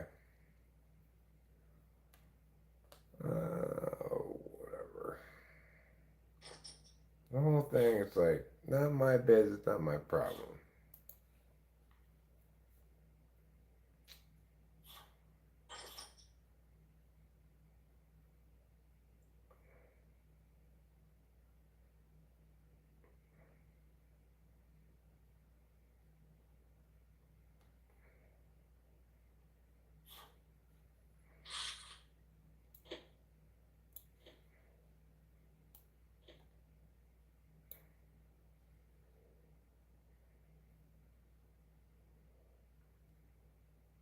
I'm not picking on them to deny their claims about their identity or reject, rather. Well, you know, it's their identity, aspects of which they perceive as subjective. You might perceive them as not subjective matters. And you might think that their choices are ill advised. And I generally think it's a poor choice as well. But you have to respect their agency, and it's their body to do with it as they see fit.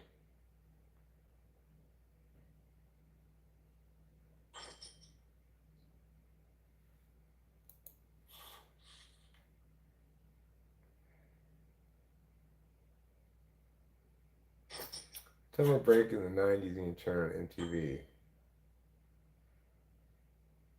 Someday all this will be sold to BlackRock.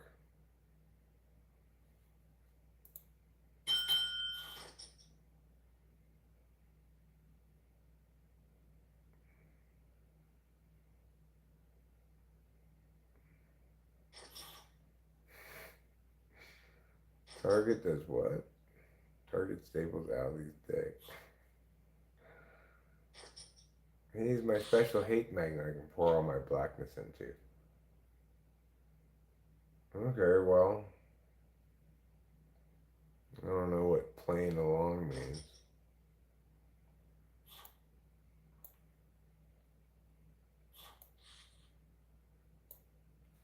I tend to not use a lot of that terminology either. But it is a distinction that now exists in the world. Somebody identifies as a trans woman, you know certain things about them. It's a category that has concrete meaning. Hmm.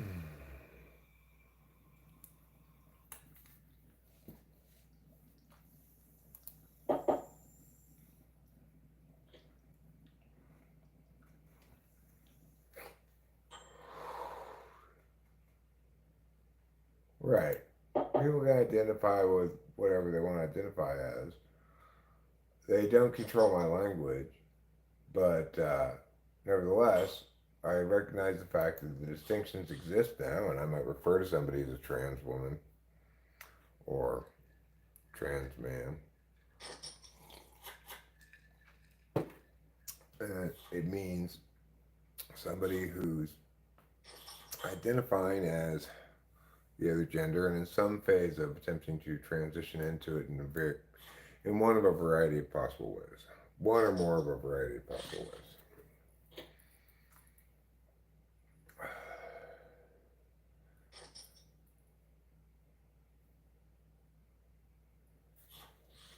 Like, I think the main reason people don't like it is because it just makes them uncomfortable. Taking something that was straightforward and cut and dry and trying to turn it into something that's not. It's taking something that's clearly a binary distinction and saying, we don't want this to be a binary distinction. And people get upset about that. But the thing is, the binary distinction still exists. That's why there you refer to trans women rather than just women and not indicate the distinction.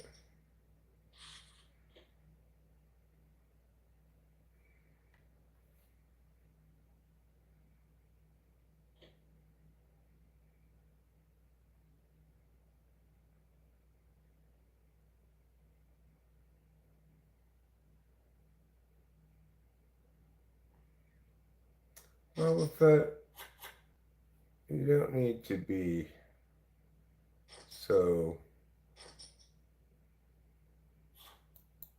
relentlessly adversarial in your phrasings of things.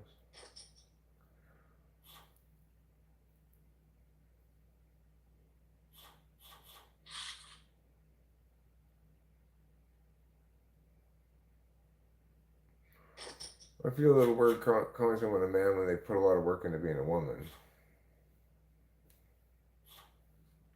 I don't think anybody saying Jordan Peterson's a good dude has the wrong frame of reference for the kind of thing he's trying to do. he, he is not a vile deceiver, no sage.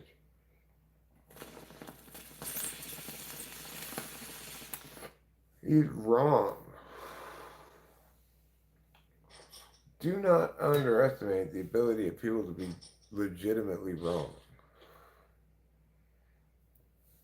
Almost everybody does it almost all the time.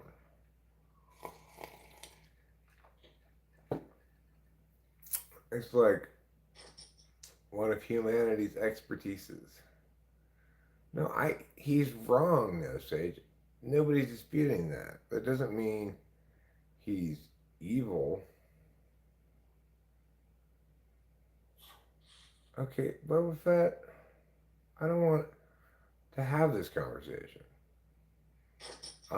You already know my position is that people should not be permitted to engage in those kinds of elective surgeries prior to the age of 18 when they're at their legal majority and it's their business.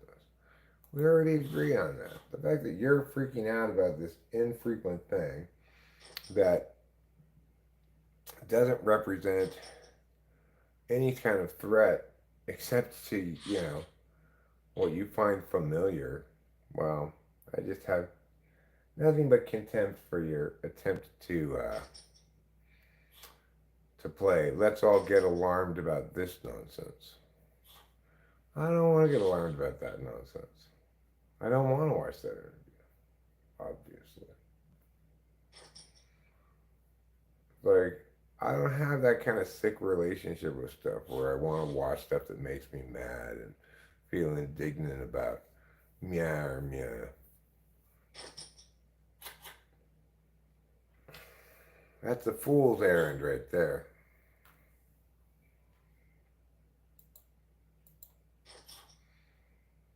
I'm not saying I've never been through periods of time when I've done that and gotten off on that, but I came to understand that it's not healthy.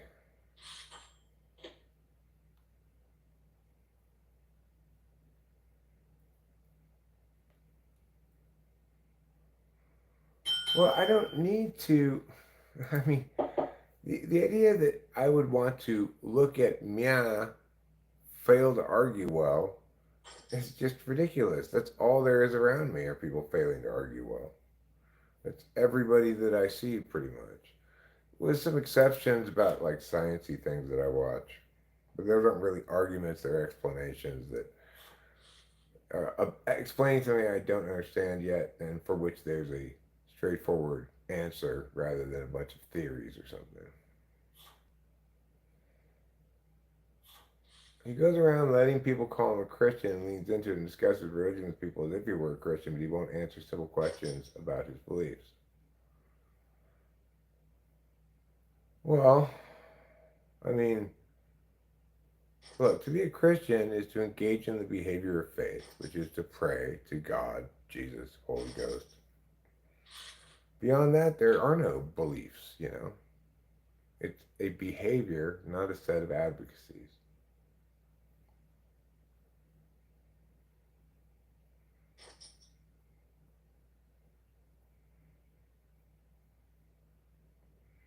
So, if he says he's a Christian, well, to me, all that means is he prays to Christian gods.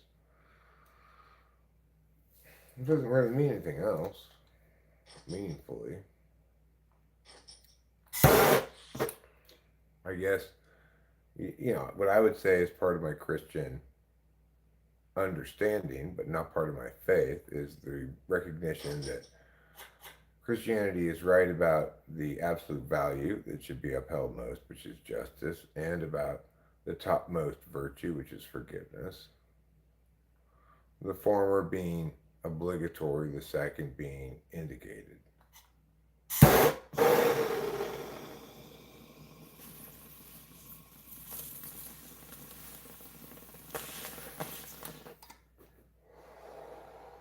Well, who cares? So he wants to identify as a Christian, but you think he's not really, he's just lying.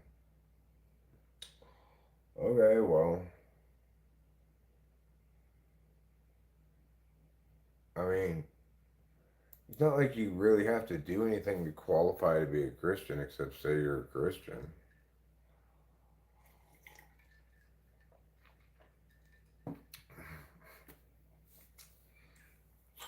He's pissed me off on a number of occasions, but I can think of plenty of worse people out there spewing plenty of worse garbage than him,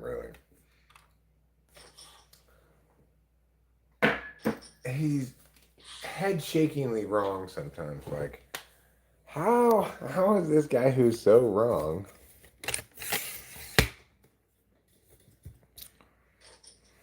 Well, I define my faith as belief in the absence of evidence or in the face of contrary evidence. And I define my faith also as a behavior, namely exercise of prayer, under the assumptions of faith. So there's my definitions.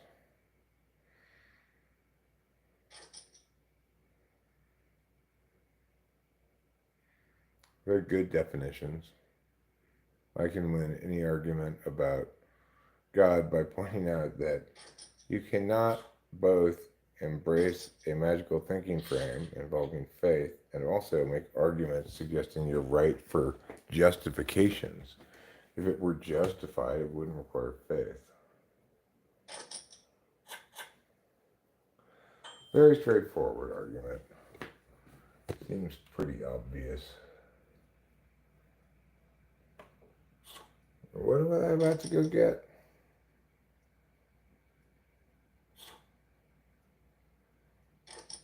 Everybody should listen to me instead of Jordan Peterson. I've got a lot of better things to say instead of Jordan Peterson. For example, I'm correct about things. Are we just gluons and quarks? I'm not. All right. I got no gluons, and I only got half the normal number of quarks. Instead, we got double the gluons and Mao particles, or tau or whatever they are. Where's that thing? Here. I'm going to let you guys know a little secret of mine. I am somebody who got most of his gluons by sniffing glue. And it was bad for me, My nose kept getting stuck together like this. But it did produce a lot of gluons. Yeah, which I then mixed with the gluten that I consumed. 162.54 big blinds, huh? I got top pair, good kicker. I have to fold that motherfucker. You glue onto your balls to your butthole again. Uh-oh. You're going to have to employ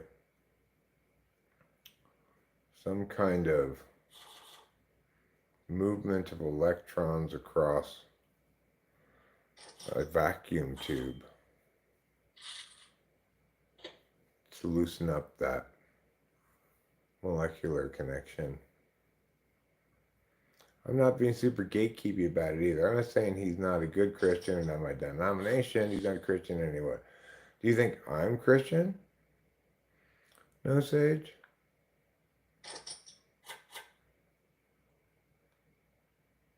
I don't want to drink any solvents. That sounds bad for me. You know, solvents, contrary to popular belief, are not a thing you drink to solve your problems.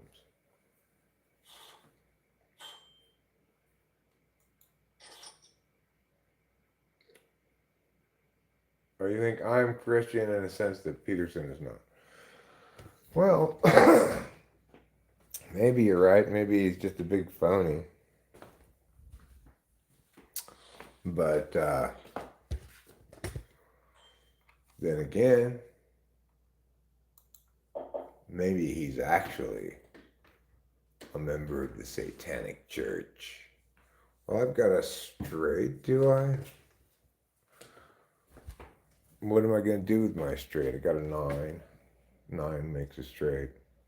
Water's a wonderful solvent for things which are water soluble. Like your mom. Your mom's pretty water soluble, isn't she? I think we all knew we meant soluble. Okay. He's a filthy dog. Wow, you really don't like Jordan Peterson. I just think he's kind of a sad story, really. He was asked to be he was asked to fill kind of a position that his intellect wasn't up to the job for. You know, I could fill that position of truth speaker to the world. The thing is, there's a lot more appetite for prescriptive stuff than explanatory stuff, especially like this. I don't have a lot of universalizable advice to give to people that are going to help any specific person. I guess I could write a self-help oriented thing that said these are the risks of configural imbalances. So like if you are going to be imbalanced in meow way, be careful of meow habit or meow, you know. Like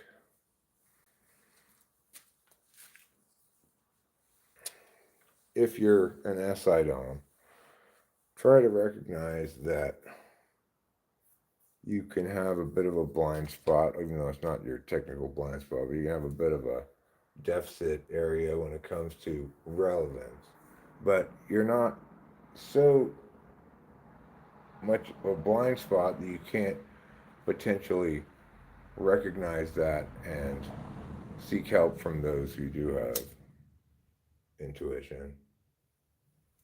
Of course, your interests and priorities, by and large, are going to be very particular to your SI stuff. But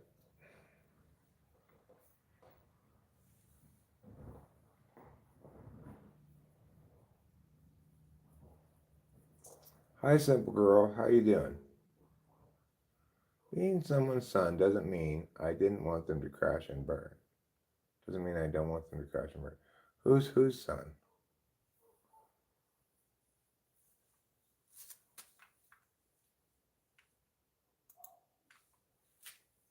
I think the best way to understand Jordan Peterson is that he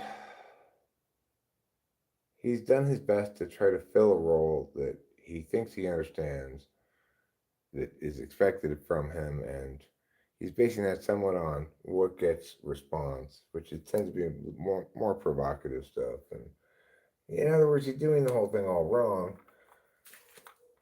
but because he's not prioritizing being correct.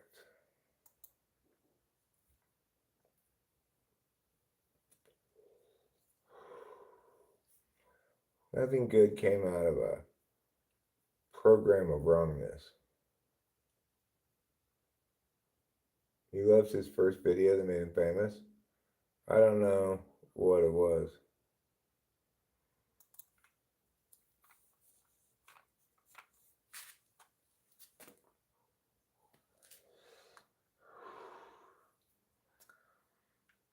Okay, well, I agree that just because Jordan Peterson is someone's son, it's nice to not be too contemptuous of him. But that doesn't really, like you said, that doesn't work as a rule. However, I don't think Jordan Peterson is Hitler or Jim Jones. I think that Jordan Peterson is wrong, intellectually not up to the challenge of his role and moment, extended moment, And, you know, he can't be what he's not.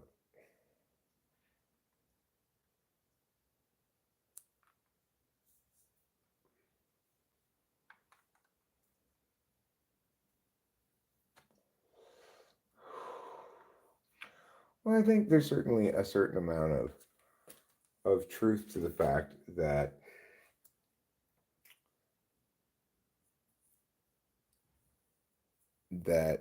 doing things that are productive to get done is by and large preferable to sitting around in a state of various degrees of angst, you know, or musing to excess. It's just questionable as to whether that advice is going to actually help people with SE in the eighth slot or seventh slot.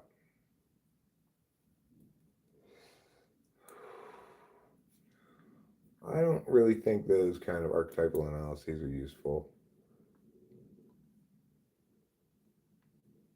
It's just maybe a fun way to frame things, but it doesn't really inform us.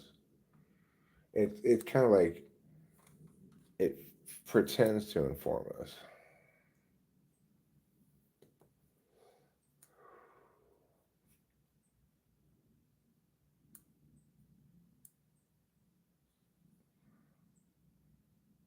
In the video, it was a professor and some kids were trying to make him use their pronouns, and he kept attacking his character into submission, but he didn't relent. Yeah, I remember that video.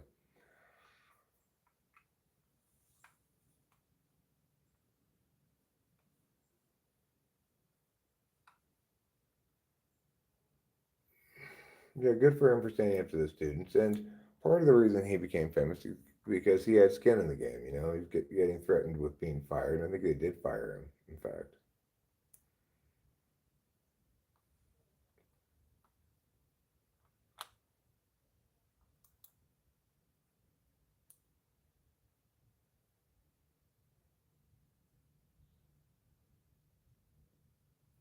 It'd be nice if I could have some moment that thrust me to the forefront of such thinkers, whatever you want to call them. But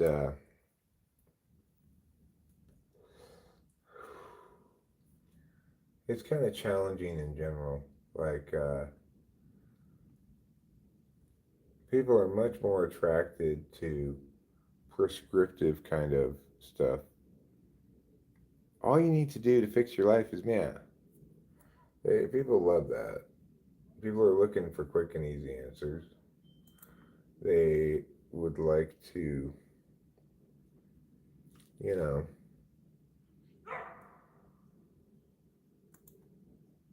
not have to reconcile like I'm fundamentally I'm fundamentally inept in these ways. I'm gonna have to figure out how to compensate without without simply relying on certain heuristic. Because it's like, if the solution presented is, why don't you just consistently over time do these following actions? Well, that's exactly the problem that people of seventh or eighth SE have, is consistently doing things over time. The same thing, taking action for long term plans and stuff. That's a big challenge. And just simply telling them, oh, well, stop having a challenge in your area where you have a challenge is not going to feel like an effective solution, because it's going to be like, all right, well, I can't, I can't fulfill that prescription.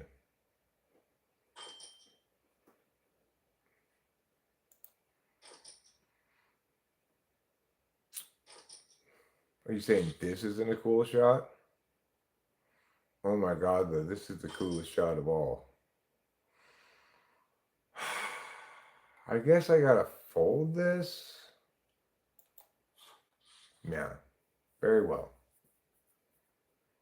So I find Peterson authentic. I don't think he's especially inauthentic. I just think that he's married to certain narratives by virtue of having said them all, you know. But I don't know. Like I said, I think the proper feeling is to feel bad for the guy, because he's been placed in this role that he's not up to the challenge of filling.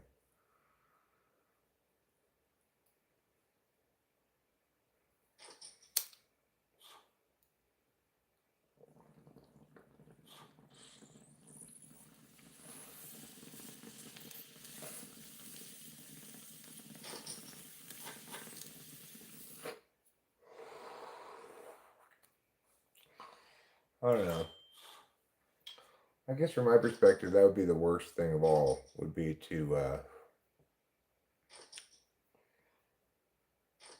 be celebrated as some genius in something and not feel as though one has the goods. You know, that would never happen to me in the realm of like thinking, arguing types like Jordan Peterson, Sam Harris, whoever else. I would never feel as though I don't have the correct answers. I'm not equipped for this. I feel at all times like I can explain things.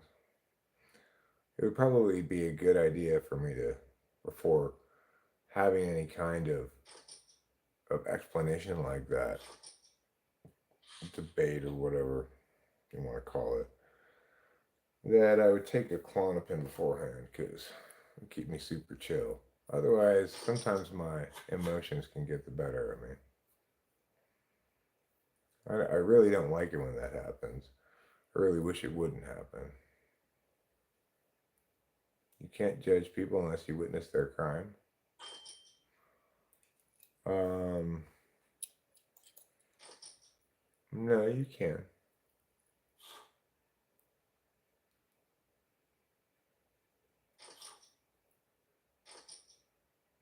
Look, it's fine to pass personal judgment in your personal life at a lower standard than you would if you were the jury in a criminal trial. There's no obligation for you to afford somebody presumption of innocence if you believe the preponderance of the evidence is sufficient to convince you of their guilt, because you're not functioning as a juror.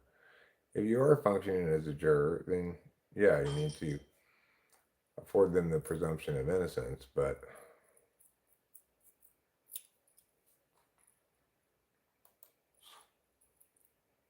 you know, there's nothing wrong with people knowing correctly or incorrectly somebody's guilt based on what they've read about it and stuff. Nothing's predicated on it of importance. So everything is fake and lies and nothing is real. Truth is, I don't care a lot about anything anymore because everyone believes all these drastically opposing views. So, as far as I can tell, there is nothing anyone can actually believe. Well, Sean's ghost, you're ignoring everything I say. I have all the correct answers. I believe them wholeheartedly because they are true. They are true because they are the best arguments and they win the argument on the matter. Ergo, there's me, a bastion of independent, specific, accurate truth on every specific issue, not driven by any kind of agenda or team orientation, simply correct.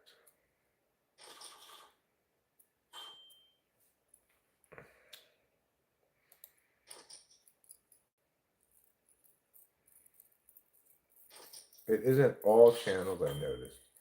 Simple Girl, yeah, I heard that. It isn't all. It isn't all channels. I don't know what to make of that. I suspect that they're just taking a while to propagate, you know? But it could be that only certain channels have to have this, like they don't trust my channel or something. Could be.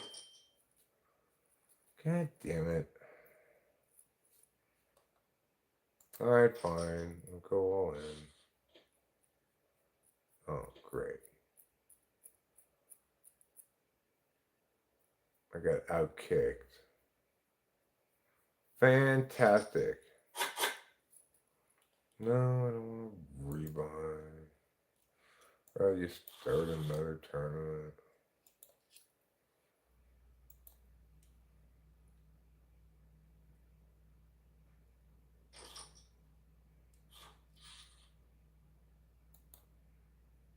This one starts in a minute and a half. It's an $11 tournament. Just like the one I just lost.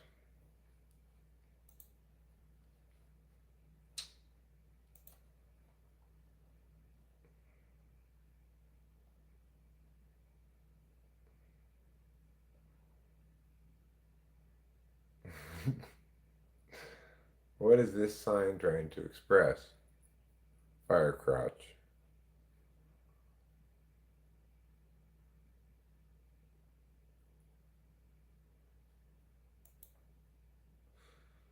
The meteorologist who devised the wind chill factor has died. He was 86, but he felt like 75. Hilarious jokes.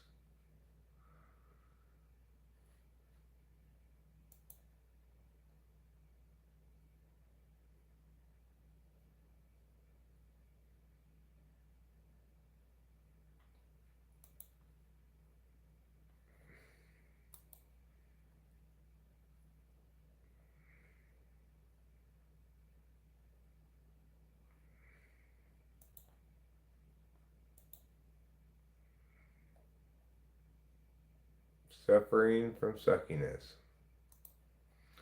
Don't go suffering suckiness if you can avoid it. Okay? I want you and all of yours to avoid suffering from suckiness. Scroats from the underground. We talking about my scrote or multiple scroats? How many people's scroats are we including in this conversation? 100 million scroats? Are we choosing them at random?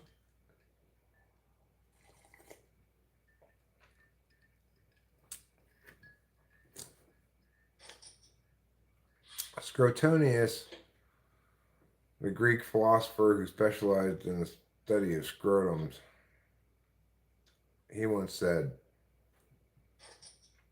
Scrotonius, Bubustius, Calustius, which in Greek meant scrotum, that's the thing, that's the thing.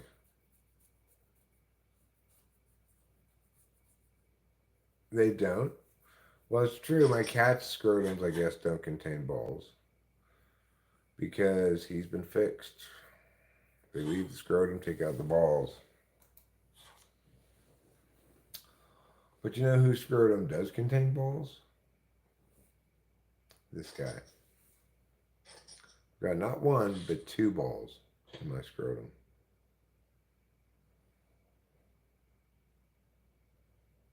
JBP hate rants. Oh, I see.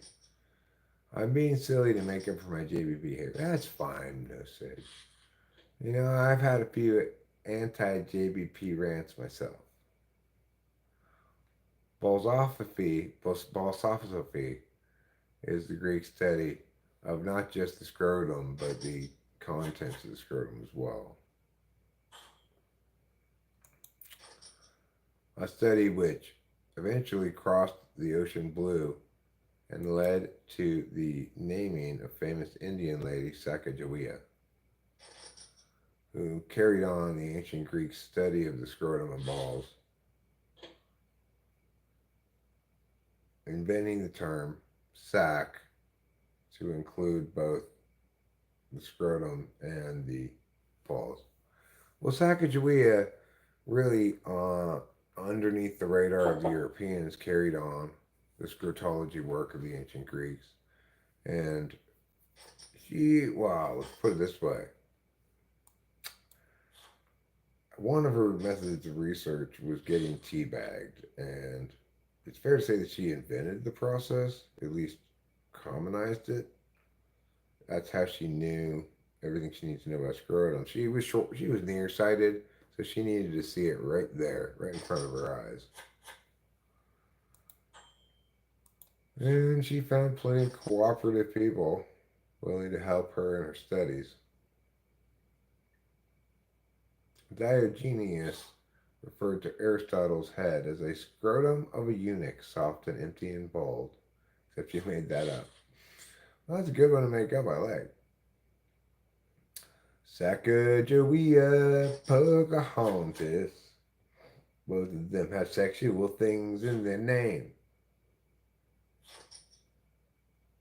Stop touching my Sacagawea. Let me poke your Hontus.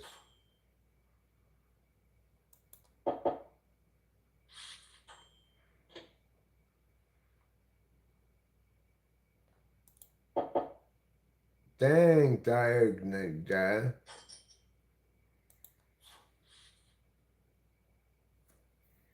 Hate it when I get poo on my butt. I think we all hate that. Like, I think we all hate that.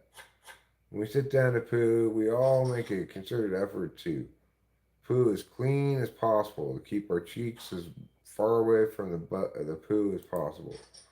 You know what? Sometimes the poo is not cooperative. It's like, I'm gonna be super messy. How you like that?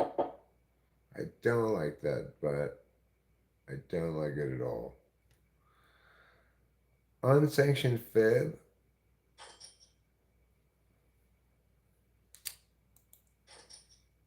Do I shave my butt crack? No, I don't. But that would probably be a good idea in terms of just having cleaner poop wipes in general.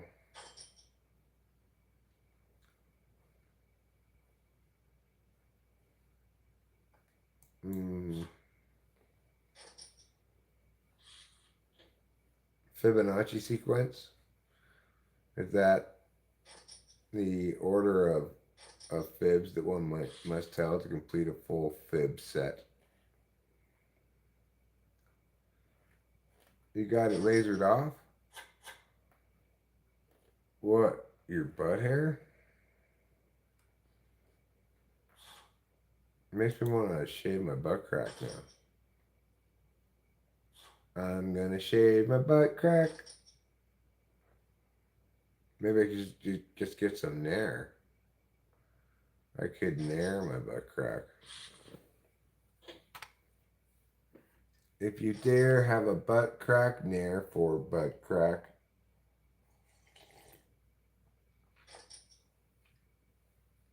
What purpose does that hair serve?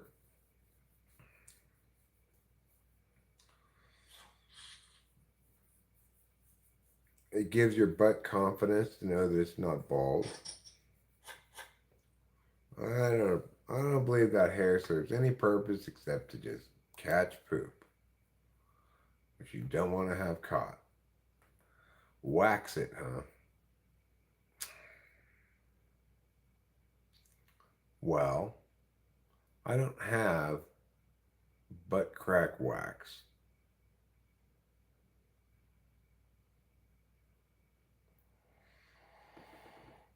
Butt crack wax. It's for waxing your butt crack. There should be a product called butt crack wax, and that should be its jingle.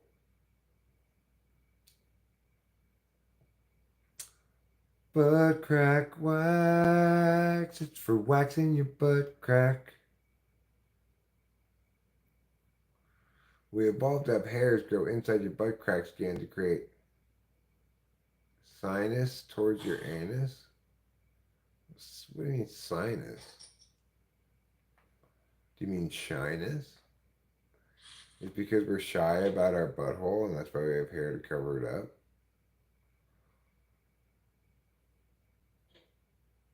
Like a hole under your skin. A tunnel.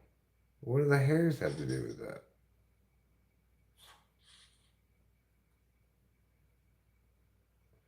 Well, I'm going to give it a try. I'm confident my butt crack hairs will grow back in a jiffy if it doesn't work. The hair creates the tunnel as it grows inward. Okay, Fly guy, this doesn't make any sense. You're telling me my hair tunnels into my butt in such a way that it facilitates me pooping? That doesn't make any sense. If you use butt hair for a hair transplant, would those be called butt plugs? No, they'd be called hair plugs. Butt hair plugs. What would they be called? And I haven't looked at it, but I'm guessing my butt hair is just this rich, flowing, full of body hair like I had when I was 16 or something.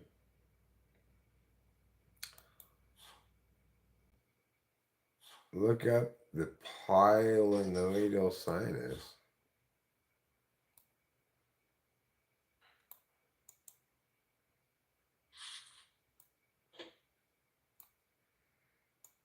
And it basically says don't shave your butt hair.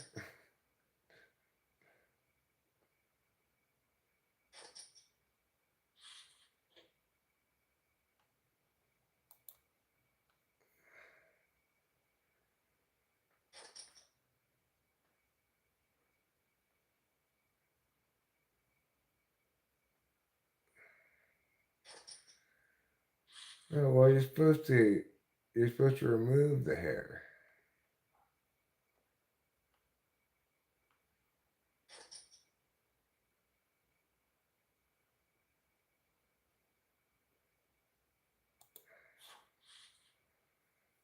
Yeah, it's supposed to shave it free of hair.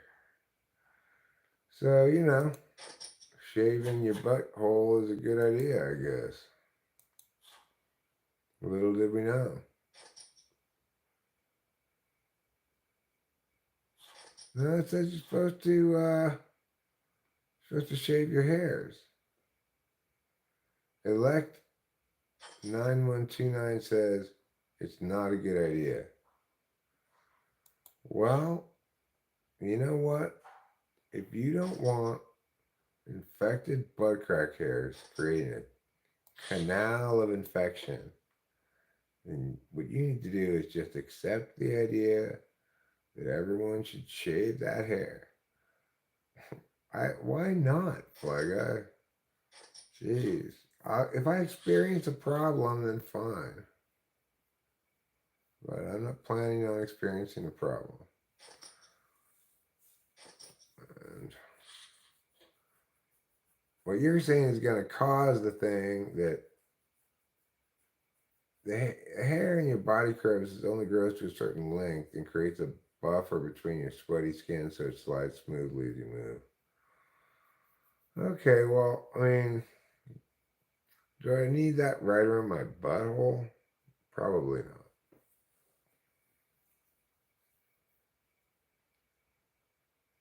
Simple Girl says it's fine to shave it. And you know what? She's a shaving expert.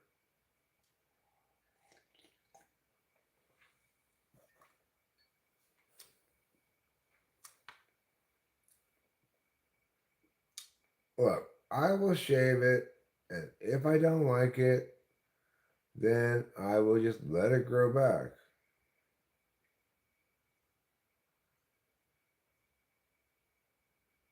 Everyone's got an opinion about whether I should shave my butt crack.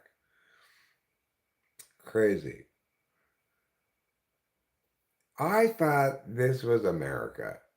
I thought a man could shave his butt crack without a lot of pushback from his friends and neighbors. Hey, I figured people would think Eric wants to shave his butt crack. Let him shave his butt crack. Let's be encouraging about his new enthusiasm.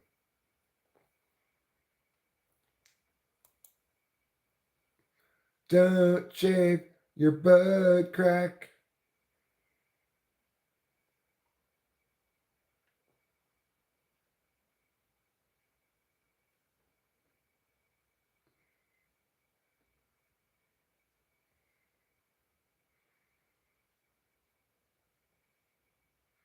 Okay, well, this guy's story does not convince me not to shave my butt crack. I'm sorry. Just let me shave my butt crack and find out myself if there's a problem. If there is a problem, they'll say, you were right, fly guy. I should have listened to you about my butt crack. What I will do is shave my butt crack and then I will lather my butt crack with oil of Olay so that I can have plenty of move around without chafing. Where's Casey Hain to weigh in on this conversation? Fly guy, chances of me going jogging are slim to none. Thank you, Fly guy. I will keep in mind your warnings and I will keep an eye out for those consequences. And we'll see if I regret shaving my butt crack.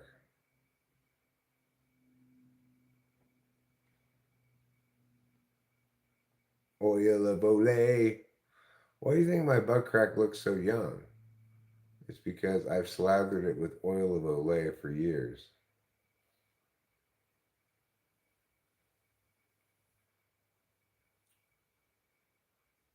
It was voted most youthful butt crack in People magazine, which I think we can all agree is a bastion of reliable journalism.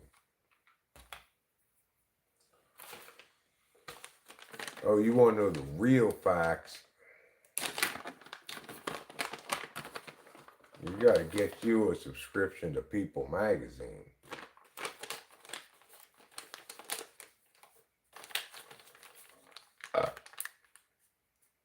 I now use the pronouns butt crack and butt crack.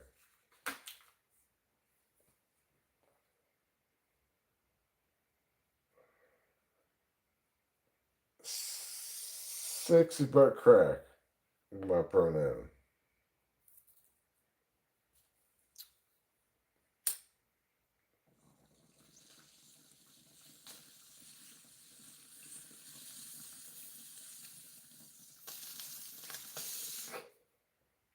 I could just take a bath in there and just get all the hair off my body.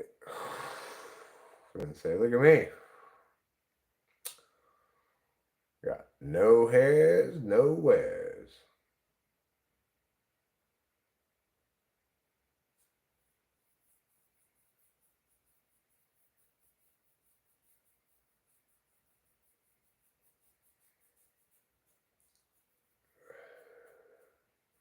I was hoping to get advice from the legitimate crevice removers here. Well, I'm going to remove unnecessary foliage from my crevice. Really the only crevice I have. My armpits might qualify as a vertical crevice, but pushing the crevice, pushing the word crevice a little bit further than I think it should go.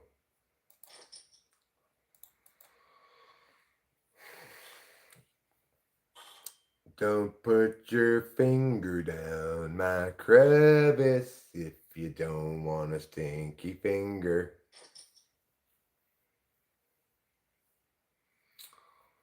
The only crevice remover is one-cheeked fly guy. Removing hair from the crevice is another story. Look, it's a straightforward enough ordeal here, I think.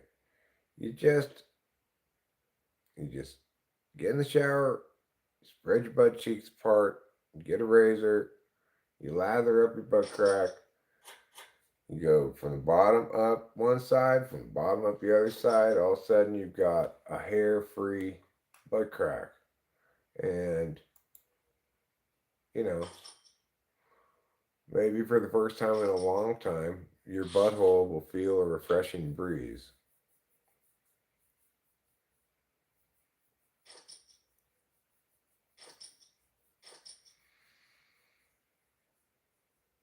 All people should stay hairy, in my opinion. Okay, well, I'm glad you know how hairy others should be. I think Acacia and Ruben both need to get a lot more hairy. I would like to see Ruben with like just a big bushel of chest hair. Even so that even when he wears a shirt like this, it's just burgeoning out of it. I think that would go well with his general look. He could start Tom Selicking his shirts. Hair removal affects your mental health? Um, okay. How? Does it make you feel more clean?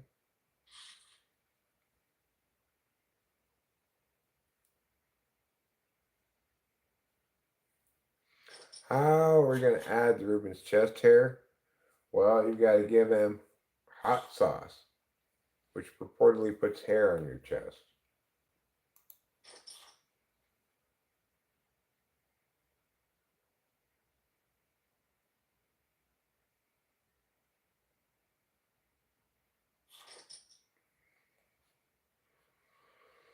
My name's not Chico, my name is Rico. I mean, it's Eric, which is kind of like Rico, but in English. Acacia, just let your hair do its thing, okay? Who's Scott Hall, legend?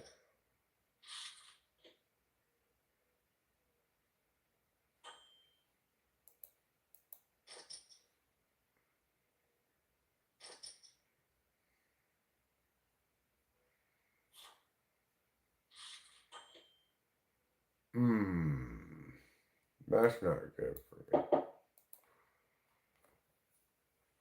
me. That's not good for me. That's a bad thing that happened. It's okay. Bad things happen to good people.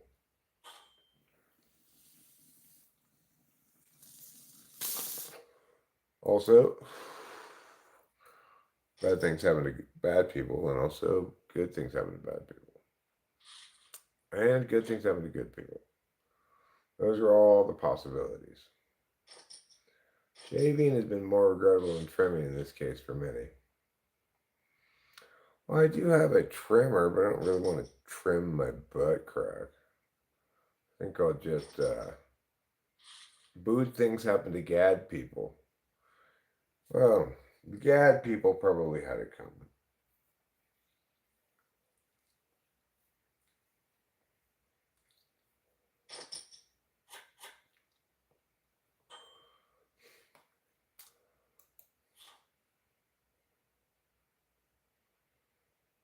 Well, maybe I'll get a pair of scissors, Just scissor away butt crack hair. Boy, everyone's got a lot of strong opinions about this.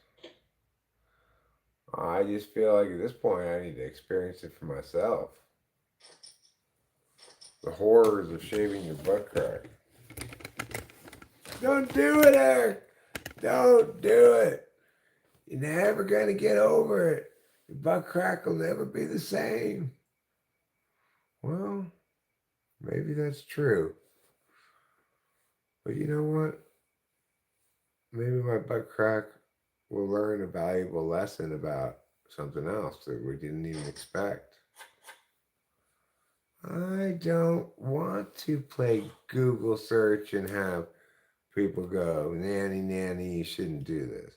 My butt is not their butt, okay? Keep in mind, the people who did it, who don't complain about it, they're not going to post anything about it. They're just going to be like, oh, that worked out fine. So you need to keep that in mind. No, it is not like Samson and Delilah.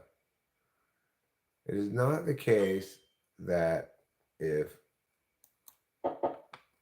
my butt crack hair gets chopped off, I lose all my strength.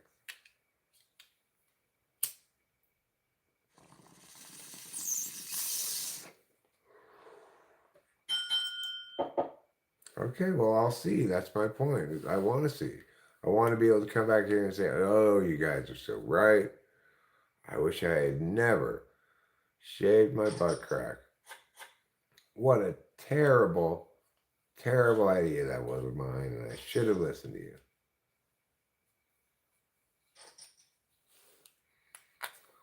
You know what can provide the best answer? My butt crack. Everyone's so sure how my butt crack's going to respond to being shaved, but it's a special butt crack. It's not anybody's butt crack. It's my butt crack. Okay? It has its own way of doing things, its own way of looking at the world. Tweezing your butt crack. You have got to be kidding me. Butt crack tweezer. Don't be such a butt crack tweezer.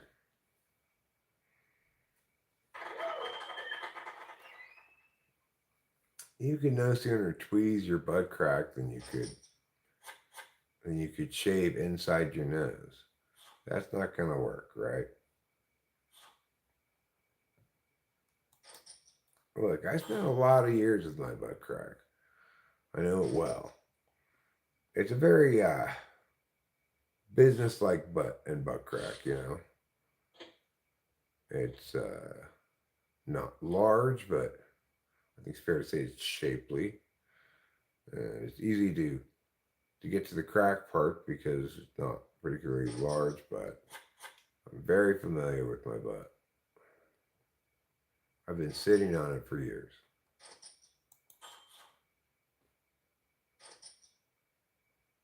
That's where I got my butt, yeah. International House of Butts. People said it's kind of a low-end butt store, isn't it? And I said, well, you know, if you find the butt, it doesn't matter where you find it.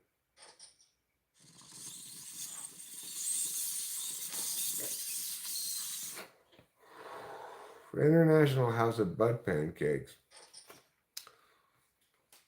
Ruben, nobody's going to go to International House of Butt Pancakes. Intranational.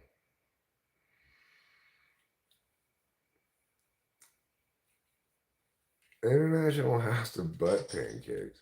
What makes something a butt pancake? Is it shaped like a butt?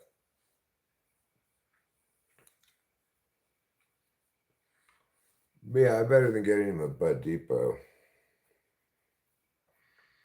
But, you know, I could have gone into the fancy German Butt Books. It's very boutiquey. Couture butt instead of just off the shelf butt. But just off the shelf butt fits so perfectly, I just went ahead and got it.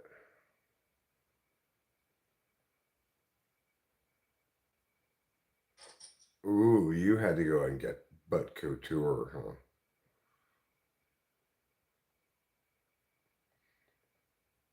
I mean, better to close your eyes and shout into the wind while slashing away by feel.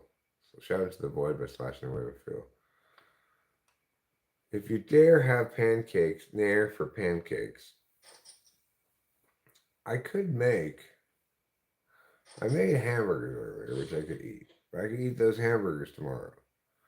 What could I make? Well, I'll tell you. I could make rhymes with squaffles. I could make waffles. I could put butter on them. I could enjoy the delicious flavor of butter-covered waffles, butter-covered butt cakes. The regrowth feels uncomfortable, and it's worse than other body parts because of the friction and moisture down there. Some get ingrown hairs or irritation. However, not everyone regrets it. Well, I don't think there's ever been an occasion where anybody got so much feedback on suggesting he might shave his butt crack.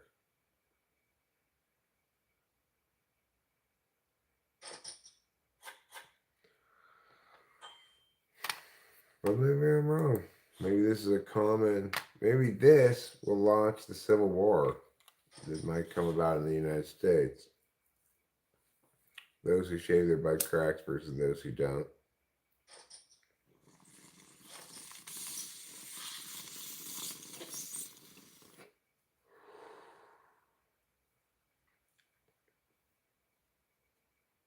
Generally speaking, my butt does a pretty good job. A lot better than it used to do. There's just time when I was more sedentary and more constipated.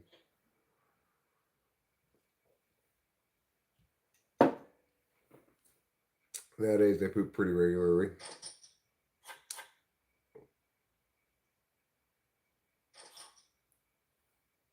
3,800 comments on a thread about whether you should shave your butt crack. I guess it does bring out strong opinions in people.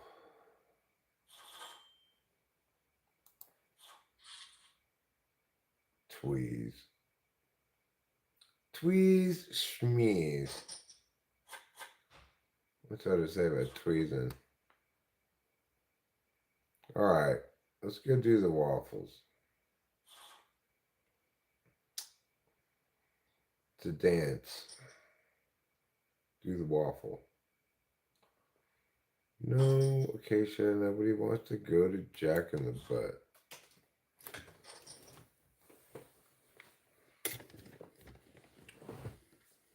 Not that the box is a lot better, but me and my professional grade butt waffles will change your mind regarding everything you thought was true about waffles.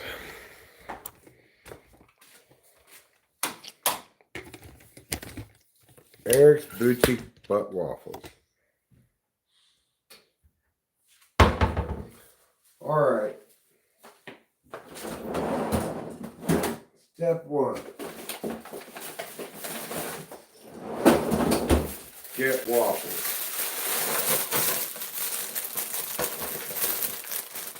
That's just 2 waffles. Step 2, check the poker.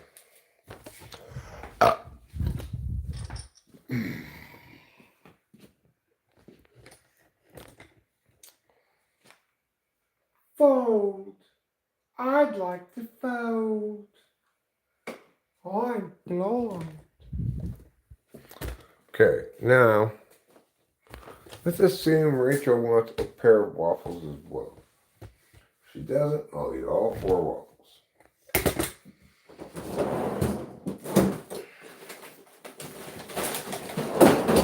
Bam! Box number 2 of waffles.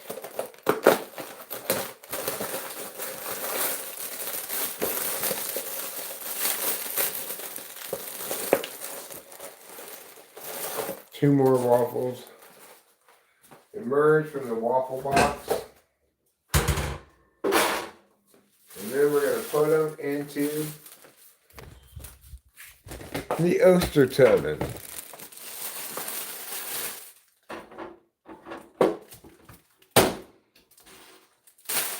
Be right back here. Check on the poker.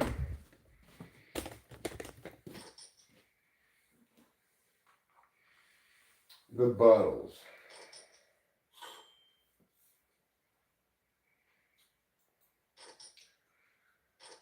If you love your bottles, then you always touch your butt.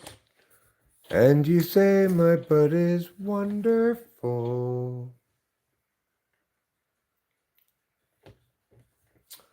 'Cause that's my butt. Yeah, the yachting and the butt.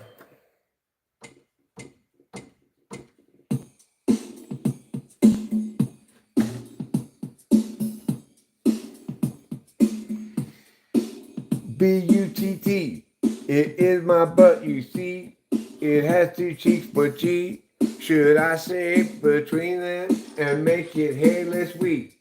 That is my B-U-T-T butt that you will see. And it is behind me and my front stuff. I've got a butt, and so do you. All butts have two cheeks, too. That's how many cheeks make a butt. If you have fewer than that, then that's not what you're looking at. It's not your butt. You should stop. Think about something else. I don't know whether you've got some other place with two cheeks. Not your face. Instead, your butt. What did I come in here for? All right. I gotta put butter. I gotta put some butter on my butt waffles. That's what makes some butt waffles. Gotta put a lot of butter on your butt waffles. Otherwise it tastes awful. I'm putting so much butter on my butt waffles. What will you do if it is awful? Butt waffles. Everybody, butt waffles. They're waffles with butter and butter with waffles. That's why they are called butt waffles.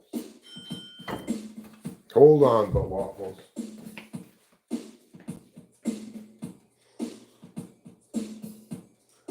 Butt waffle this and butt waffle that. If you don't know, it's a butt waffle fact.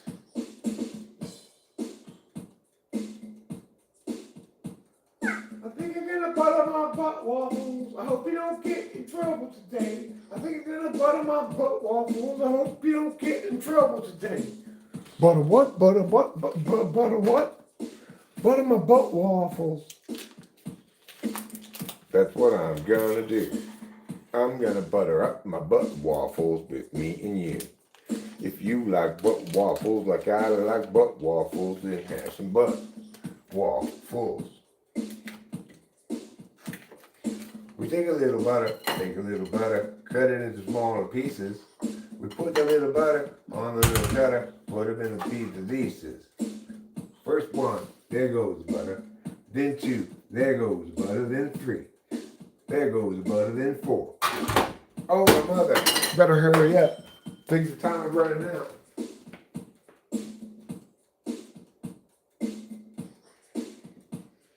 I made it a time to call that thing. H2 was the thing that I've been checked for. Okay, now we got some butter on each of those waffles. Is that enough butter on the waffles? It's hard to say. It would be awful if we had too little butter on the waffles. Get a trough full of butter chunks. Get a trough full of butter chunks. With a trough full of butter chunks, you can put butter chunks on the butter where it needs the butter hunks. This is Pleasant Core Rap about butter and waffles, butter and waffles, butter and waffles. Pleasant Core Rap about butter and waffles, and butter and cheese. There we go. This go back in the refrigerator. Now let's go back and see what's going on here. Fold.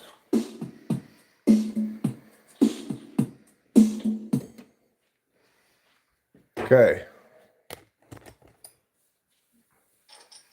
Butter my waffles. Butter my waffles. Don't need syrup, just butter my waffles.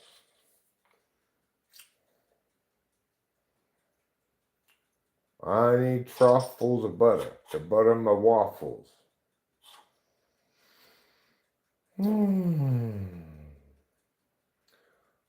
For the benefit of buttered waffles, Mr. Butt will have an awful time tonight. Denied for him were buttered waffles, when buttered waffles were the right choice for Mr. Butt to eat. He wanted butter waffle to eat all the time.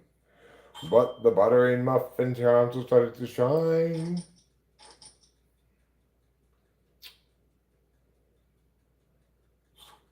I think what you're going to see here with these butt waffles, and keep in mind the butt is short for butter. It's not about your butt, okay? You guys have a dirty mind.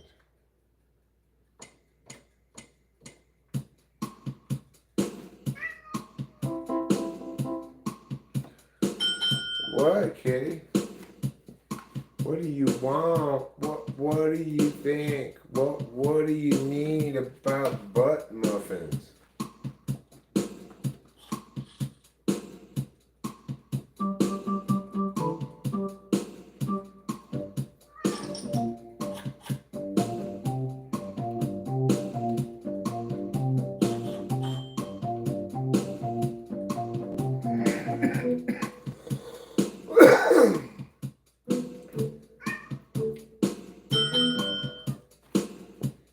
Ace and 7, it's time to fold.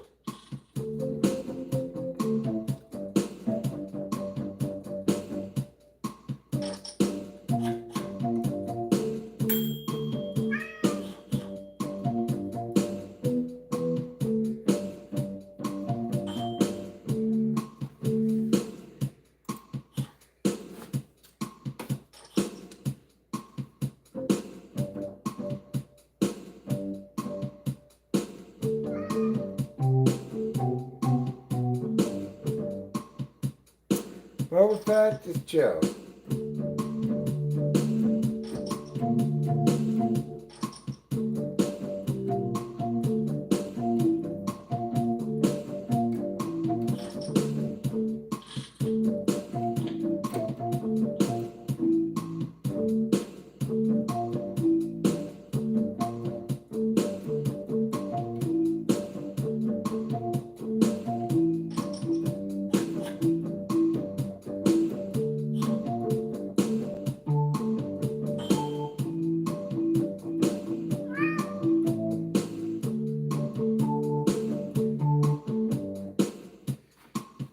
That's right. That's right. Everybody, take notes. We're gonna play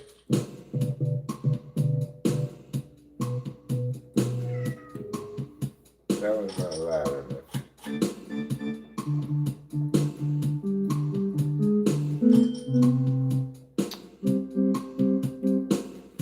Seven four, huh?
I was thinking about sharing some hair off. I didn't think it would set off such a cacophonous exchange.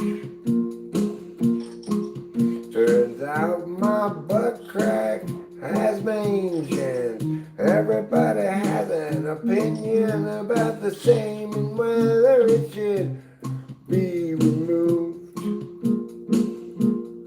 I said, dude, that's my butt crack you're talking about. I said, dude, don't you got something else to shout? I said, dude, let's not be lewd about my butt crack this time. And he said,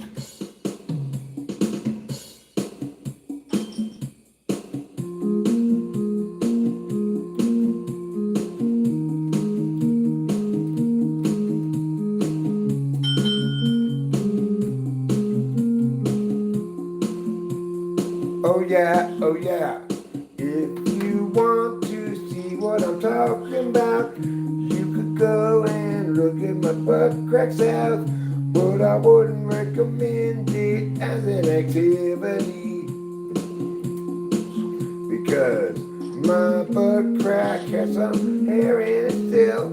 It's not ready for you to look at and give it a full bill of health. If you're the health inspector in charge of inspecting people's butt cracks, well then you've got a very strange job. I'm glad it's not me, it's you, Rob. I wouldn't want that job. Checking butt cracks for compliance with some strange health department regulation. Shaving butt cracks must be investigated. You don't know if it is safe to shave yourself down there.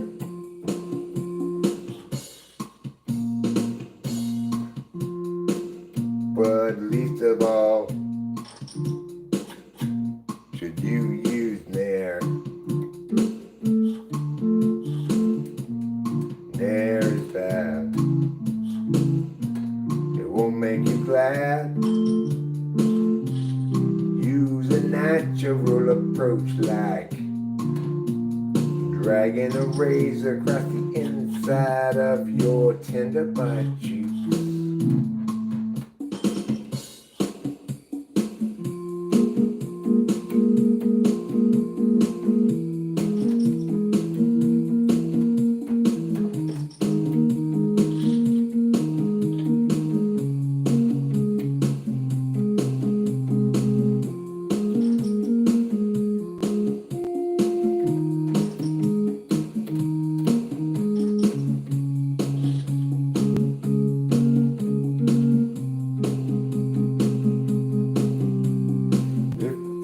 Don't believe me, you could totally ask Steve. He'll tell you just the same as me. If you think I'm lying, you should talk to Brian. He'll assure you I'm not lying at all.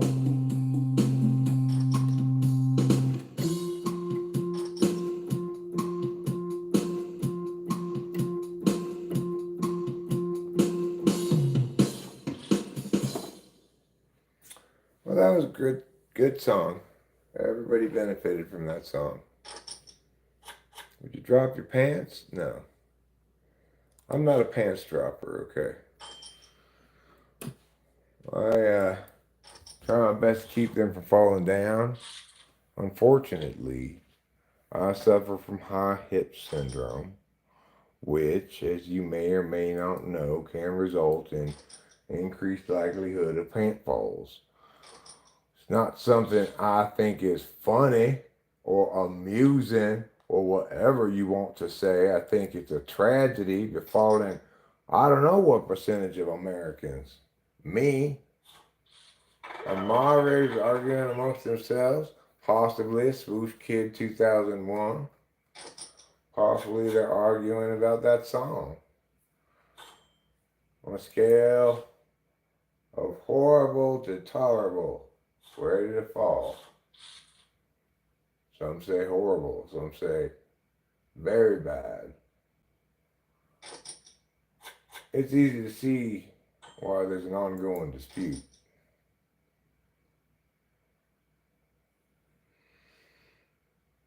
Would you do it for $100,000? What am I doing for $100,000?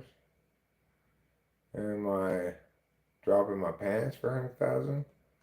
Like we're taking full frontal. I mean, I wouldn't want to, but for $100,000, I probably would. I'd want it to be on a platform like not here. Wouldn't want to mess up my YouTube channel. Well, $100,000 is $100,000, you know.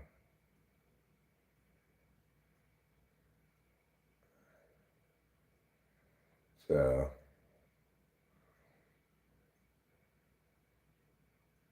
I talked to Rachel about it, of course. It would have to be like a big amount of money like that. You'd have to wow me with the quantity. And it would have to be a limited thing, like it's going no further than that and lasting a finite amount of time.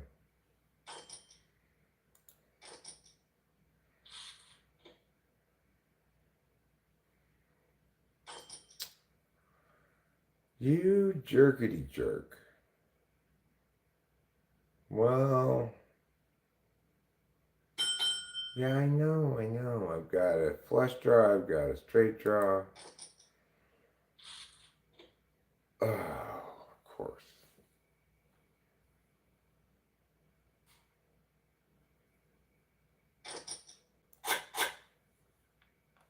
That's enough poker. That's enough of poker.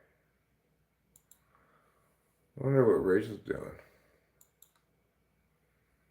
Probably sleeping, I guess.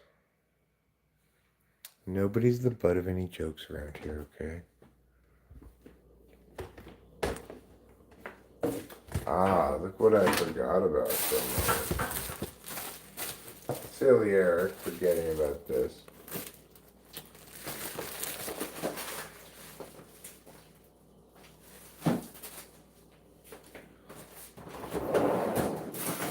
I'll put the waffles back. I'll put the butter back.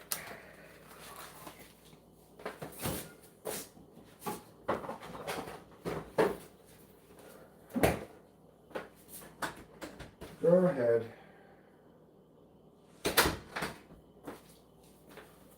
Okay, now let's get one paper plate.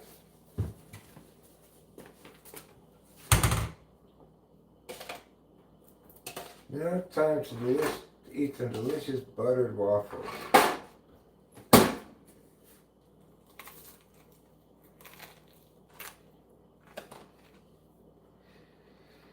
Mmm.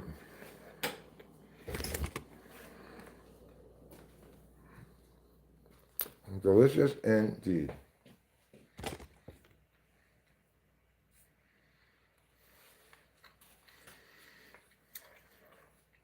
You're welcome, No Sage.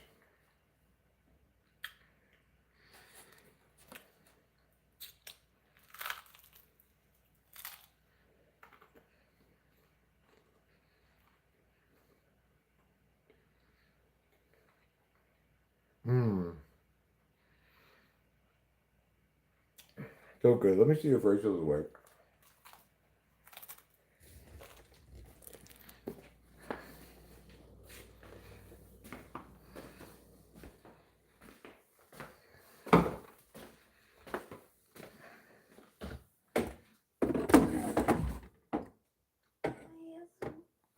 Sorry, I was just checking to see if you were awake.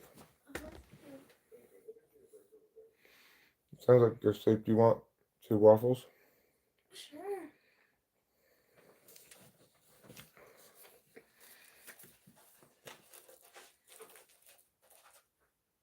Here you go. Thank you. What a treat. I know, right? Ain't nothing like buttered waffles.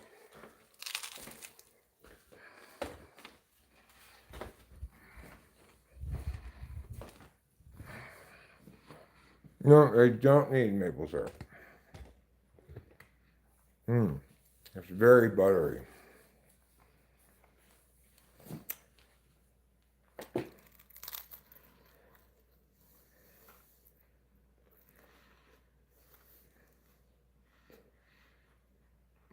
No, I didn't think about that fly guy. Not a bad idea, though. These are butt waffles.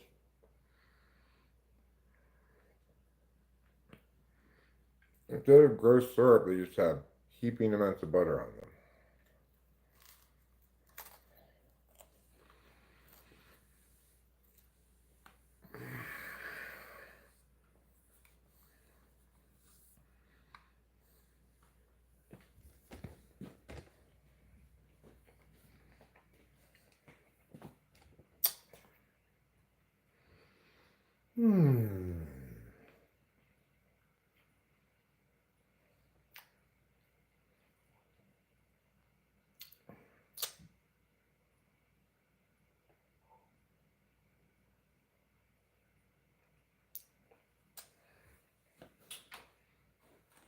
Let's go back, let's smoke a cigarette, and let's consider possibility that I might squeeze in another getting something done before bed. These bees need to stop puking over everything. I've got bee vomit everywhere.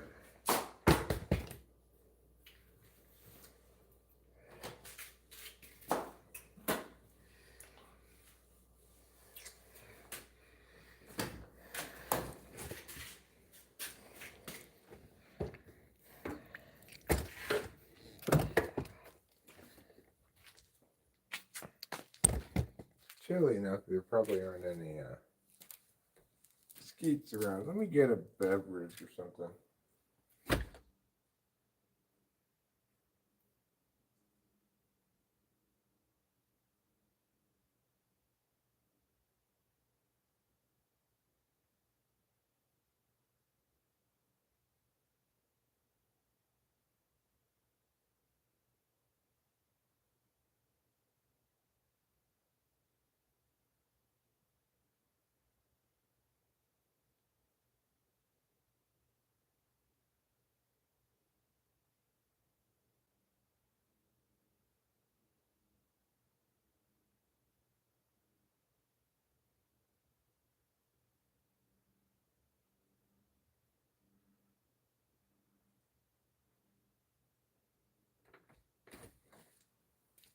Vegans can't eat honey?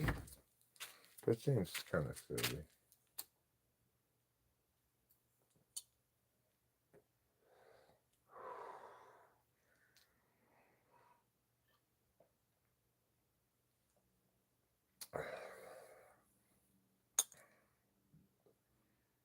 Yeah, I need to get a flashlight and I want to go down the hill and look and see if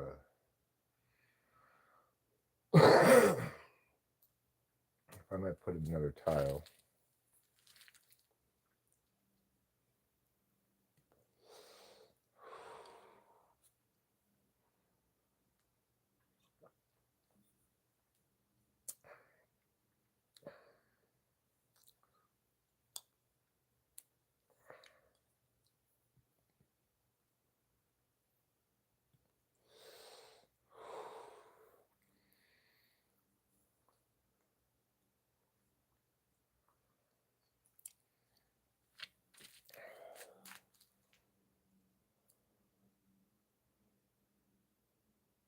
get my flashlight after I smoke this cigarette.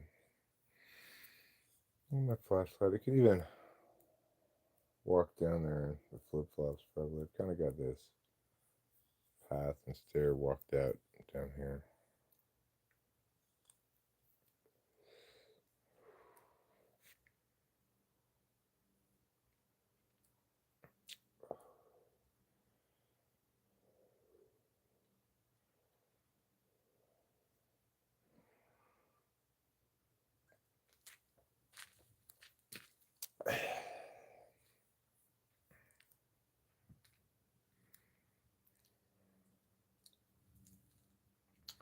I don't know what to do with this type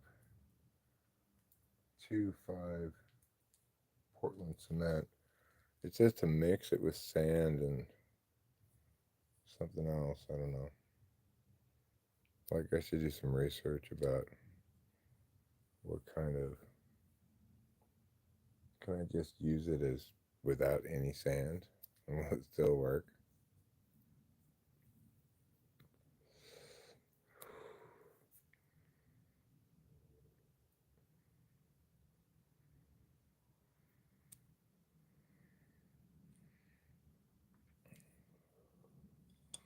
So after I finish the cigarette, I'll get a flashlight and I'll walk down there. It's weird how I took 2 Adderall today, but was feeling very unproductive and incapable of doing things until I took a Klonopin, and I felt very like, oh, I might as well get some fun things done, you know. It's almost like anxiety undermines the effectiveness of Adderall. Well, I don't even know what I'm anxious about, really.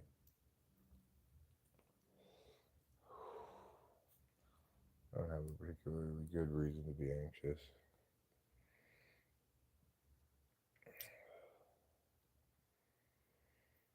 I'm a little anxious about my plants. Neighbor's gonna water them on the 9th, but thinking about putting in an additional watering thing where I like get some empty jugs and stuff. Empty milk jugs, empty coffee creamers, and fill them with water and put a little hole on the bottom and let them slowly drain, you know.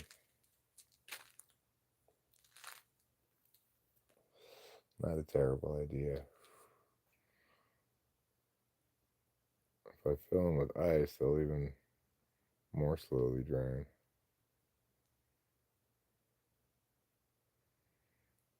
Keeping things at least alive.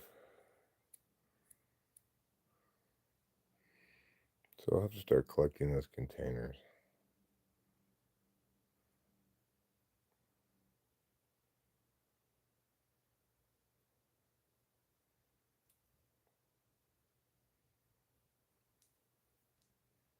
Thanks, Trouble. Thanks for pooping right there. Not really where I want you to poop, but I guess it's not technically part of the path I walk on.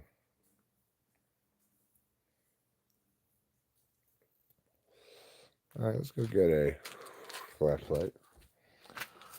As the evening in Pleasant Core continues on pleasantly. What a bunch of pleasantitude we've had to talk about tonight. Sure, some of it was a little bit maybe gross, like butt crack hair. But by and large, I think we've done a fine job of attaining to the goal of pleasantness. Okay, getting the flashlight. Working hard or hardly working?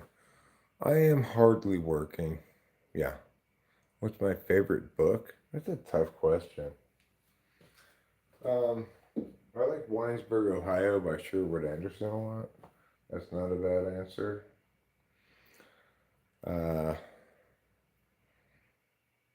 I like a lot of short stories by the author H. Munro.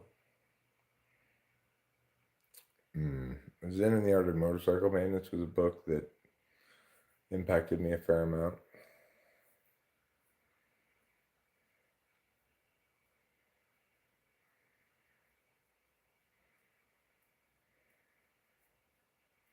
Yes, I do play instruments, motocross, PK.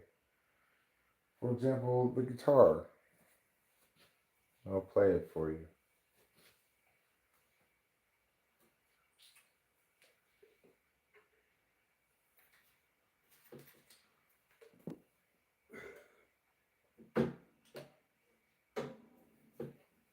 First, I have to take the guitar strap off of the bass because I am retardedly in possession of one guitar strap.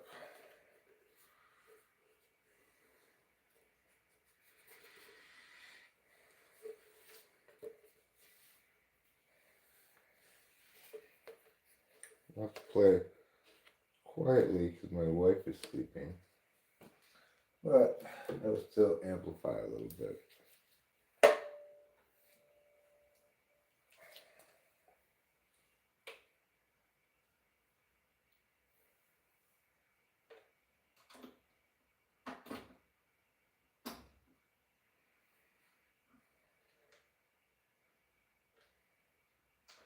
Not this chord.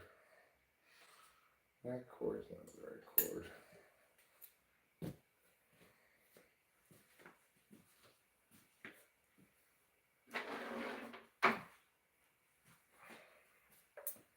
Here we go.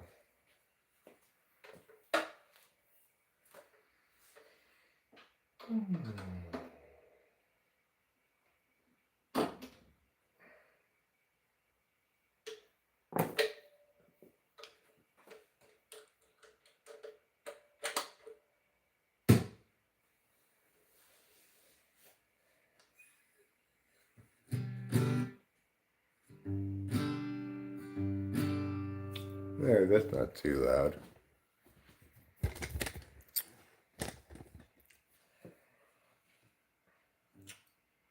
When I was younger, it seemed that everything gleamed. I don't know what happened to me, but I've lost that sense of urgency, and I don't think that I'll ever see it again. If you follow my lead, you'll discover I'm loster than you.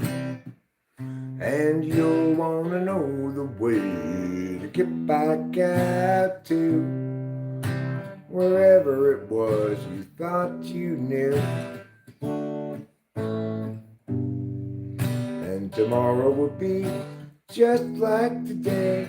I'll be lost then too.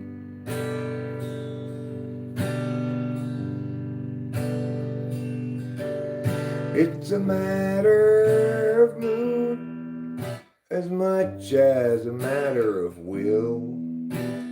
And the things I do and the direction I point to still seems a part of me,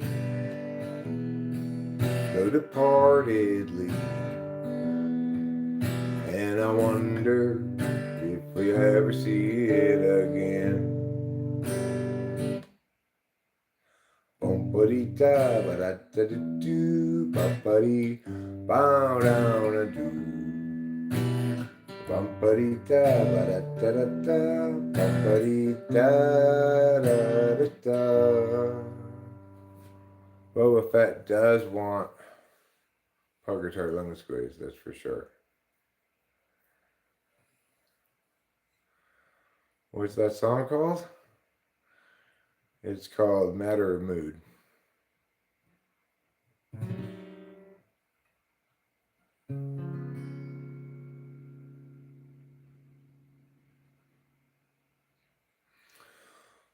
Gerald has a thought. Gerald has a lot. Gerald has a plot. to get the margarine's tater tots. He's got a good idea for a name-changing business, thinking now about what to call Christmas when they hire his firm to change that name.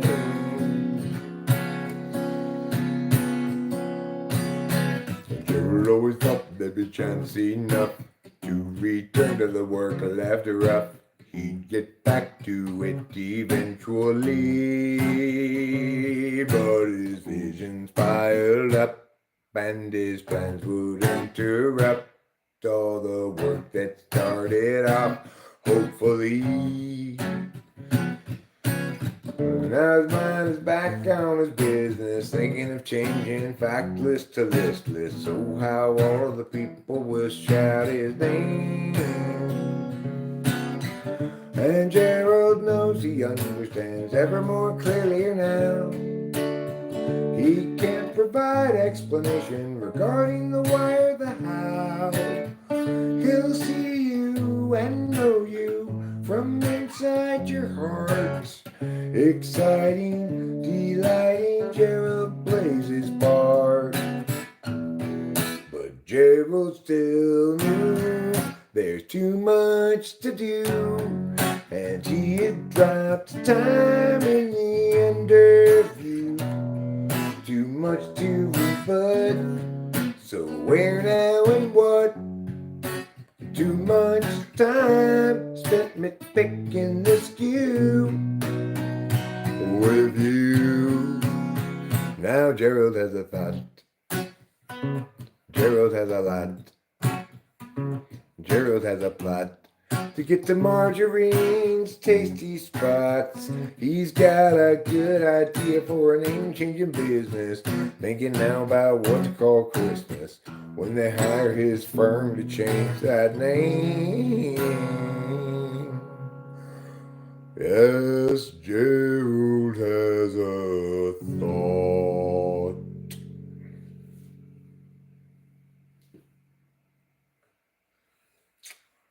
That was pretty good. I liked it. I enjoyed playing it.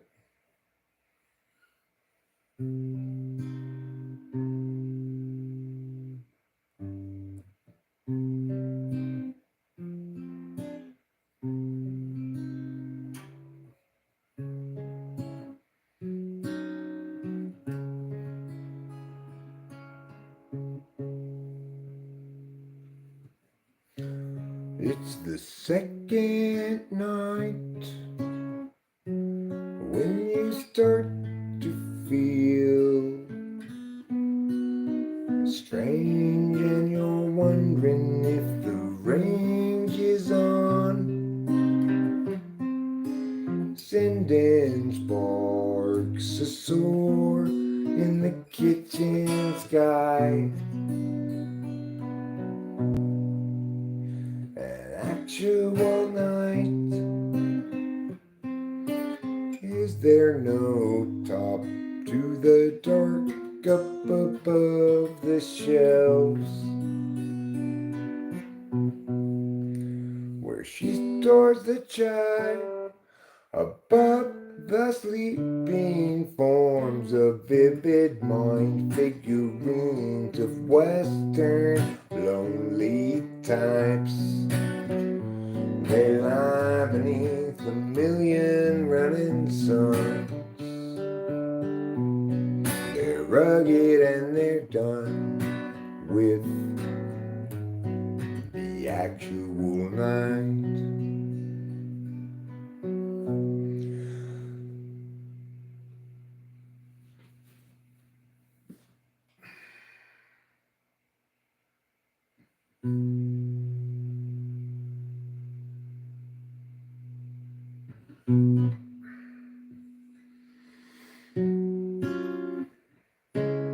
It's the second night when you start to feel strange and you're wondering if the range is on, sending sparks soar in the kitchen sky. And actual night? Is there no top to the dark up above the shelves, where she stores the chai above the sleeping forms of vivid mind figurines of Western lonely types? They lie beneath a million running suns. They're rugged and they're done with the actual night.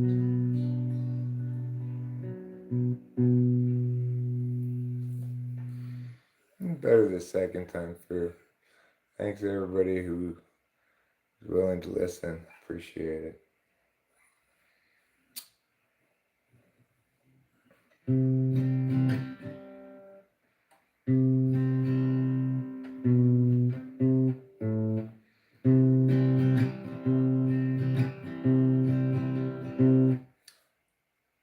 Every road, every life lived reaches a time when the road splits in two.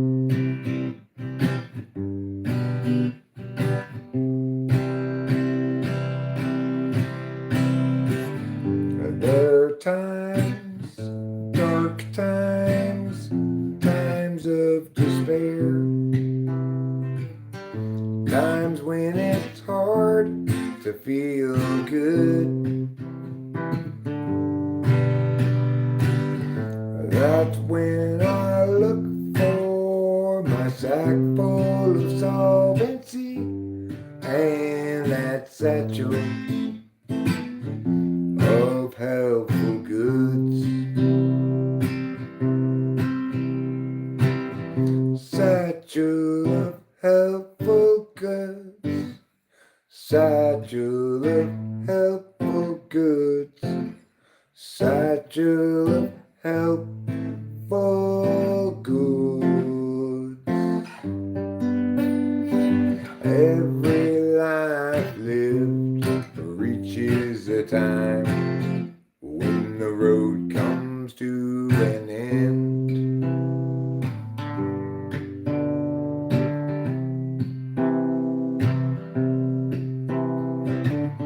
When I'm there, will there be anybody else around? Or will I travel all alone? That's when I look for my sack full of solvency and that satchel. Now nothing but bones. Yeah, that satchel going home. Satchel of helpful goods. Satchel of helpful goods. Satchel of helpful goods. Satchel of helpful goods. Satchel of helpful goods. Satchel of helpful goods.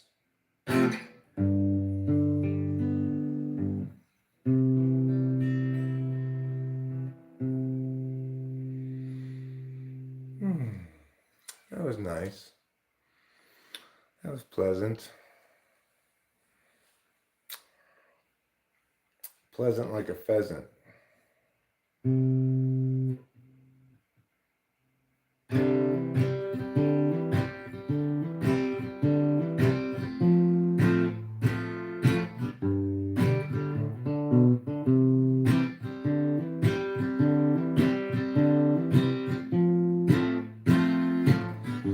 El Nino, my ass. You call the storms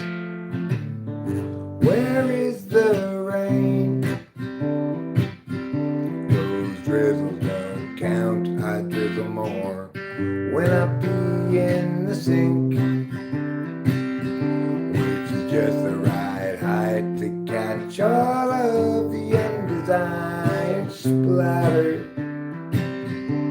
And when I'm done, I'll go outside and climb a ladder. I will go up there, take me a bucket and pour water inside. And I'll say, hey, Mr. Cloud, drop it from the bottom. Hey, Mr. Cloud, won't you drop it from the bottom? Hey, Mr. Cloud, drop it from the bottom on me.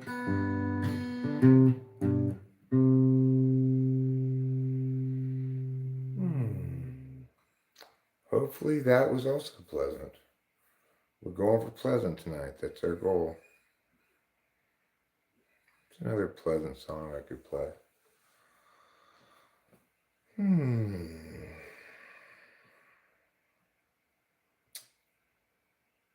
Could play that.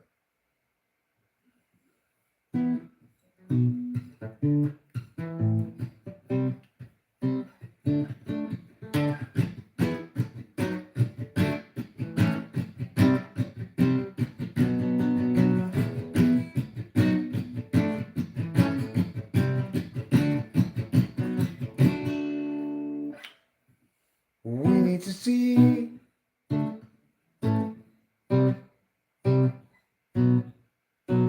we need to know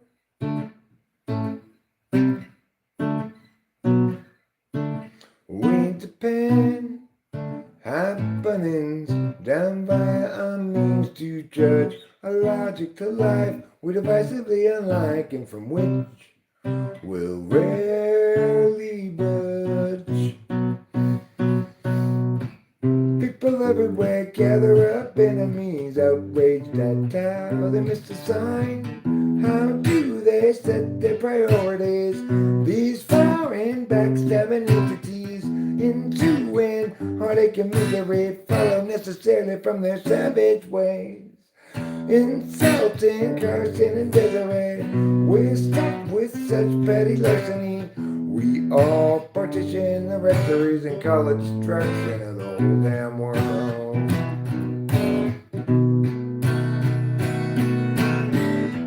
Duty shares now her limits,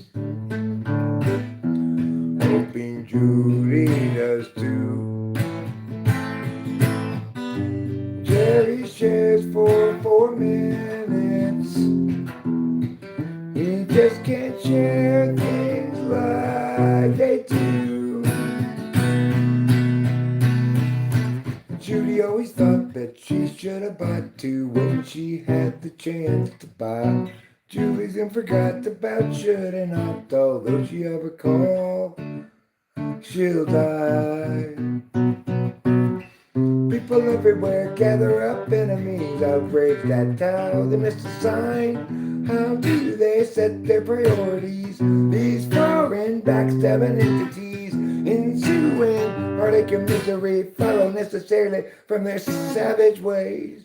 Insulting, cursing, and Desiree, we're stuck with such petty larceny. We all partition the rectories and call it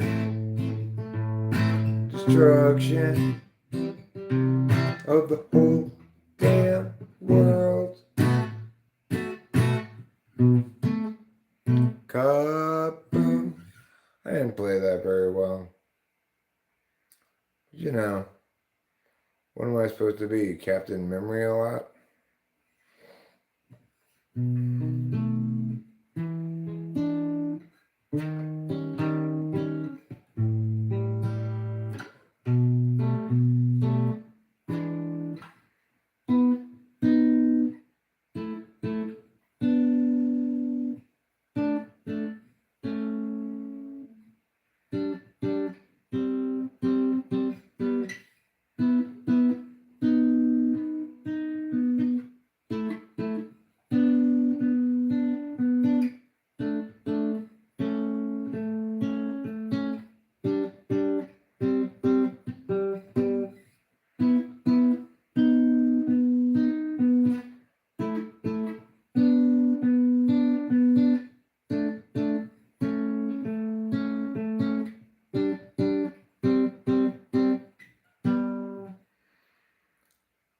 Carl's had enough. He's had enough about the ID.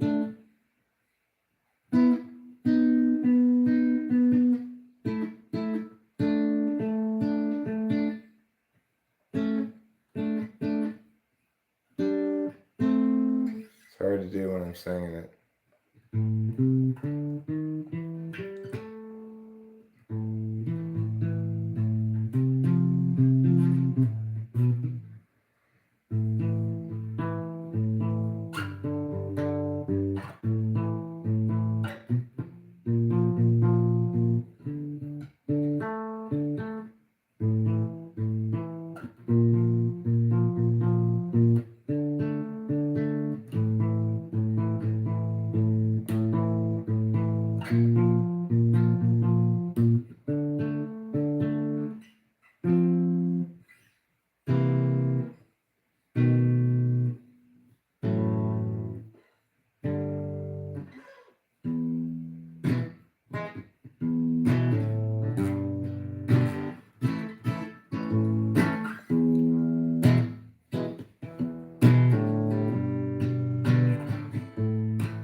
Going to the loaf, up mountain, going to the loaf, far from the city below. Going to the loaf, up mountain,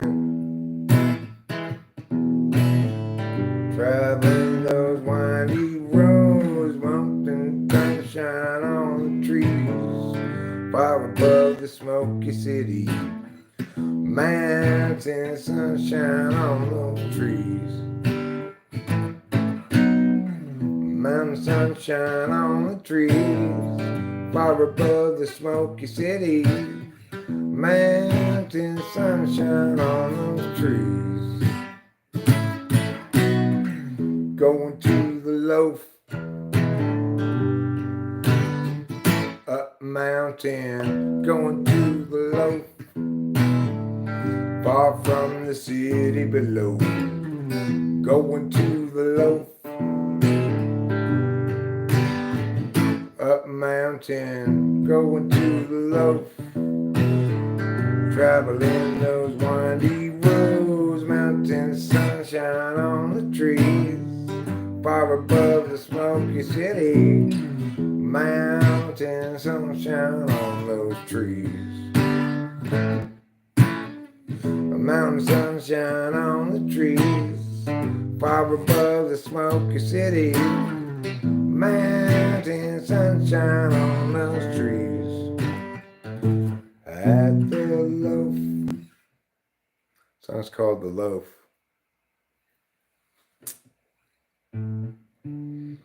It's about loaves and things like that.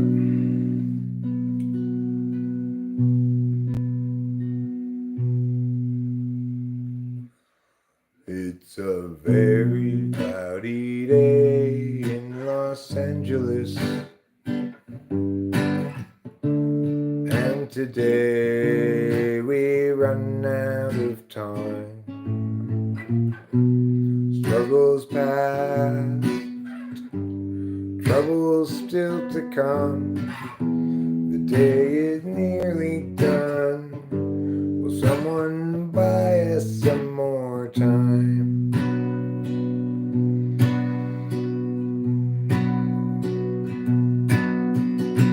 A cloudy day in Los Angeles, cloudy day in LA. I'm no sort of evangelist, but I have something to say. Life can strangely be forgiving to those who stay awake all night, and mostly voices say to give in.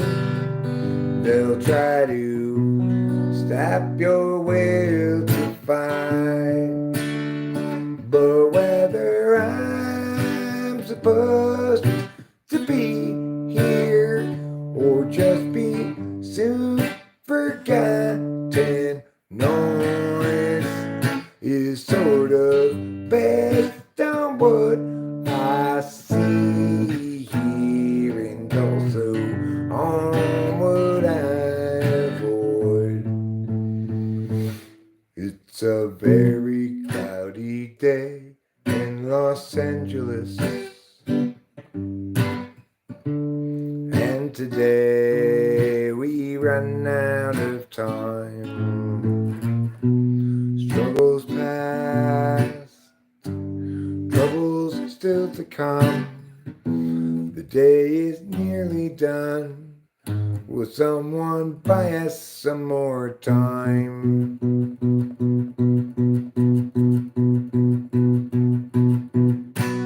Cloudy day in Los Angeles, cloudy day in LA. I'm no sort of evangelist. I've got something to say, something to say.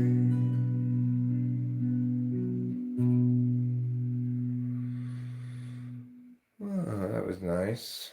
That was pleasant. Keeping with the pleasant core theme.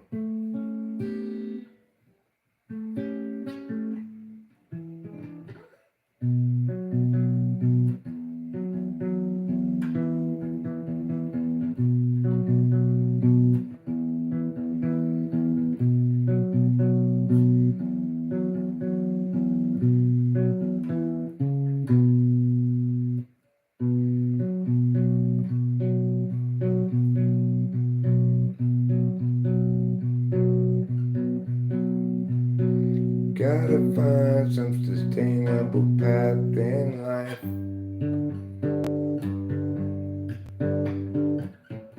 More than just a vision of how to spend the night. It can be a challenge for those of us who don't like to know about the future. We can go without you, and we believe we could find our way with understanding how to make some hay out of whatever circumstances we might have inside. It doesn't really matter at all. We all gotta just in the end run and hide.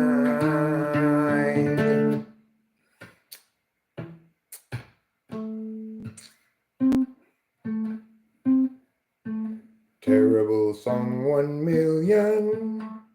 I now have made you. Terrible song 1,000,000. What is special about you is only that you were the 1,000,000th terrible song. If I could avoid it, I would have all along. Terrible, terrible, terrible song. Is this one even more terrible? Terrible, terrible, terrible song. Terrible, terrible, terrible song for you.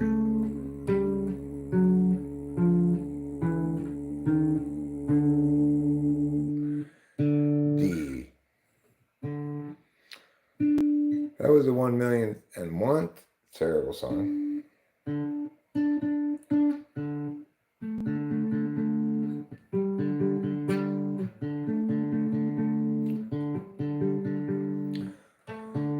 Better to move away, terrible song 1,000,001.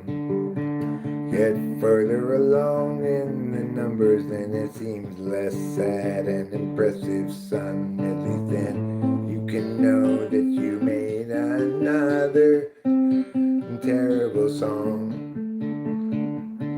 Just after you made the first terrible song.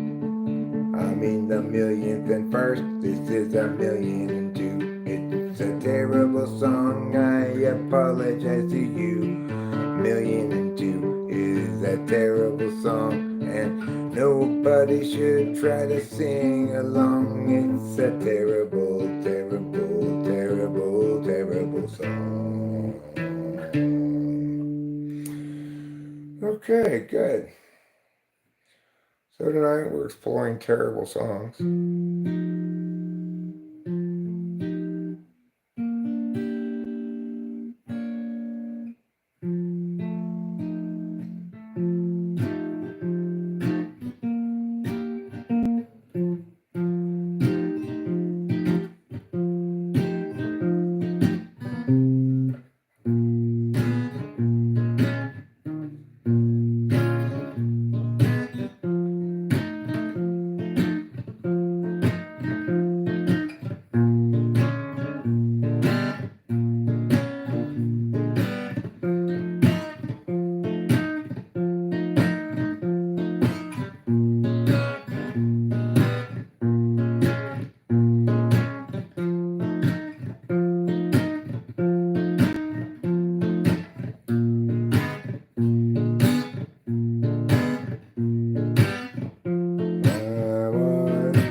Before the year 1984.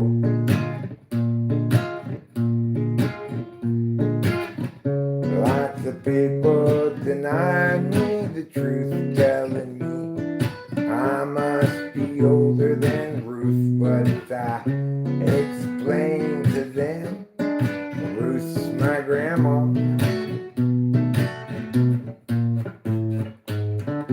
After some discussion, they all agree Grandma can't be older than me.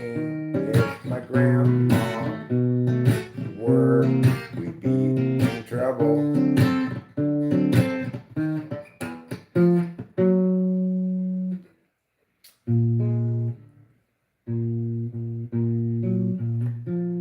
Grandma, stay older than me.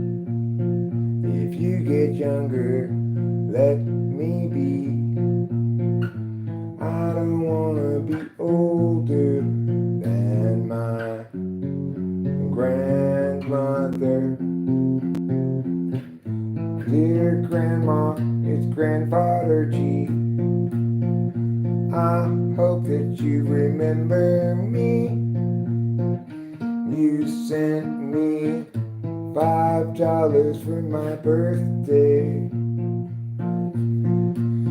but now I've come to understand you've stopped aging, and in fact are getting younger than me, I think. Hey, maybe that's not fair, Grandma, because you're actually a lot older, see. And I said, Grandma, won't you stop your anti-aging process? You're embarrassing me in front of all of my friends. And Grandma, your Instagram account is more active than mine. How did you find all my friends and make them befriend you? Well, I tell you it's true. I used oil of Olay, and that saved the day. Every time I got a wrinkle, it's youth restoring serum. Save me from a rear end when someone wasn't going to notice me until they saw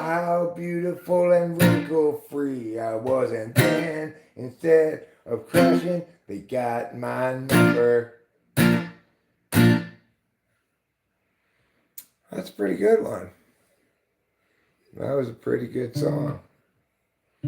As freestyle songs go.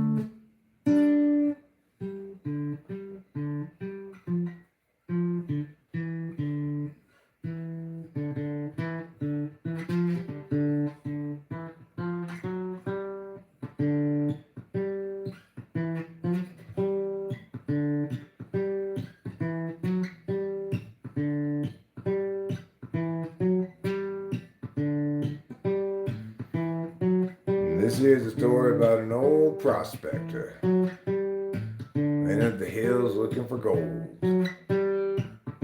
All he brought with him was a burro and this song. I'm off to look for gold. I'm an old prospector.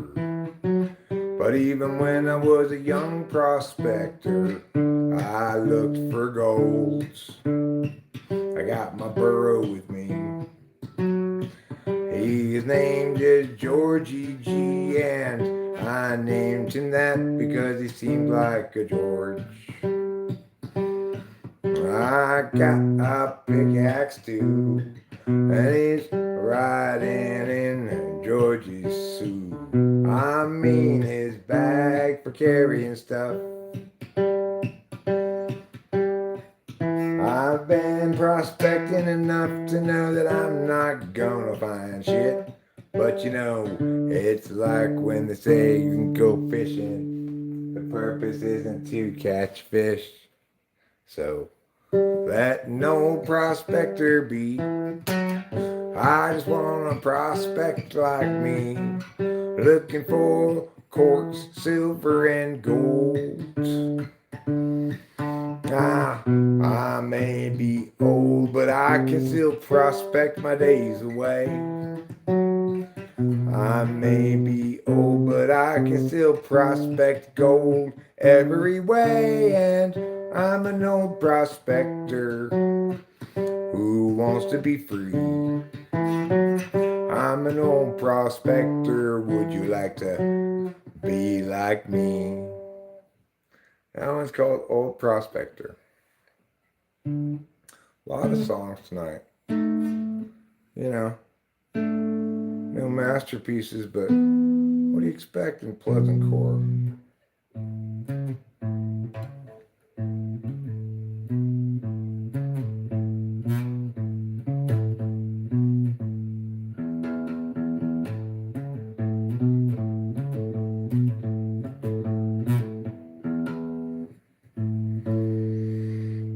Well,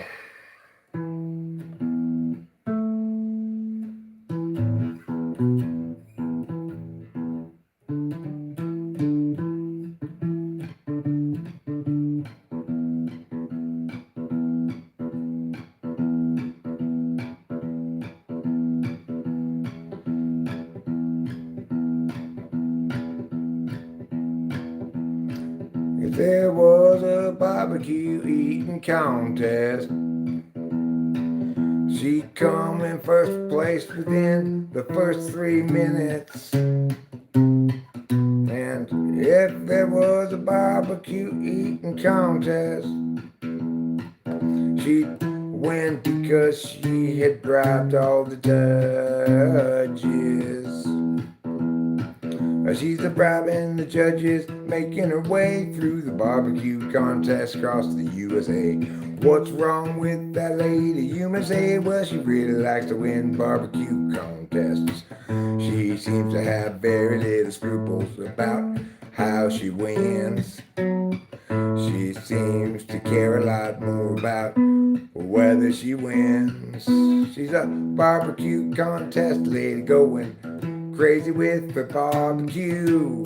She makes it every day with the eating and the chewing and the swallowing too.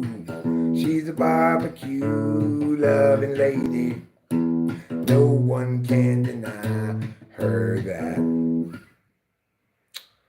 That song's about a barbecue lady.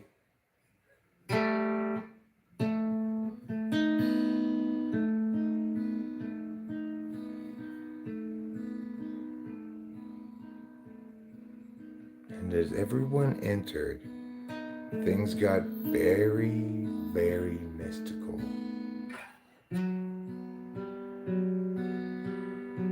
Everyone felt kind of like, wow, what's that all about?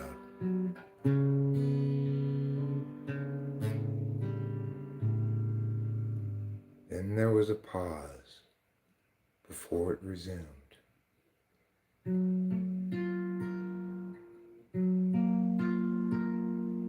Well, what does this mean? Everybody asked. What kind of a scene are we in? You better walk carefully. The combination of beauty and confusion. What is this? Is it a dead body? Ooh, not any organism I've seen before. Maybe don't let the music lull you into a sense of comfort. Yes, that's right. A biohazard has escaped. And now everybody has to run away. A biohazard escaped today. Everybody get out before you're dead. This biohazard's got anthrax and such. It's got a lot of kind of stuff in its butt, and it'll give it to you, and you won't feel good after that. Run outside, go away.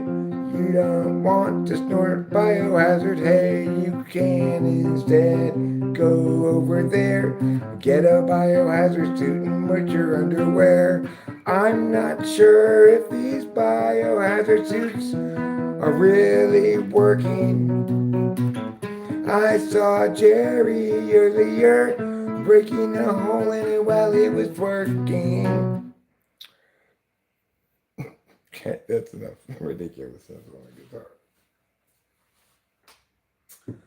That's quite enough of that, young man.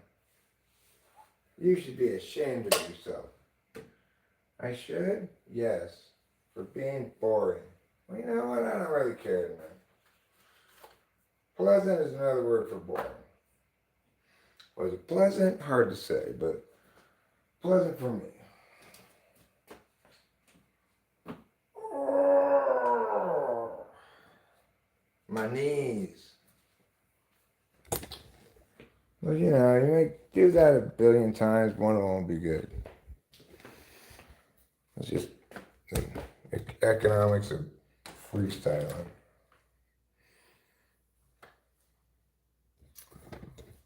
Okay. Let's go enjoy the outside for a little while.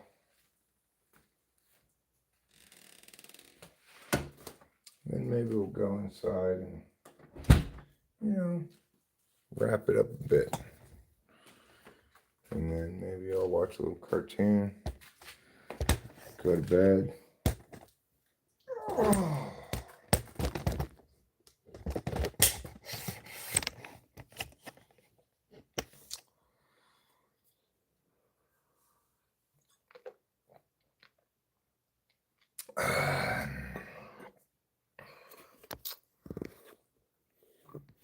Cloud is a cat name.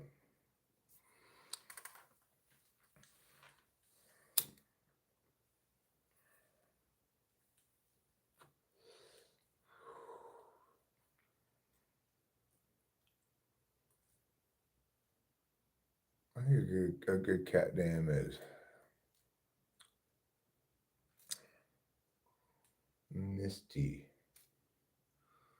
Misty's a good cat name. So is Fritz. I think Heinrich is a pretty good cat name. We call it Heine.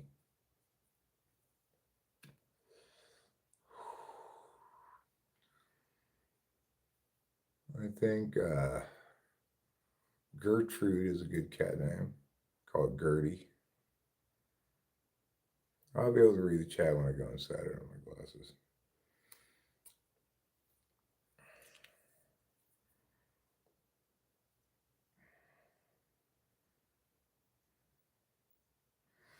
I think you could name your son, for example, penicillin, not penicillin. So with a different vowel at the end.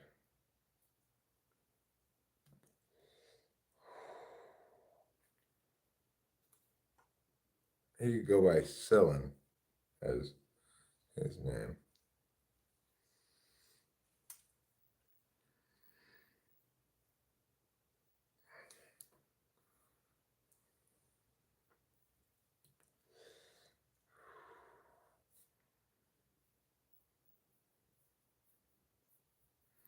Well, it's a lovely evening outside. It's not too hot.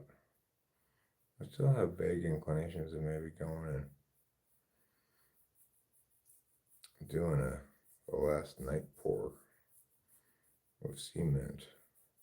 Variety of places I could get, even if I didn't get the main pool any further.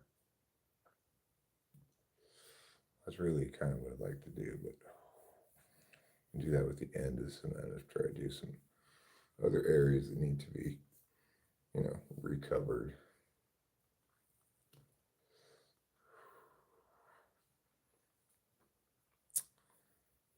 Just give me a minute. Together, we can overcome any adversity. We just have to have teamwork, cooperation, togetherness, loyalty. We need to believe that tomorrow the sun will come out, just like Annie said in that one play in which she sang, "The sun will come out tomorrow, even though I haven't even looked at the weather report." So, just mindless optimism, Naruto style. I think it's fair to say Annie is a 7, Enneagram type 7.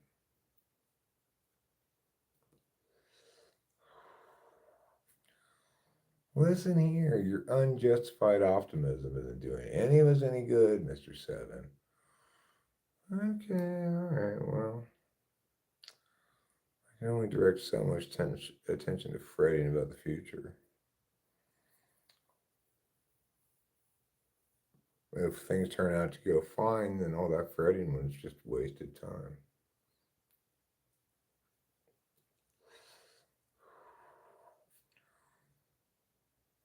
I'll see what very interesting things you're saying when I get inside. It looks as though there are plenty of interesting things on the chat. I could look through the window, actually. Let's see what's happening here.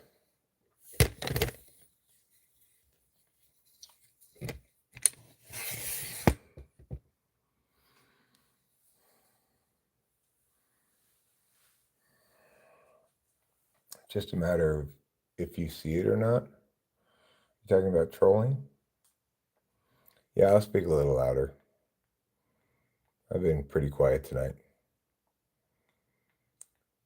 Is intuitive lean the same thing as intuitive purple drink?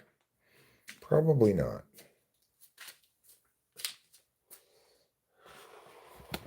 I mean, I think basically what an intuitive lean is a lean away from concretization, a lean away from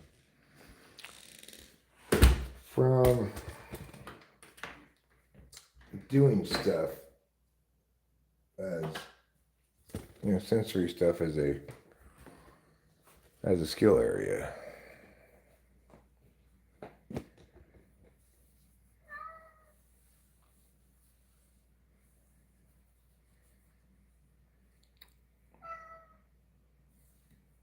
Okay, kitty, I hear you meowing. Let me get this water and I'll go watch you eat. Because I know how much you love to be watched to eat. I've been live for quite a while today. And the reason is not because I'm on Adderall, although I am on 2 Adderalls, but the reason is because I took a Klonopin today. It's weird how much Klonopin makes me more productive than just Adderall, at least in certain contexts. So what does intuitive mean? It doesn't really mean anything particular, unless you want to say it means your intuition function above a sensing function and a cognitive function stack. So that could be like me or Rachel, where we have intuition, then talking logic slash talking interface, and it's not till our fourth slot functions that we have sensing functions. So that means we're not really good at getting things done. We procrastinate a lot. We are most comfortable in a world that doesn't involve a lot of physical doing of things. We're perfectly happy doing this, talking on a live stream.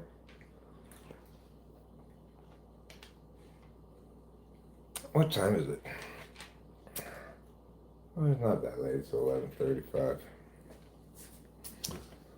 I could indeed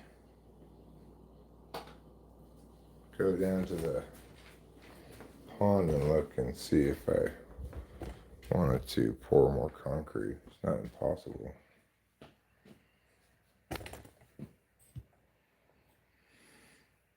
Well,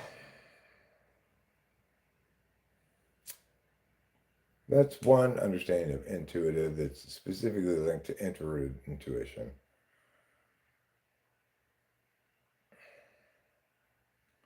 But intuition is more than just receiving.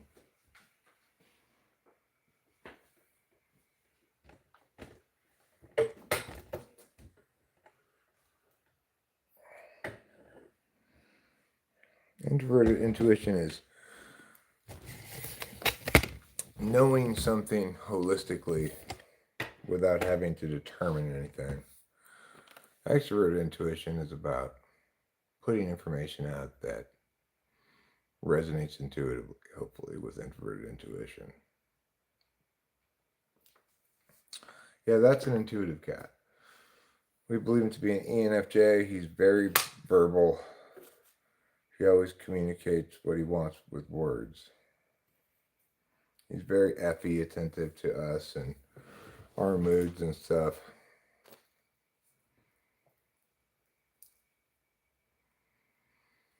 The thing to remember is intuition is not just receptive, it's also creative.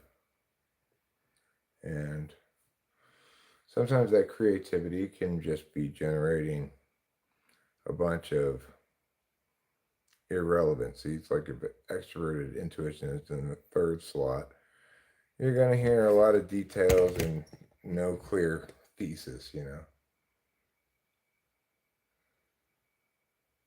He's rubbing it on my spam.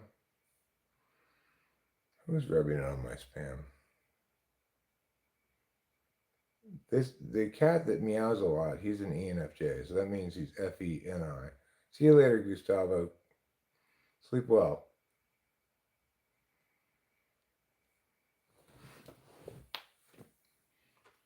Let me see what he was asking.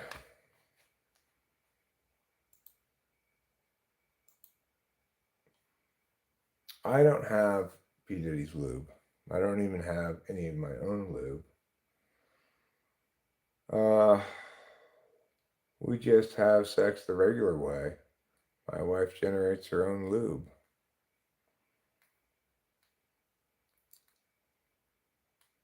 We don't need any additional lubrication.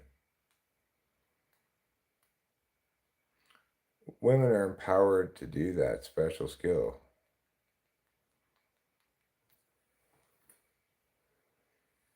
Yeah, the trial's crazy. I don't know what to make of it.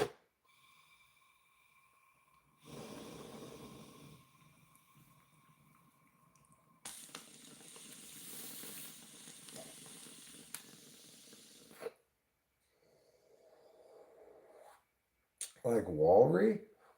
Who's Walry? Baby oil is not good for your hoo-ha. Well, there's no reason to incorporate any baby oil. Because, like I said, self-lubricating life. Multiple walrus, I see.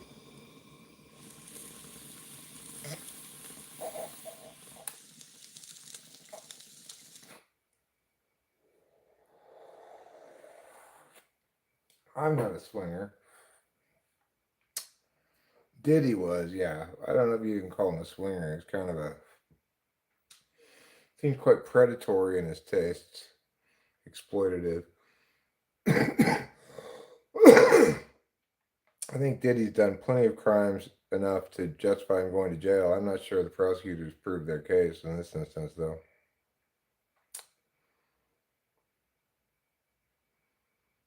Everywhere that Diddy went, the oil was sure to smell. I sprinkle my friend's bong with dried foreskin cheddar. Thanks. I'm sure they appreciate that. Those notions make me want to clean my bong, maybe. It's about time. I try to be a good friend, yeah. You may or may not be talking about me. He didn't believe in licking them. He's his fame and power. Wonder what's going to happen once he's convicted. What's going to happen with all his money and everything. Well, I think that if he's convicted, well, he'll still be subject to all the civil lawsuits, and they will have some added weight to their arguments, given that he's been convicted of these federal crimes. No, I've never been to a Diddy freak off. Wouldn't want to do that sort of thing. I'm all about monogamy. For whatever reason, I fear being SJ more than anything. Nothing wrong with SJ. It's just super advantageous in the fields I'm interested in. Well, I mean, like, what does that mean? To fear that? It's like, you are what you are. Your nature doesn't change once you determined your type. It's not like you get special powers if you get titled, yeah, type. I'm an ENTP. It seems to be one of the sexy types that people want to be, but it's not necessarily easy being an ENTP. It's easy for me because I I have an easy life. Yeah, I think he's gonna get bled dry by the civil cases. I've heard it posited that he's moved his money offshore, but lawyers can generally be pretty effective at getting access to that. He who dares not offend cannot be honest. Thomas Paine. Well, that's true.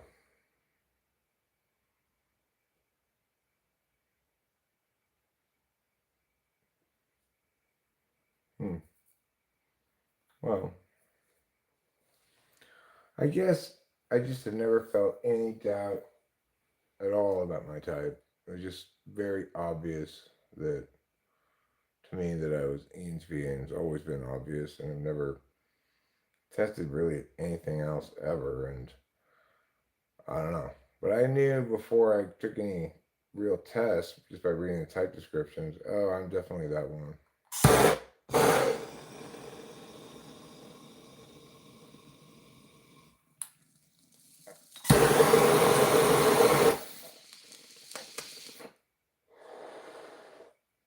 I knew right away. I never wavered for a second. From that day forward, everything was always consistent with the ENTP.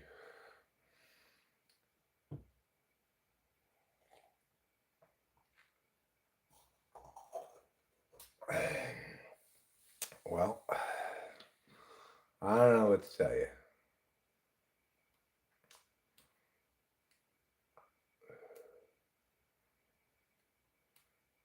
I mean, ENFP is not impossible. You certainly display a lot of interest in TE stuff.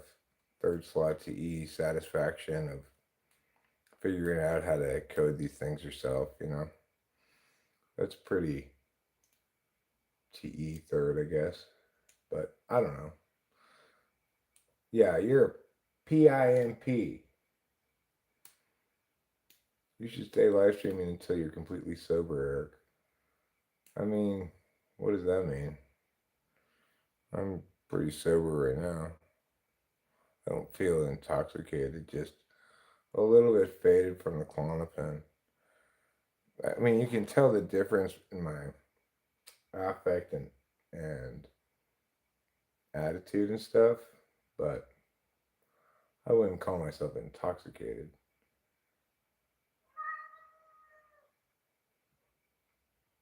Chew, Poppy, Moon, Nyanyo. I don't know what that means. If you want to super chat me, you could. My ex girlfriend, oh God. Stop with your foreskin, okay? Nobody cares about your foreskin. Alright, go ahead. Super chat me $1 million.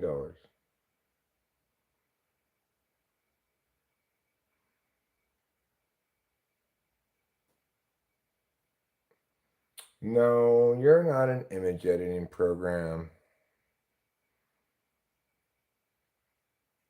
But aren't you guys excited? Talay Durrani 3628 is gonna super chat us $1 million. Let's go. $1 million. Hooray. $1 million. Super chatted. States where I feel most in love with any feel similar to the flight of ideas that happen when I was manic.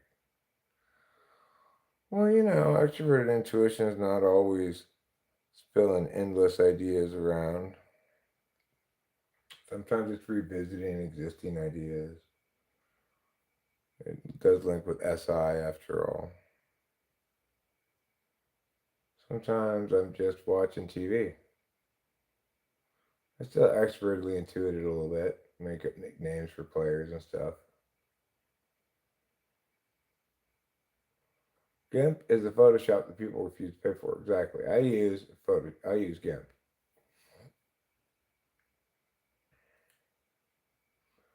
Muy interesante.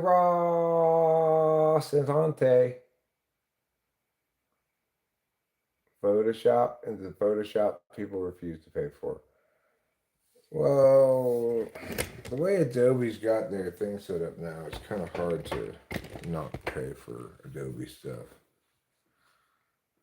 You gotta really work some like piratey shit to get it.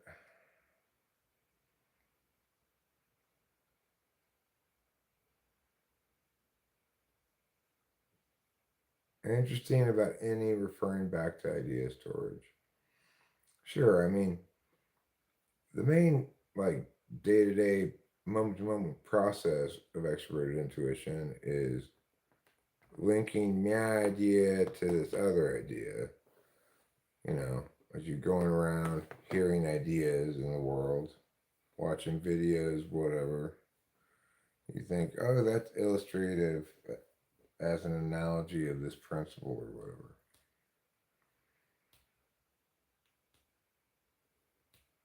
It does fine. GIMP does everything you need it to do.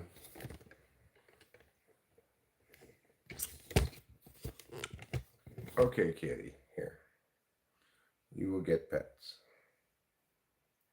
Because you are deserving of pets. Yes. And also because daddy knows, that's right.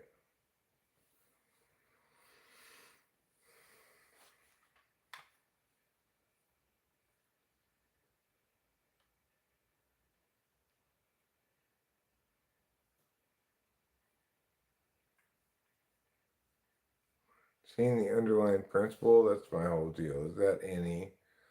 Not necessarily seeing the underlying principle.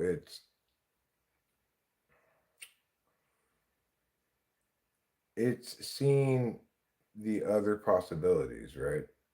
So maybe the straightforward way to water the plants while I'm gone is just to ask the neighbors to water them every day. But I've only asked them to water it one day, and I have this idea of slow dripping containers of water to water them on the 8th if it's super hot. So, I thought of other possibilities, including putting ice around them. Um, in passing, I thought of leaving the hose on a drip, but I'm not going to do that. Well, I could get an automatic waterer, but this is just a one-time problem. I I don't want to get an automatic waterer just for a one-time problem. I like watering the plants. I water them every day.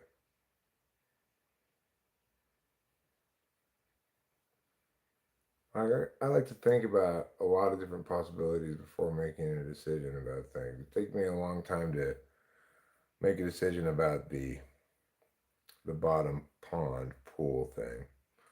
I've got some reservations. I'll easily make my own drip water by just filling up containers with water with small holes.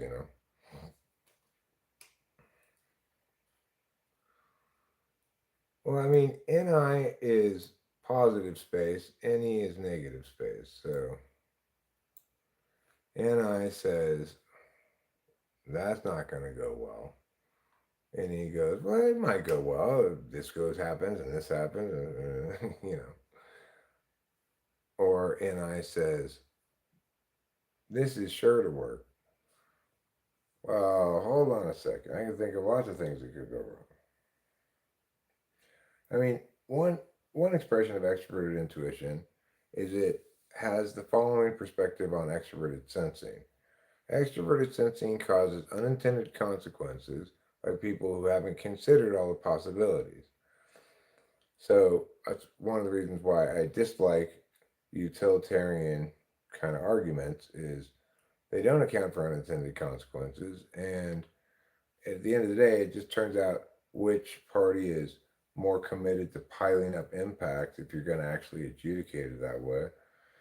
But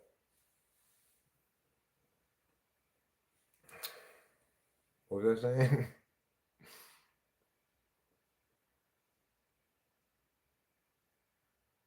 Yes, Kitty is a good kitty. Her name is Capillo, and she won the Good Kitty Award many years in a row now. Oh, yes, you're a good and just and true kitty friend. And Daddy knows, and Daddy loves.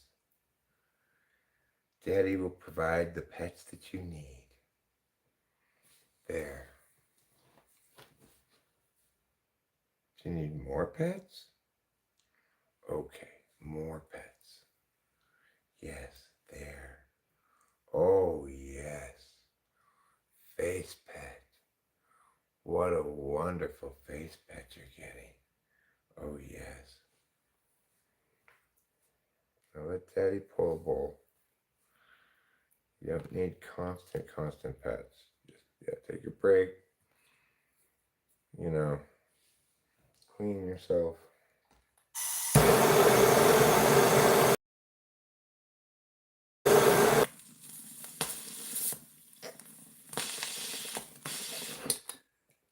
Well, there she went. Good. Now she's no longer in my way.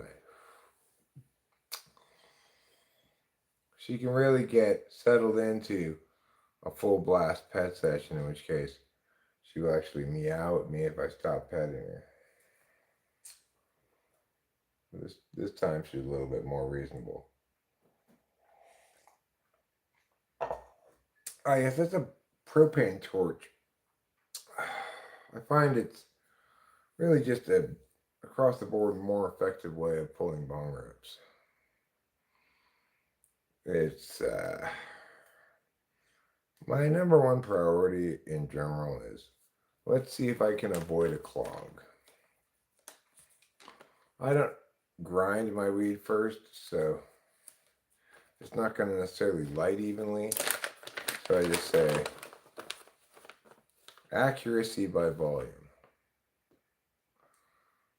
Wow, I mean, presumably the ideal scenario would be to grind the weed and smoke with a lighter, but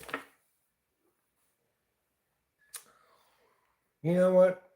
I've just been doing this for a long time, and from my assessment of things, it's better. Sometimes I do smoke with a lighter. I always regret it. It's just better to smoke like this.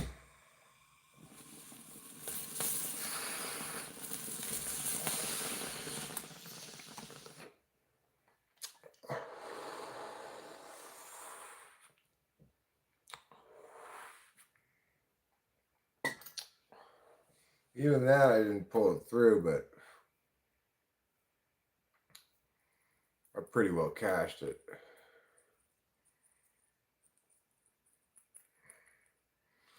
I mean, the thing is, I've tried it multiple ways, right? I guess the bottom line is I prefer to put less energy into the preparing of the bong rib and the smoking of it. If you prepare a bong rib just right, grind it, put the right amount in, etc., and smoke it with a lighter, then great. But that's more effort. I just want to pull a piece of bud, stick it in a bowl, and smoke it. I'm lazy.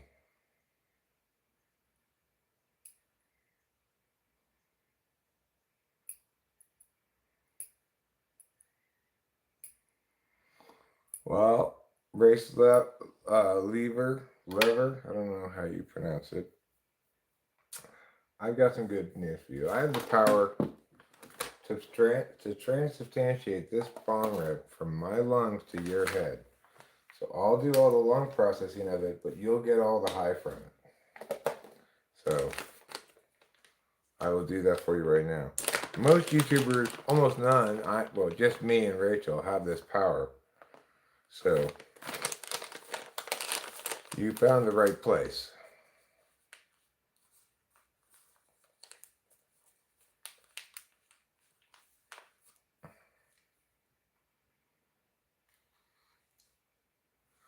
I like using more tool than I need.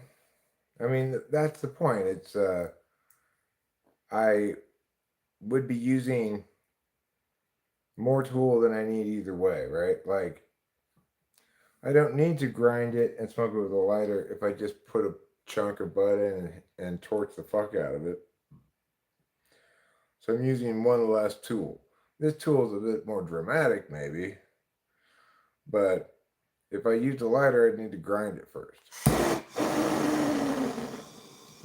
I hereby transubstantiate this bong rip from my lungs to Race Lever's brain.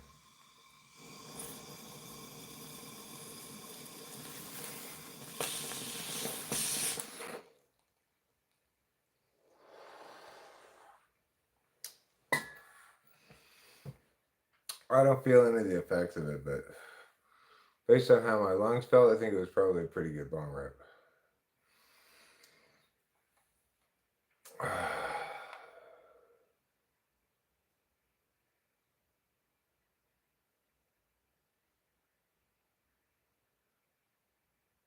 I mean, I could go outside and mix up some cement and pour a couple more spots. I don't know what this weird, like, anxiety about doing things is sometimes. Yeah, well, Eric, he's not a bad way to feel when he feels like Eric feels right now, which is chill as a mofo.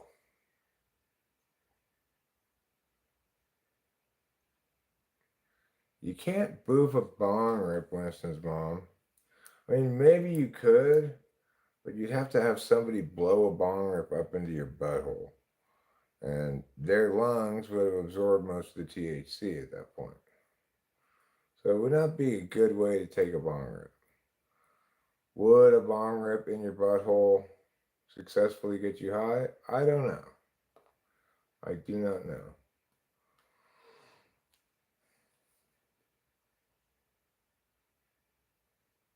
I think there's, it's like it's gonna be airtight, so there's not gonna be that much room for you to blow smoke up there. I would guess.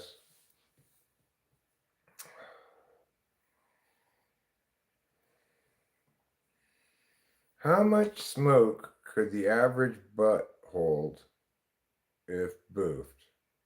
Somebody Google that.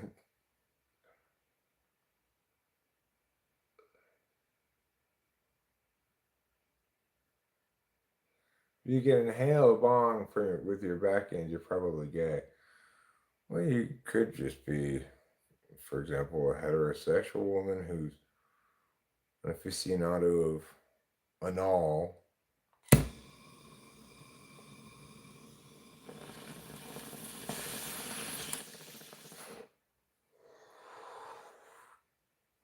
Or you could be somebody who's evolved a pair of lungs in your butt. Have you thought about that, race lever? What about the people who've evolved a set of lungs in their butt so they can inhale and exhale?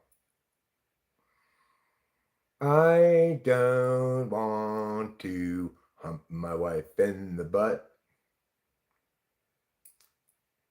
So I don't. Ass lungs, yes. I wouldn't mind evolving ass lungs. That way, if I were trying to sneak up on somebody, I could breathe through my butt and not through my mouth. They wouldn't hear me breathing as much.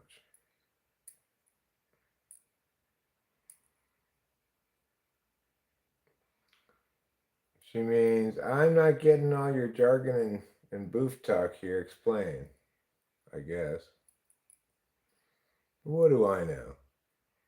I'm just an old, tired man.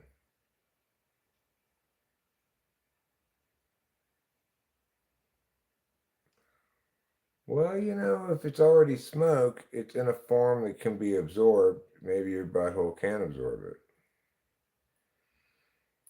You can't just put raw weed up your butt because it hasn't undergone the heat transformation it needs to undergo to get you high.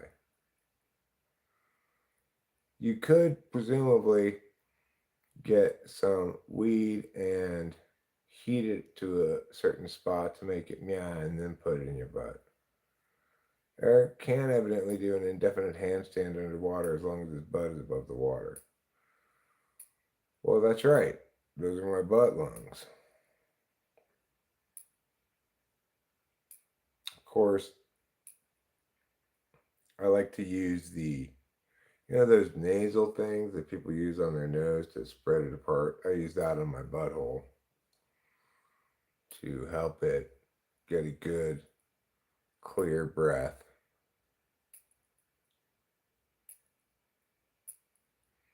The fact is, a lot of people don't know this, and I shit you not when I tell you this. It seems likely that if a person couldn't breathe with their lungs, that you could ventilate their butt and they could breathe through their butt. That's what this recent study showed for a variety of mammals. So, yeah, it's possible to breathe through your butt. But you probably have to have somebody blowing the air in and out of your butt.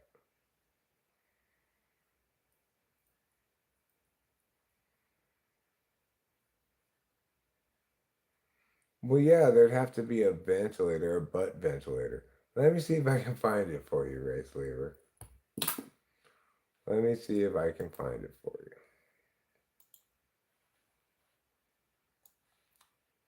Okay.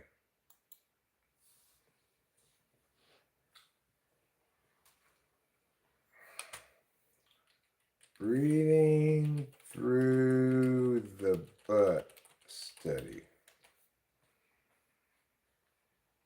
Okay.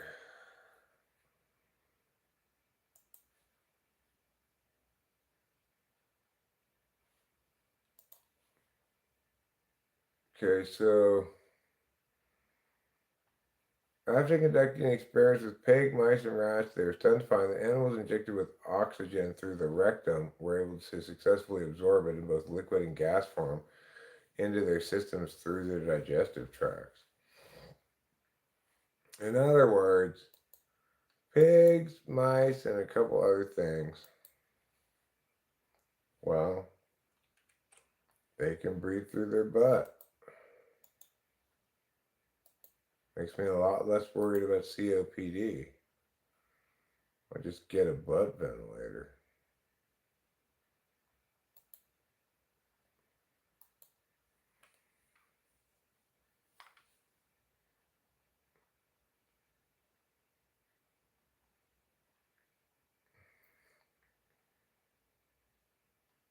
I'm gonna ventilate my butt and hold my breath.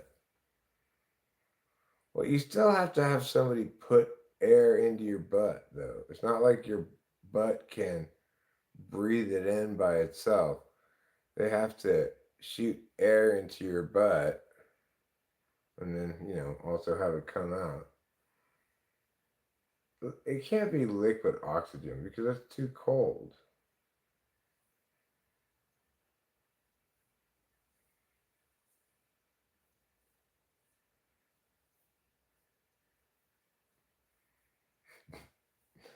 I don't know. Somehow it didn't surprise me. You can eat through your butt ridiculously. Why should you be able to eat through your butt? But you can. You can, take most medications through your butt. You doubt almost everything. Well, do you doubt you can take medications through your butt? You can. Some of them you can't, but most of them you can. The ones that you can't are designed so that you can't.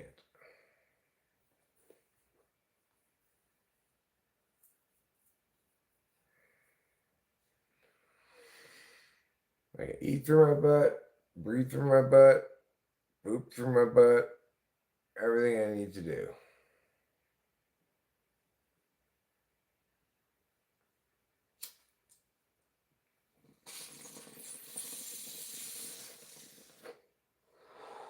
I mean, I do want to try it, to see.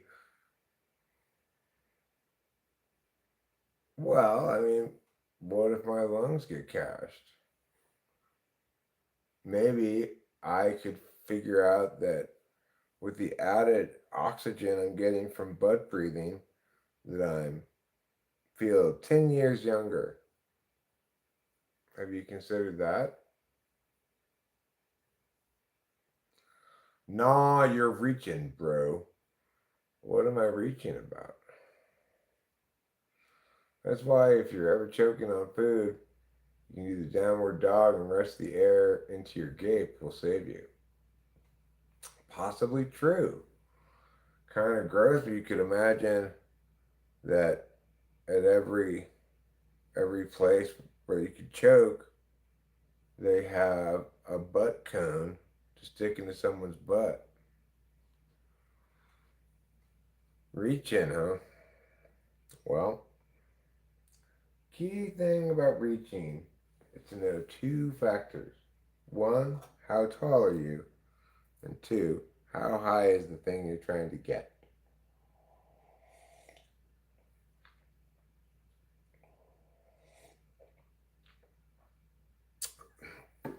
Life-saving choking butt tube. Now available at every restaurant near you. Instructions. Simply strip the guy down or lady, their pants off, stick the tube into their butt, and take turns blowing air in there. It should come with a fan so that it blows its own air in. Could be called the gaper. Could be called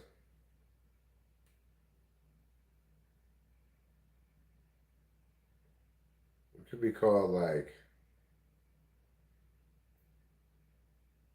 the choke saved by gape, the auto gaper. It can have an acronym like the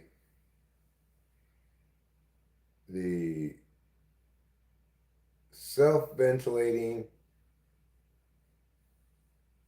gape,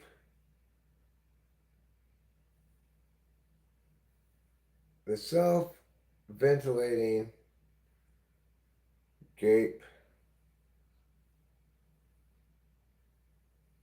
choking solution. Self-ventilating gape choking solution. So it would be called the Sev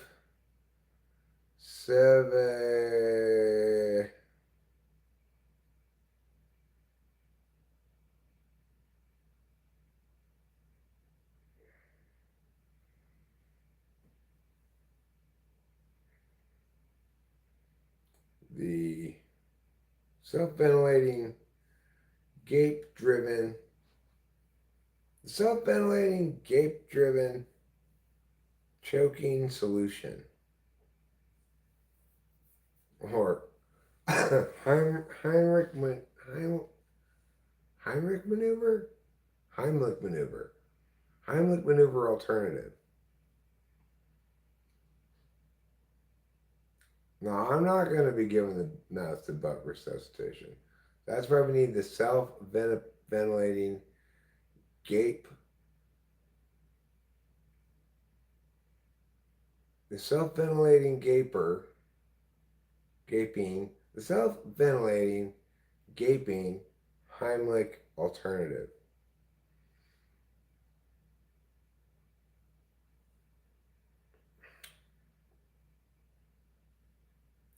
Or you could just say the butt breather. The auto-ventilating butt breather Heimlich maneuver alternative. I didn't invent it. You see in that study there that that was a study that I read about or I heard about. I was like, wow, that's very interesting. If you put water in your butt, not water, air in your butt, you can breathe.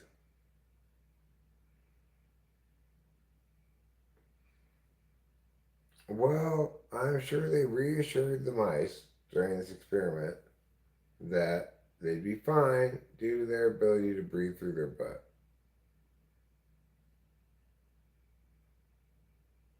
The Heine maneuver. Yeah, the Heine maneuver is a good name for it. Butt lung's a good name for it. Um,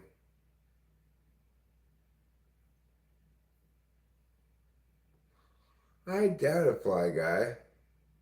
I think they really were checking to see if you could breathe through your butt. It is a weird study, but it's actually it has quite substantial implications potentially for people who are, say, have bad COPD or something.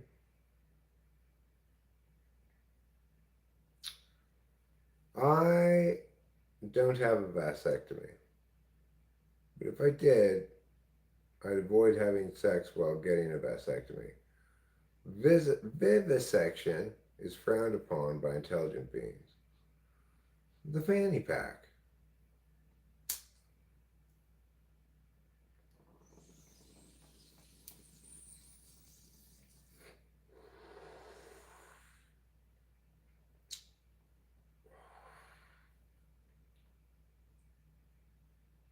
You know, my butt lungs are healthy as an ox. They've not been subjected to any smoking. They're ready to get to work any time now. Who's vivisecting whom?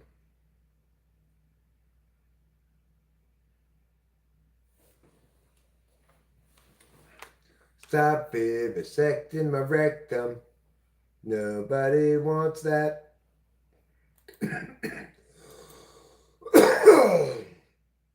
Big coughs for little Eric. Um,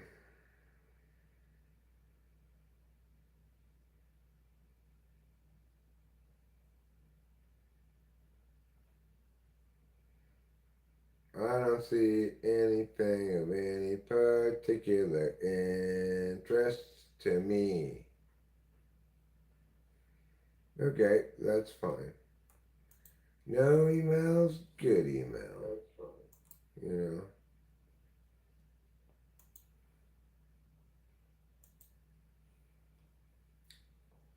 coughing on beat. I forgot vegetarianism. Morons and mad scientists are the ones doing vivisection. What is vivisection even? Is it when you cut apart my vitality? Oh, yeah, that's terrible. We don't need to be doing that shit.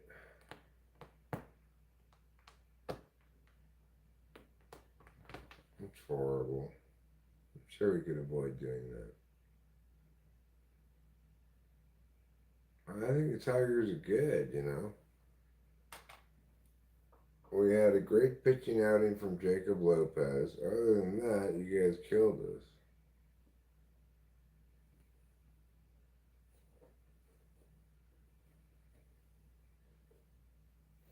Well, I'm opposed to that too. I wish they wouldn't do that shit. But, you know,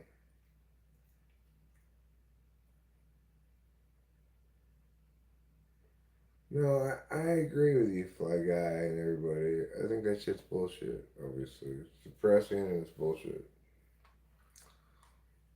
So let me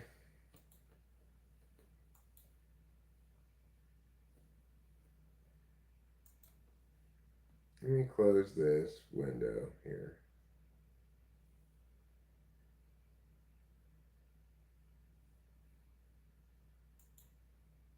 Tonight is linked to a crucial bodily function.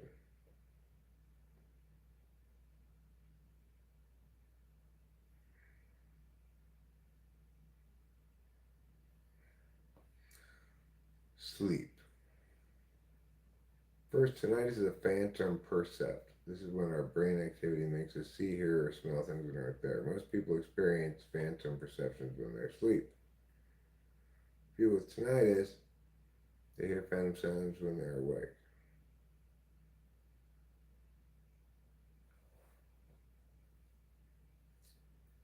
I only have it in one ear. And I got it since I moved up here. I got it when I was sick.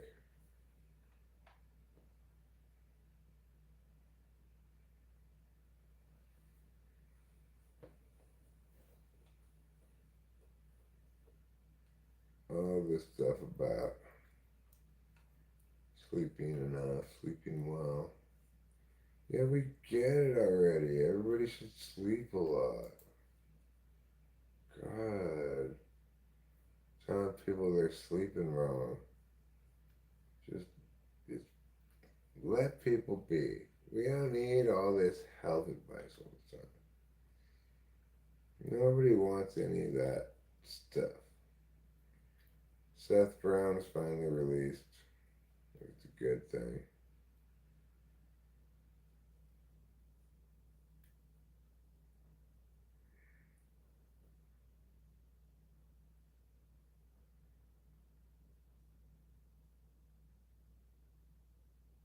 Peter Thiel is utterly wrong about Alzheimer's. What does he have to say about it?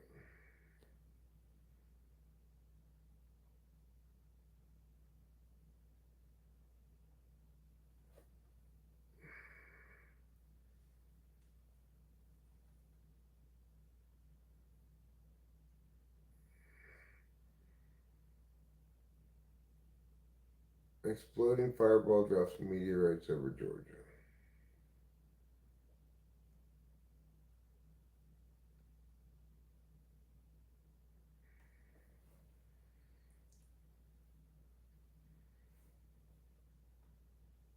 I just don't like Chinese anime. I'm sorry. Call me an anime racist, but I just don't like. Okay, kitty. Okay. Daddy knows you need more pets. And Daddy is a pet provider.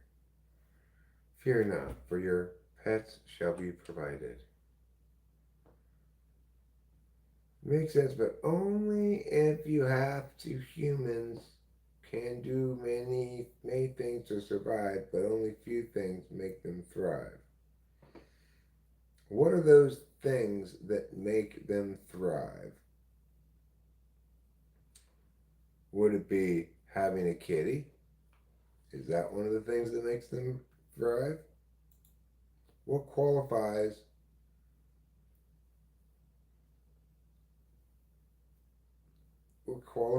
as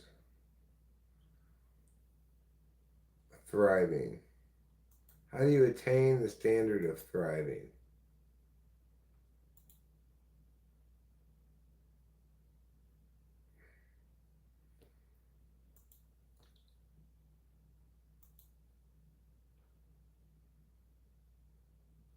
Who's this Pinky Pup guy?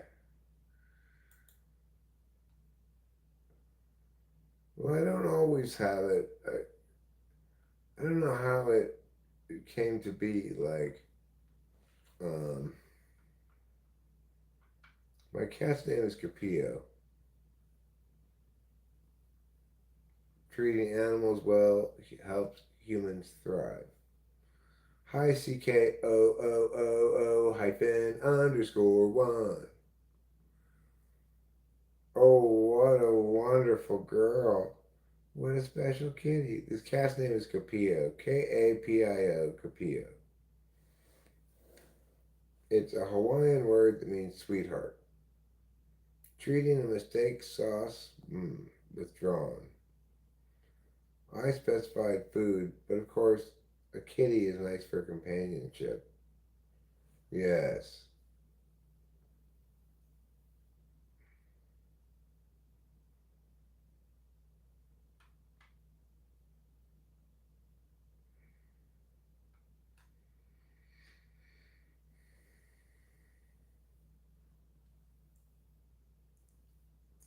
Oh, yes, you're a good kitty. You have the specialness of at least 10 and possibly as many as 100 regular kitties.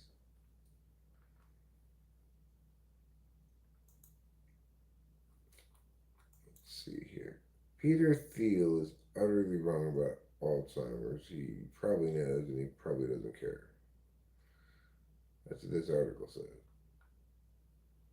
The New York Times ran a lengthy interview this morning between columnist Ross Douthat and venture capitalist and PayPal founder Peter Thiel. Thiel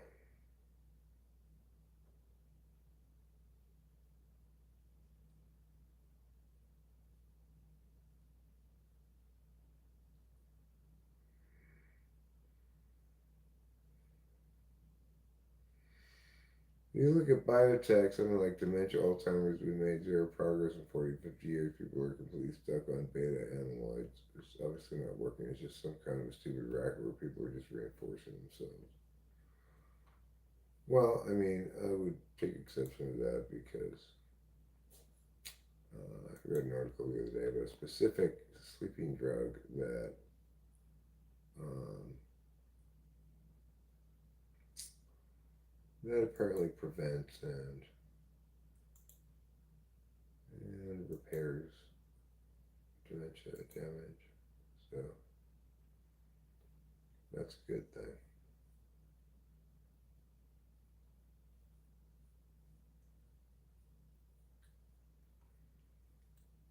And everybody always wants to blame the Jews.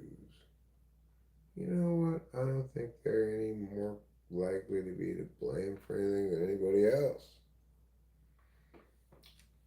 You know, at the end of the day, who's to blame for things? Individual people, not your boogeyman groups. And that's one to grow on.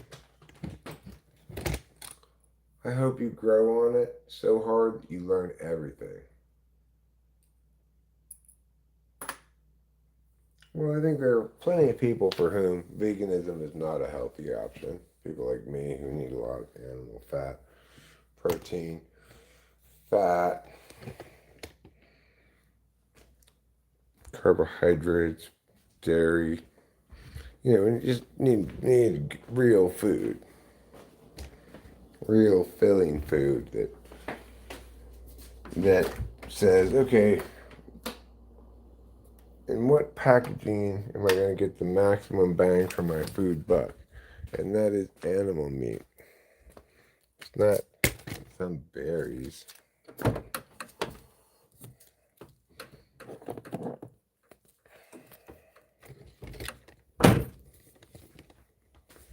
It's like we get to take something else that's already converted a bunch of grass into meat, and then we get to turn that meat directly into power of meatiness, as it's sometimes called. Oh, I guess I'm getting ready to go to bed. What's going on here with this door? You close. God damn it. There. Of course, my hi-hat syndrome always acting up. I guess I'm not doing any kind of playing outside tonight. It's a little late for that. It's good to go outside, but the right time of day. You guys can look down the hallway.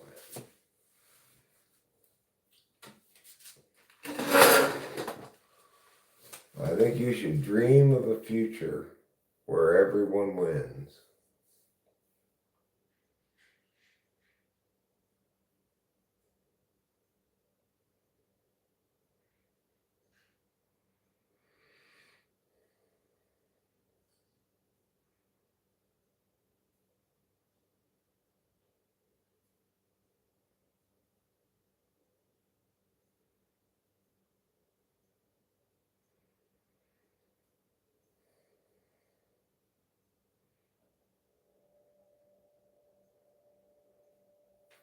I was watching this financial YouTube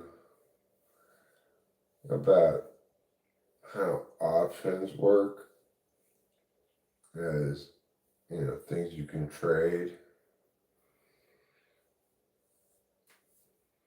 And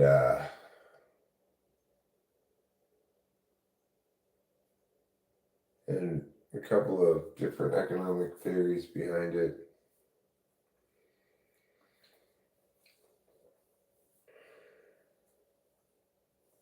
It's interesting.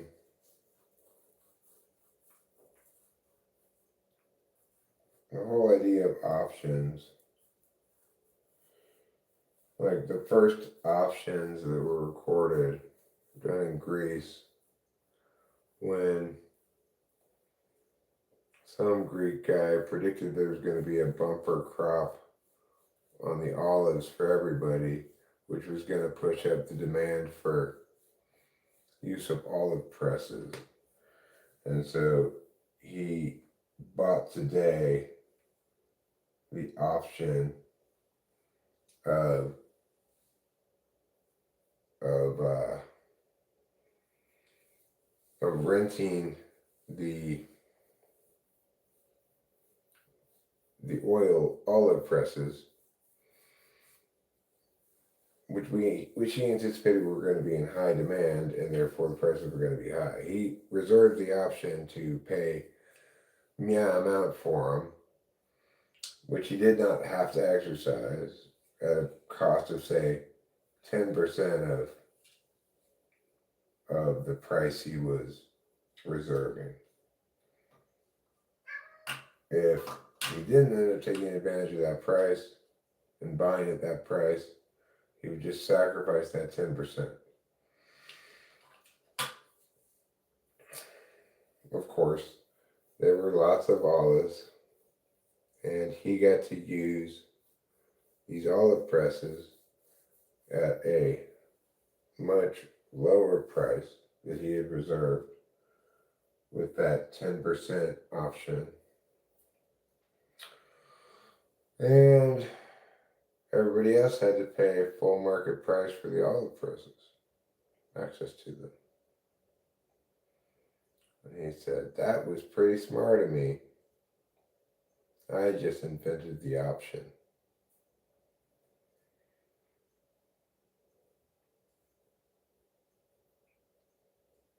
So, that's what like shorting and stuff is basically saying, I think this thing's gonna go up in the future by, 10%. I want to reserve the option at 2% above, to buy it at 2% above current costs in my amount of time.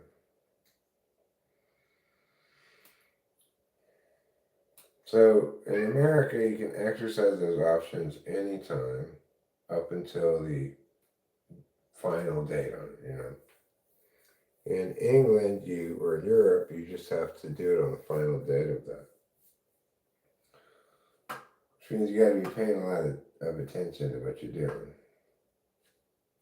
Can't be screwing around, getting distracted by a sleepy week.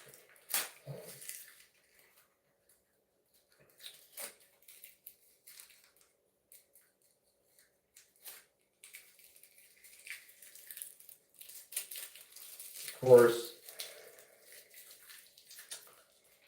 I don't like the idea.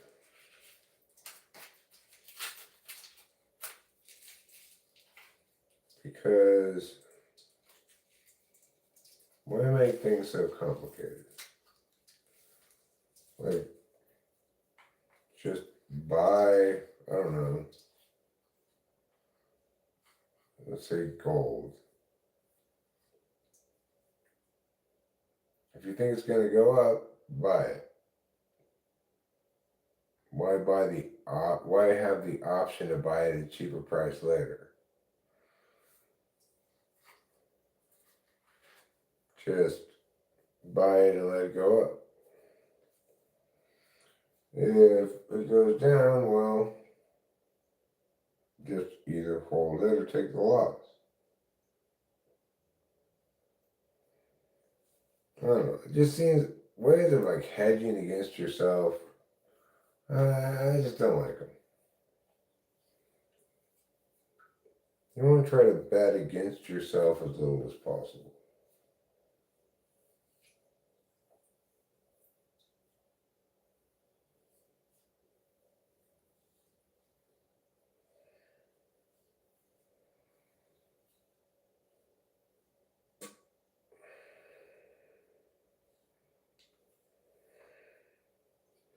Like, for example, I was thinking about in a roulette.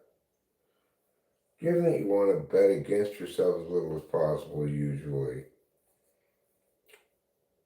might it be better to just bet one number every time? You can expect that one number you bet to come up one every 38 times. But it might be a little bit of a boring way to play roulette, and you either have to find a cheap roulette table with like $5 minimum bet on that, or have a lot of cash in your bankroll, because it could be a while till you hit that number.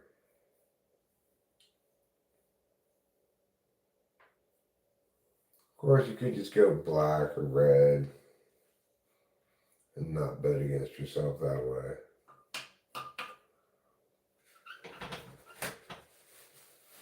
You could go first, third, second, third, third. You know, pick one of those. You're not going to bet against yourself that way.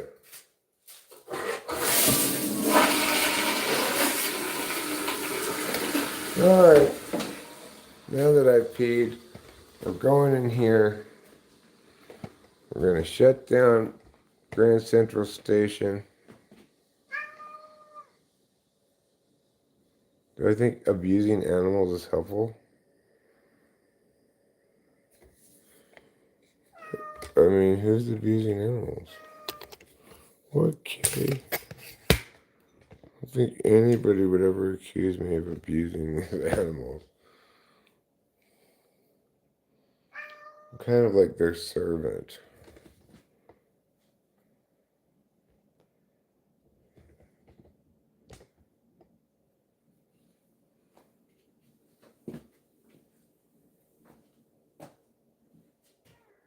Now, yes, you're a sweetie patootie, and Daddy knows.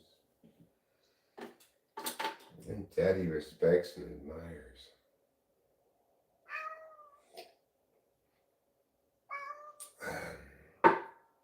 Okay, big baby.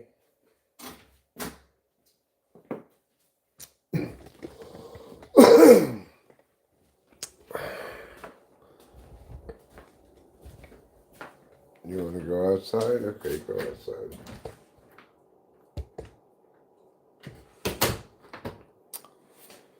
Alright, so the big baby went outside.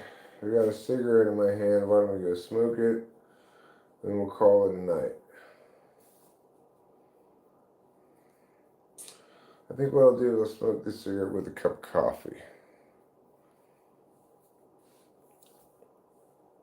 In the European fashion.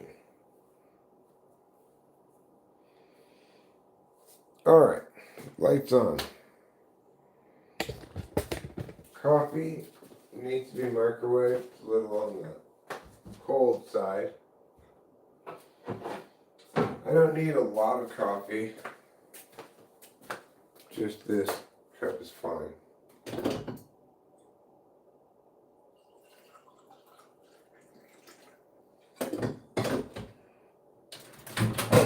I'm going to put this in for 2 minutes.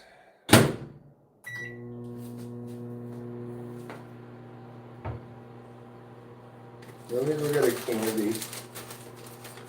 I try to keep the candy to a minimum. You know, I end up eating a couple of these a day at least. They're really good.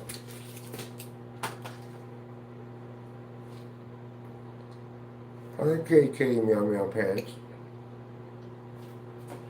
Oh, I'm sorry, darling.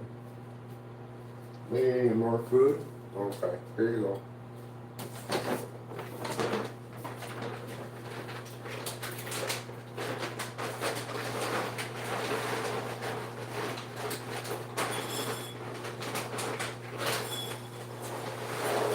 There you go.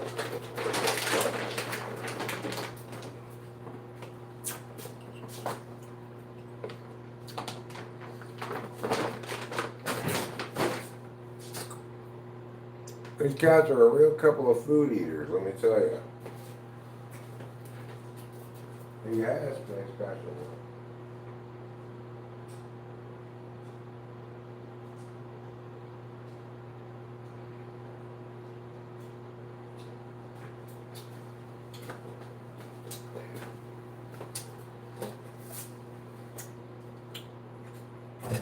The thing about is about those argumentational things. People are often doing the following. They're defending their attentional frames of reference by appealing to that frame of reference. So,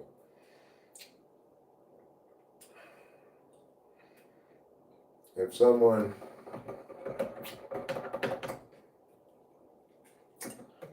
is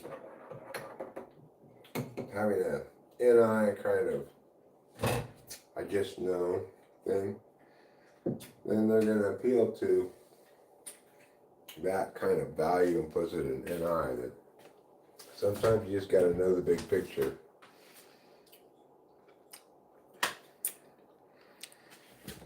If somebody wants to point to correctness stuff and logical consistency, then they'll be using quote unquote logos.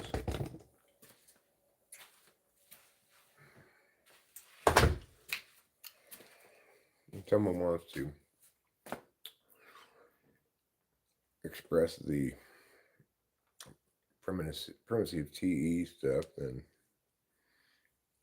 they'll have, a efficiency / teleological / utilitarian frame.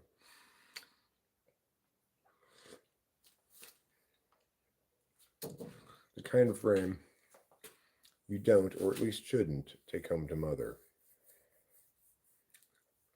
If people are making an appeal to individual parties suffering,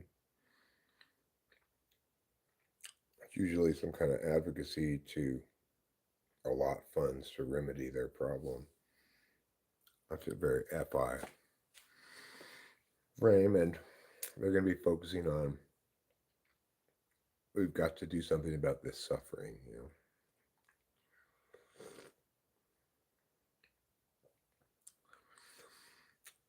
SE frame will be all about we need to do something, not just stand here, hum and ha and talk. Any frame will be like we need a novel approach, a new solution.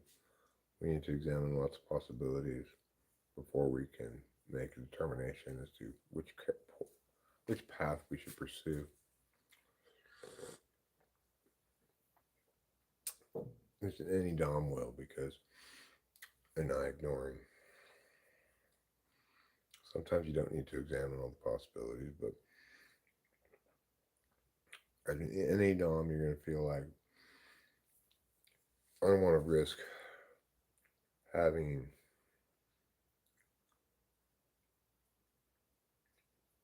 what did you just eat, Trouble? Some mop.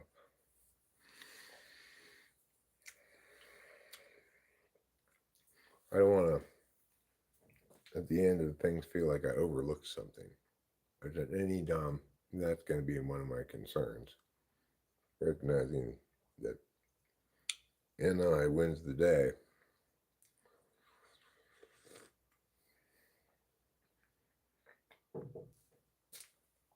When it's right.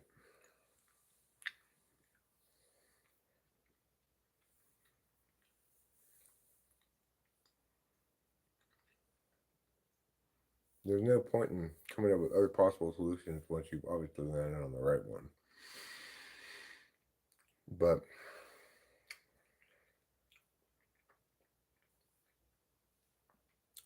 for an any Dom, that's going to be a time-consuming process of checking all the different ideas to see which one is NI props.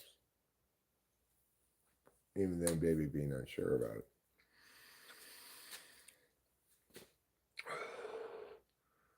I am the, what does that say? Script? I am the script? No have mis clasosos. No tengo mis clasosos. Los clasosos persiguen, permitiendo.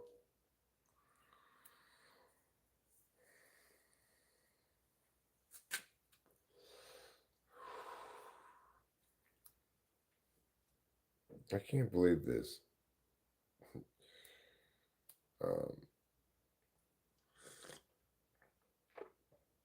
Attack on birthright citizenship. What in the world criterion is he going to use if not that?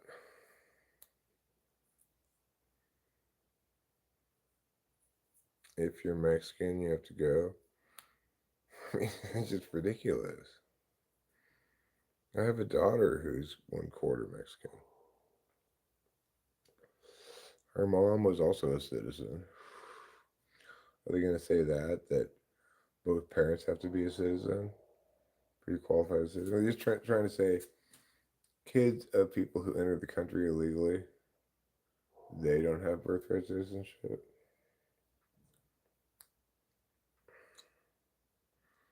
Well, I guess I get the legal argument.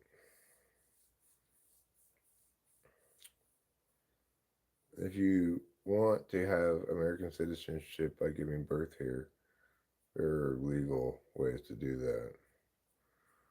But I don't know. Seems awfully petty.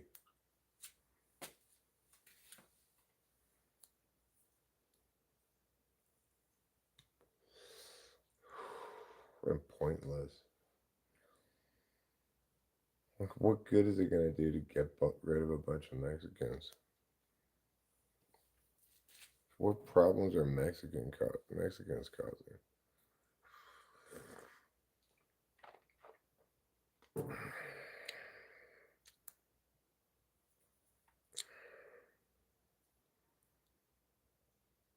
What are the mechanics of that fallacy? What fallacy? Just because we can't avoid all harm doesn't make it a good idea to go around causing the, I don't know what that last word says.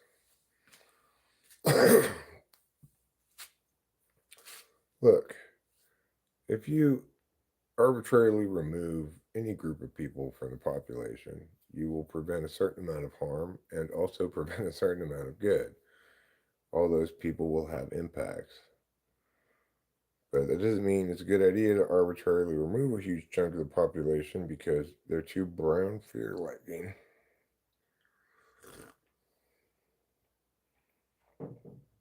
And really, I mean, I don't know what else you can say about it but that. Like, secure the border, fine. I agree with securing the border. Waging war on the people who got in when we weren't securing the border, that's another matter entirely.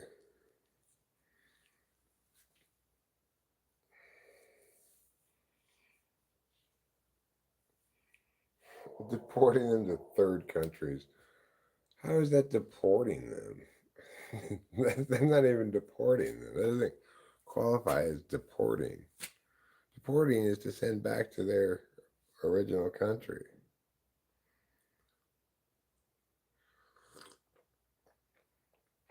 What we're doing is exporting.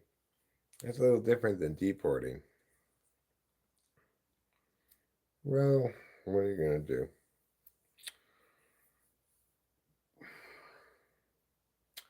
I guess I understand the legal argument behind it.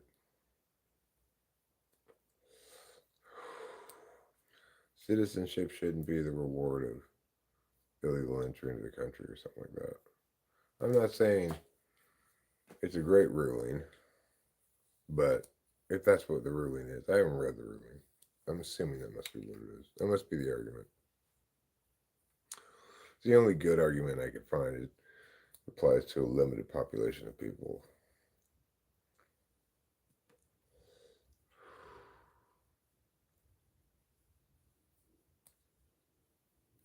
But yeah, it's a good argument, but that doesn't mean it's the right thing to do.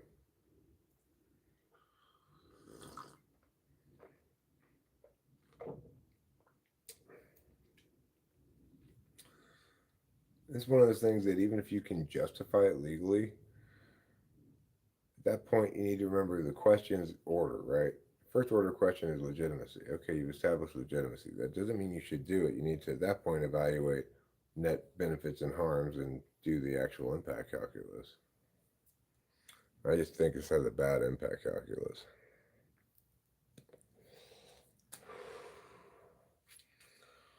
Well, you know, what do I know? I've noticed that I so don't get Trump's ways that I'm often surprised. Things I think are going to turn out terribly don't. Sometimes things that seem like they should be fine turn out terribly.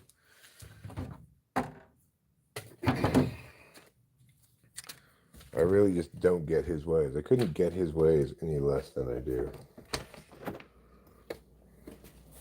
Naturally, I feel like he's doing everything wrong in terms of process, but his process has its ways too that I don't quite understand. Like, I was surprised to hear him chastise both Israel and Iran after dropping bombs on Iran. That was odd. Like, what's he doing here? Here in reality, what am I arguing for?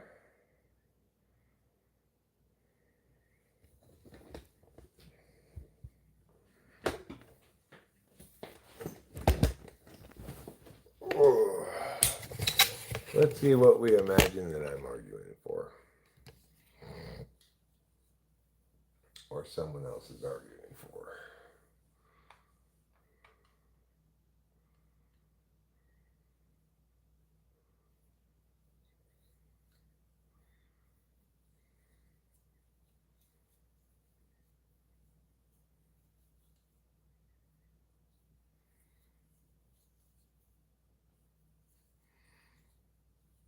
Well,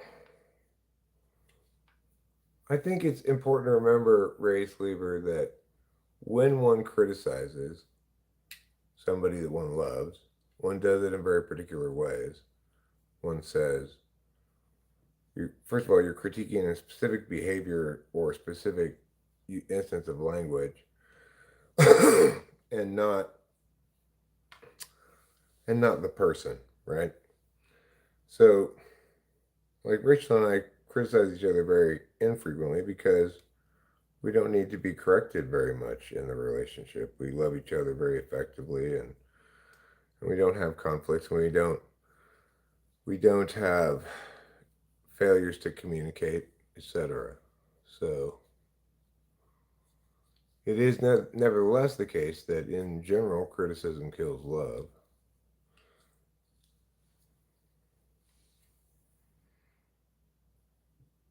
And if you're a correcting type by nature like me, then one thing you got to do is learn how to separate different domains, right? Your relationship is not a place for correcting.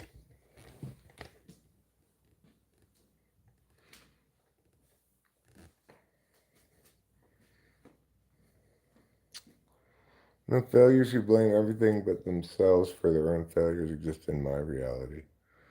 Well, I don't know who these people are. You understand it's actually the reality you live in any topic, not just veganism. What are you talking about?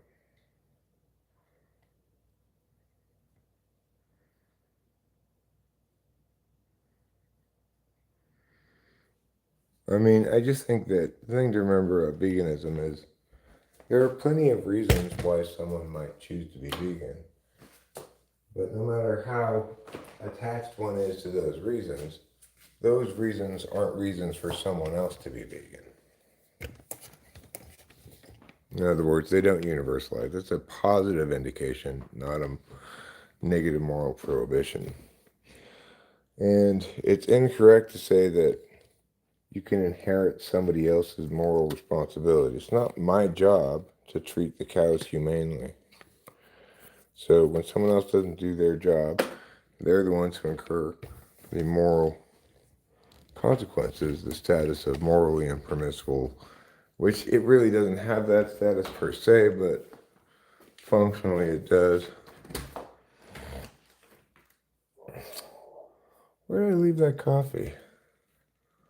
Or did I go out the other side before?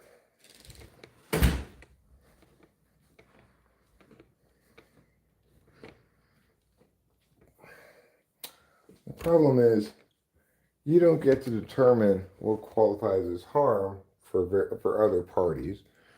nor are you going to be able to anticipate unintended consequences that create harms in ways you don't expect, right? You're not going to be prone to measuring those harms in advance because you have a clear advocacy in favor of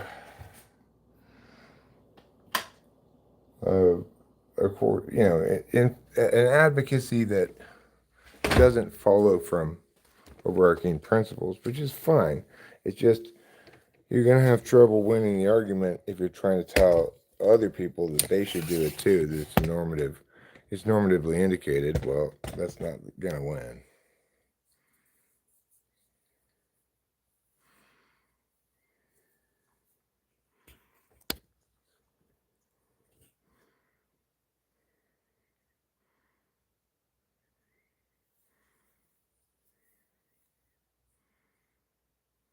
I don't think people blame everything but themselves for their own failures as a default.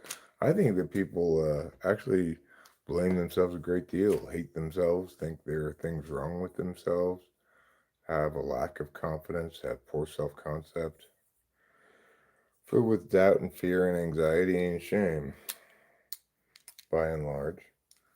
I don't doubt that there are a few blissful meatheads out there who have a less nuanced understanding of their own identity, but the reason most people find life difficult is because each of us is configured towards certain things and not towards other things.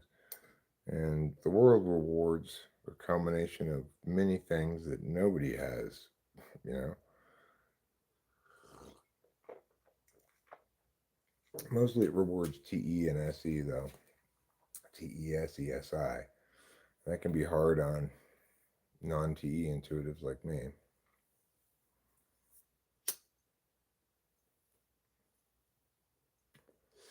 But when I see people who are stubborn in their wrongnesses, I come to understand it more and more nowadays. It's just fear. You know, they have some sense of solidity, certainty, safety in this wrongness that they make statements about and then defend. And it's not that they're refusing to listen to me and whatever. They are fighting against fear.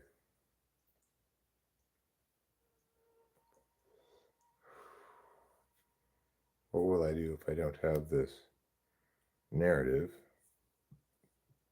that I rely on for certain things? I don't validate it according to its correctness. I validate it according to what it does for me emotionally.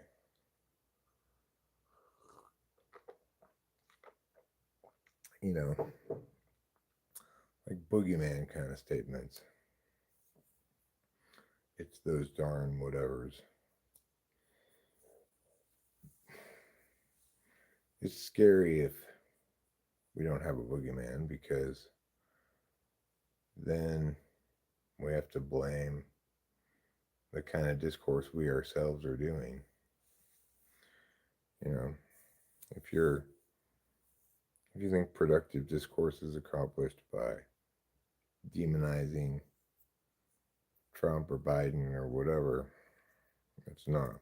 We should be concerned about a variety of things, but I think hyperbolic language designed to inflame people's righteous indignation is counterproductive.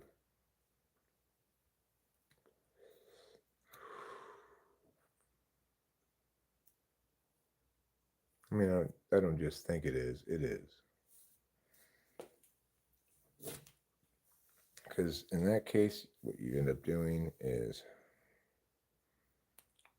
focusing on the problem, not the solution. I think it's fine to highlight problems with this deportation policy. I think it's fine to highlight problems that seem to undermine checks and balances and stuff.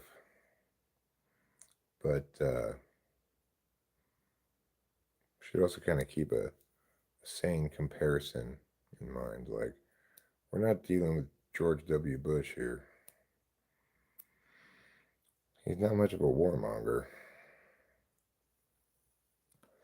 Oh, sure, he just bombed Iran, I know. But he seemed to do it to appease the Israelis and perhaps de-escalate ultimately. I don't know. He surprises me sometimes. The point is, I think being Chicken Little is a problem. The sky's not falling. I agree, shit bonkers, but the sky's not falling. So let's stop running around like chickens with our heads cut off about the sky falling and just calmly appraise what needs to be done.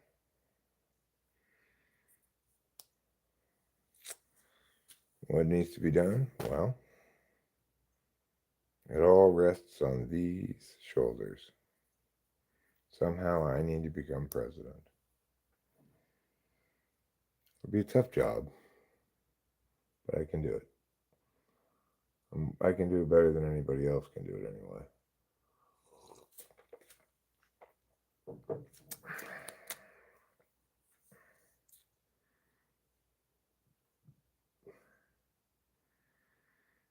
I'll know no peace if I'm president. I mean, I understand that it's a hard job. It's not a job I really want, but it's a job I'm willing to do, and it's a job I genuinely believe myself best qualified for. I think I'm the person the presidency needs to return it to some degree of actual leadership, you know, not just autocratic decision making without justification. That does not qualify as leadership, you know. Being as divisive as Trump is does not qualify as leadership. I get it. Sometimes leaders need to make tough decisions that aren't popular, but his total lack of engagement rhetorically with the ideas ensures that everybody feels completely ignored. That's not good for a president to do.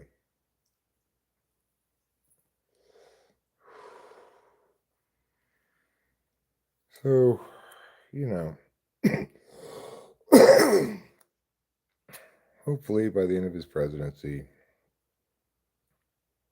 he hasn't done big lasting harms, you know.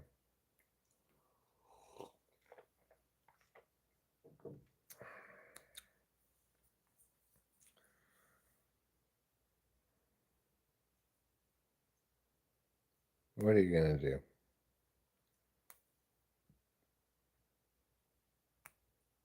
There are things I like about him, you know. I like the fact that he's not in bed with the Chinese.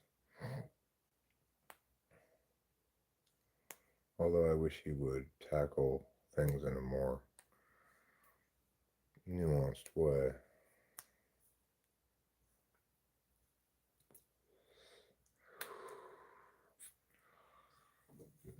Because I think you get a lot of presidents. You're gonna get a lot of Chinese influence. I don't think Trump so much gets influenced by the Chinese.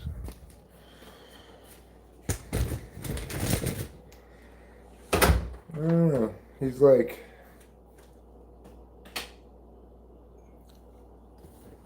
it's like he keeps infuriating me, and then I kind of step back and go, well, you know, actually, on a grand scale of presidential garbage, it's not that bad.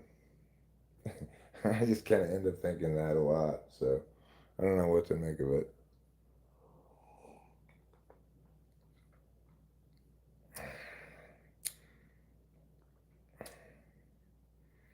Am I even listening to myself? I'm listening to myself, yes. I'm not sure if others are listening to me or not. Um,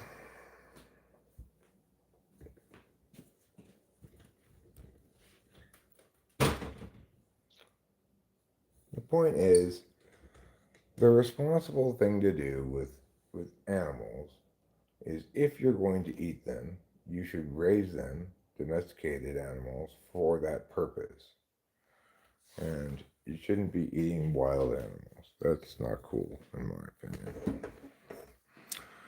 It doesn't mean I don't sometimes do it. Rachel gets lobster sometimes, but I've pretty much done away with getting wild caught stuff. I mean, I might get venison or something. Plenty of deer around.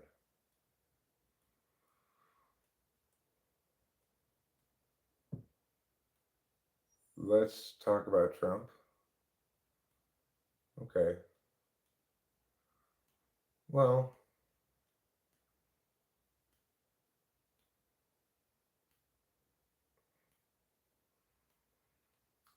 race lever, I don't understand why your experience can't be a success and also somebody else's experience. When you're talking about experiences, then isn't it subjective as to whether it's successful? Doesn't the person who has the experience make that determination? I would guess yes, with my guessing bones.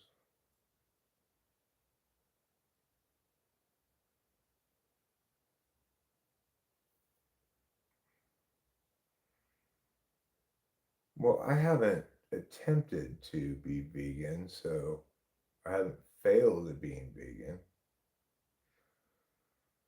And I don't need to try everything to know that it's not for me.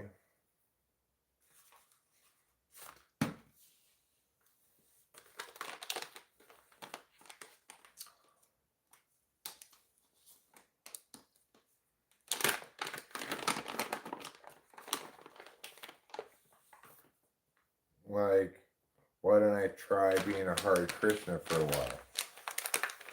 I won't know until I try it. Yeah, I'll know before I try, because I know myself and I know my preferences and stuff.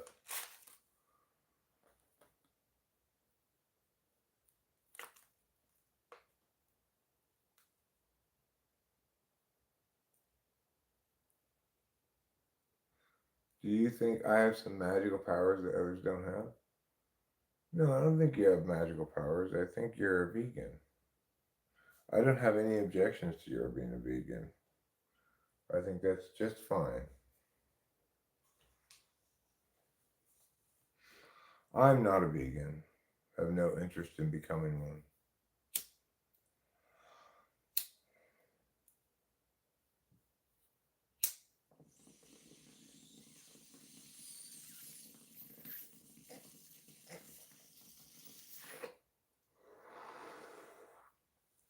Here's something else I think it's just fine for other people to do: go to the gym and work out. Personally, I have no interest in going to the gym and working out. That just sounds like unnecessary travel to do something I could do by digging a hole.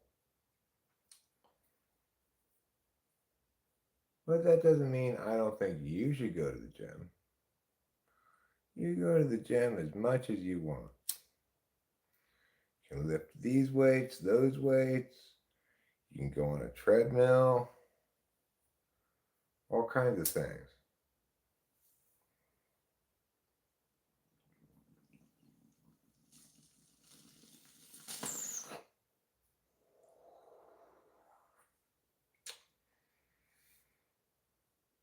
Even though you're literally scientifically apes pretending they need to feed like lions and pretending I'm the confused one. I don't think anybody needs to feed any particular way. That's why I'm not saying you're wrong to uh, to be a vegan. Humans are omnivores. We eat all kinds of stuff. Some people think it's better to not eat any meat, and it's fine for them.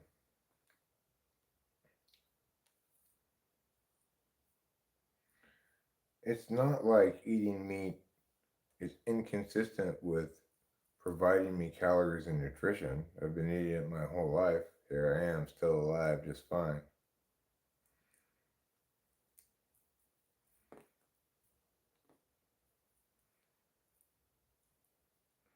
And even if in fact it is not as healthy for me, well, not everybody prioritizes health, you know?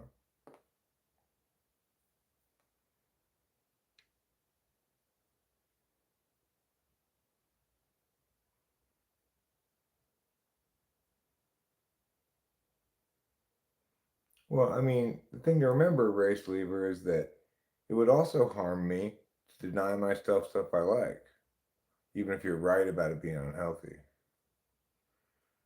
So, you know, I live a life like anybody else who has things they enjoy and stuff that matters a lot to them on subjective grounds, then other people shouldn't have anything to say about it all because they have their own subjectivities.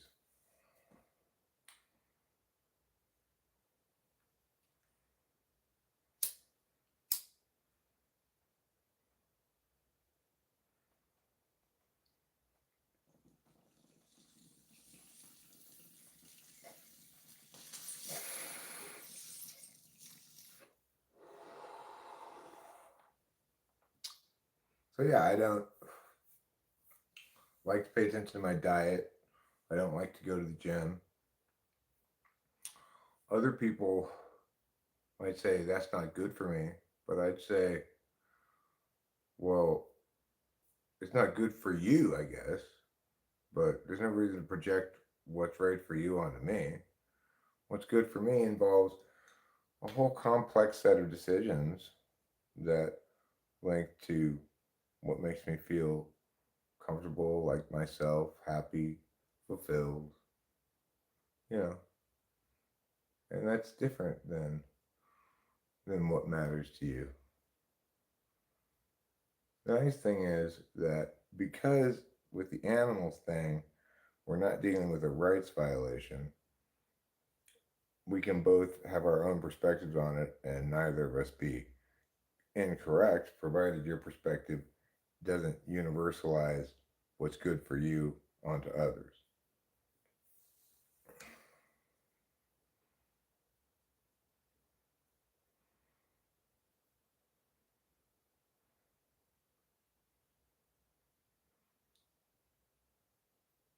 All right, you shouldn't have an opinion about whether I should exercise, stop smoking pot, stop eating meat, those kind of things. Those are a person's subjective. That's a person's subjective realm of agency that others shouldn't have anything to say about.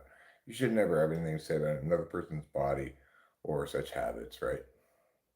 Unless they're asking for advice, maybe.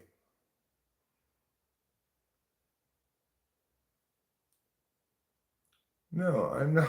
My perspective is not that killing animals is good. It's that it's necessary to render them into food. And as I said, I believe we should kill and eat the animals that we raise for that purpose.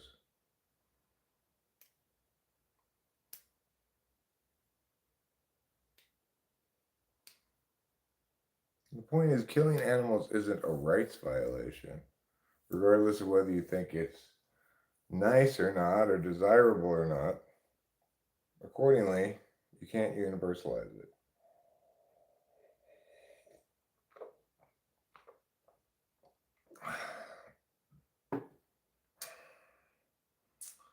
So, I don't think anybody would argue that killing animals as an end in itself is good. Just like shooting things when you see them, you know. Most decent people understand that. I think intuitively there's a good grasp that it would be better if we just killed and ate animals that we bred and raised for that purpose.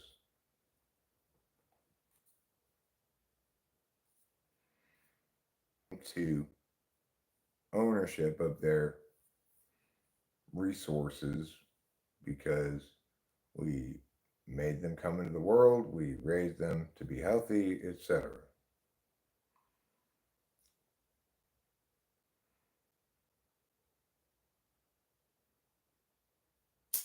What are you guys smoking?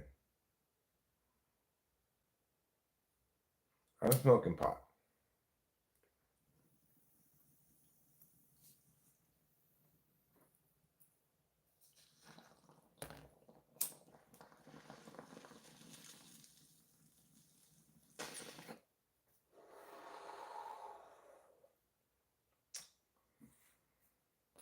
Well, the reason humans can evaluate things on a rights calculus, whereas animals cannot, and it is simply that humans can be moral agents, can understand obligations abstractly.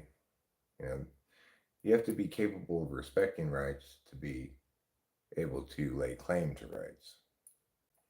And animals don't respect rights because they don't have rights. That doesn't mean we don't have positive obligations to them, or at least positive indications. And we judge those on holistic grounds. Things that appall the conscience, like animal abuse, we all hopefully oppose. But that's not the same thing as raising animals for slaughter.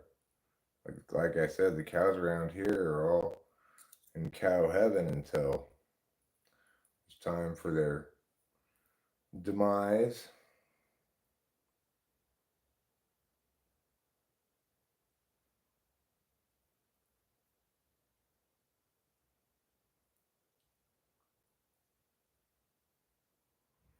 So yeah, that's why humans have rights and animals don't. But it's also the case that humans, with their rights and their understanding of what's just and righteous, and their broad, if not universal, opposition to needless suffering, that we are in broad agreement that all animals should be treated humanely.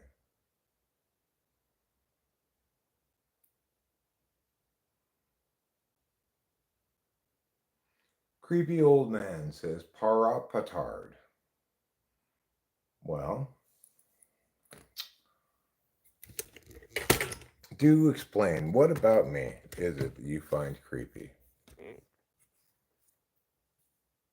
Is it this look here? Does this creep you out? Well, we were talking about the complicated but really pretty straightforward relationship between human morals and animals, and our obligation as custodians thereof in certain contexts, emerging from a general conversation about whether veganism universalizes as some kind of obligation, which it doesn't. Fuck sharks, says Boba Fett. I don't want to fuck any sharks.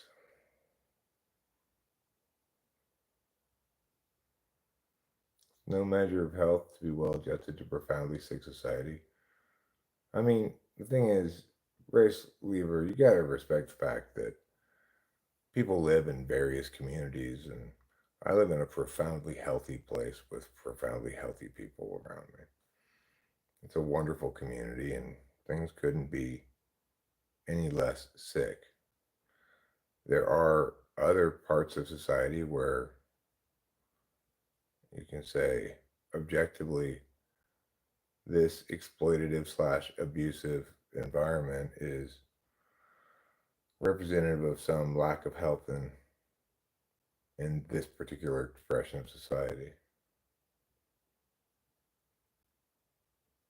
No, I don't separate myself from them in a false way. I understand their equivalent pain and etc.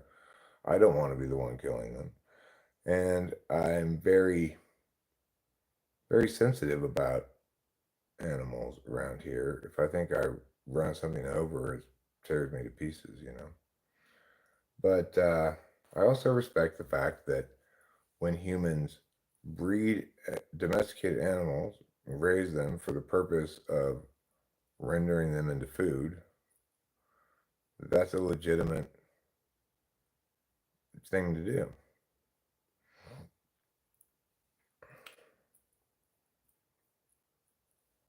So, uh,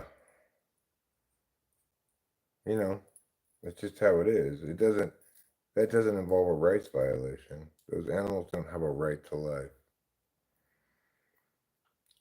To say that something has a right means they can make claims upon that right and can establish why and how that right exists for them, and it confers a duty on them to respect the rights of others. We know my cats don't respect anybody's rights because they kill lizards just for fun, right? Why do you care about running something over when you'll run it to your plate? Well, I'm not running over chickens and cows, right? I'm running over wild animals. I feel terrible about it. If I had to put down some piece of livestock in order to eat it, I would be able to do so. I have put down a chicken before because it was sick, not to eat it. No, I do have a right to life, but that's not because I'm an animal. It's because I'm a specific kind of animal called a human being. Human beings can have rights because they can respect rights, which means they can understand the abstract concept of it. It stems from ownership and the reciprocity implicit in the universal obligation to not interfere. In other words, you can't come punch me without violating my rights to my body, nor can you interfere with me going about my business in undue fashion without interfering with my rights. That obligation reciprocates, in other words, it universalizes, and accordingly, people can and do understand things in terms of rights. They may not use those words, but they say, I'm not going to steal that because I might get in trouble, but basically because there are consequences to rights violations. We don't hold animals accountable for their rights violations. I don't punish the cats for killing lizards. Why? Because they're not moral agents. So that doesn't mean as humans we don't have positive moral indications to be good animal husbandry people, make sure the animals are treated well, raised humanely, slaughtered humanely, etc.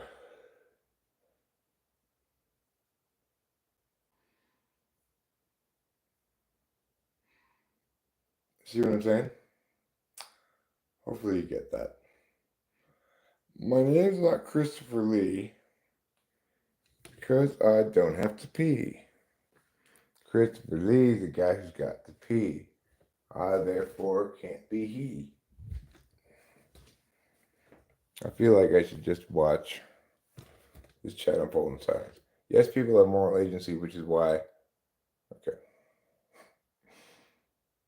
I'll wait for you to see what that says later. Let me get my glasses. Where are they, though?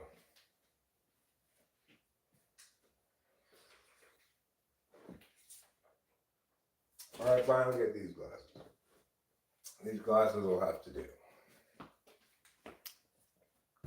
Do you guys ban him? No, we haven't banned him. Yes, humans have moral agency, which means we should not harm unnecessarily and try to limit harm at least, and unlike your cat who does not have the moral agency when he kills a lizard.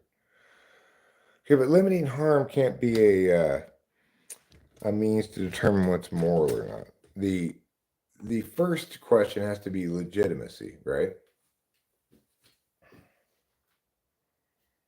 So it's difficult to measure varying kinds of harms against one another. If we were to say imposed by some law, veganism and make all meat and dairy sales in the country illegal, well, there'd be certainly a decent sized population of people who feel as though they're suffering substantial health effects of a sudden diet change and one that may not be what their body's been used to for decades, right?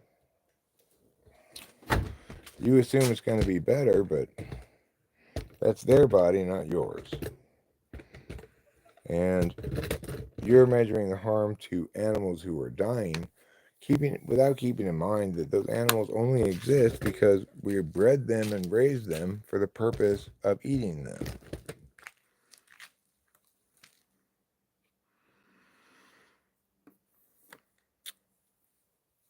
Well, I mean, the point is, you can't argue that eating animals is a rights violation because of the reasons I've articulated. You could argue that it's morally indicated for you to not eat them, that you think causing less death and suffering is better. But I mean, you're still going to eat a lot of plants. You're going to cause death to plants. Does that matter at all? Maybe not. I don't know.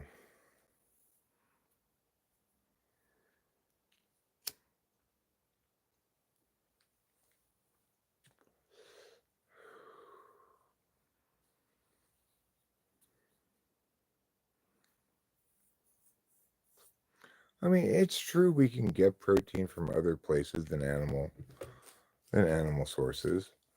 Um, I'm not sure how easy it is to get all the different things you need, including vitamin B and stuff, with vegan diet. Yeah, I think you got to put quite a bit of attention into making sure you've covered all your bases to get as many proteins and stuff as you can. But I know plenty of people have a vegan diet and appear to be perfectly healthy. So I don't think it's going to kill you or anything.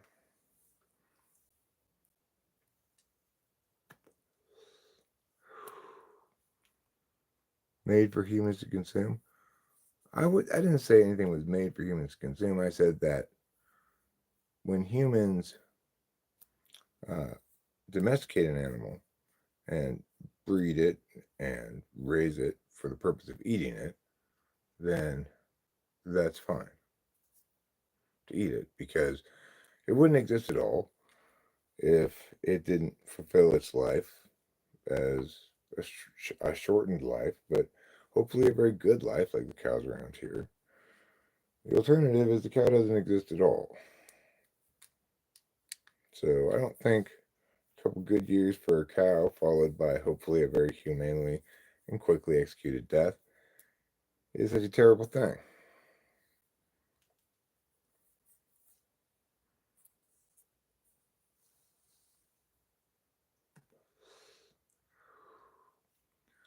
You're measuring the hump to everything, and it's exponentially more humped everything, including humans, when humans target animals as products. What does that mean? What do you mean by humped? Here in reality, the further up the food chain you go, like due to the animals, the more resources required, which directly translates into human required to everything, including humans. What?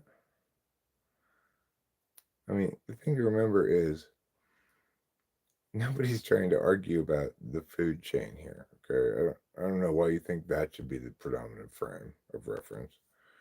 What I'm telling you is that the same reason why it's not okay to try to hold animals morally accountable for their behavior is the same reason they don't have rights.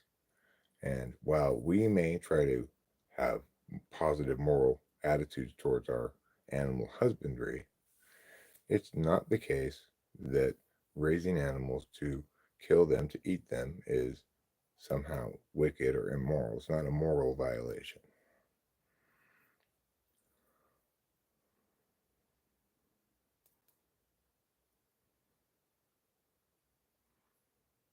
So you think a world with more needle suffering and definite for everyone you love is better, Eric, or worse? What do you mean needle suffering? I don't know. I have no idea what you're talking about. A huge cow requires far more plants than directly feeding a human does and other resources. Well, that's true. It's not the most efficient way to get to exploit the land to get calories for people. Probably why beef's so expensive.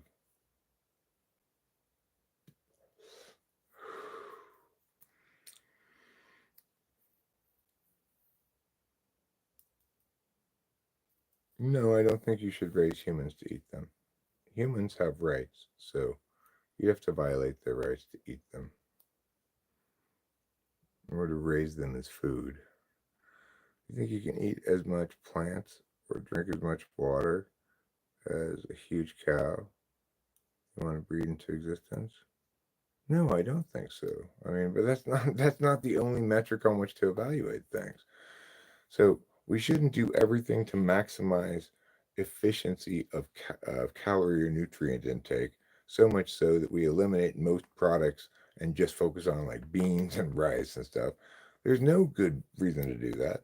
People, standard of living matters too, not just sanctity of life. You're pretending as though standard of living doesn't matter at all.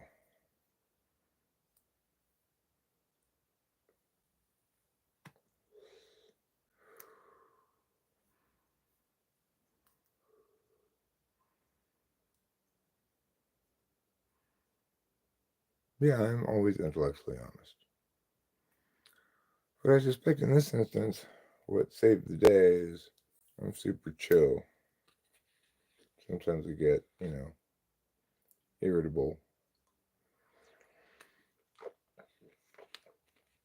I turn off these inside lights when I go back inside.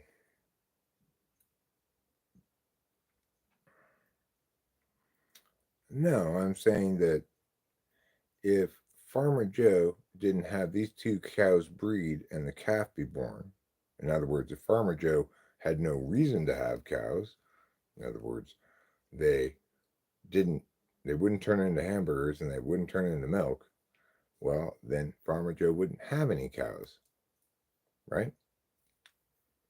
So why would you have cows if they're not of any value to anybody? This isn't India. We're not going to encourage them to walk around.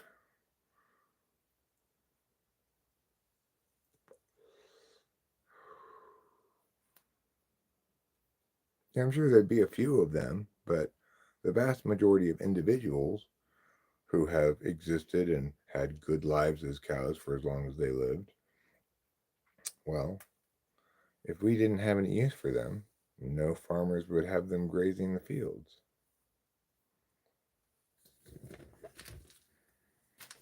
They'd grow something else, I guess.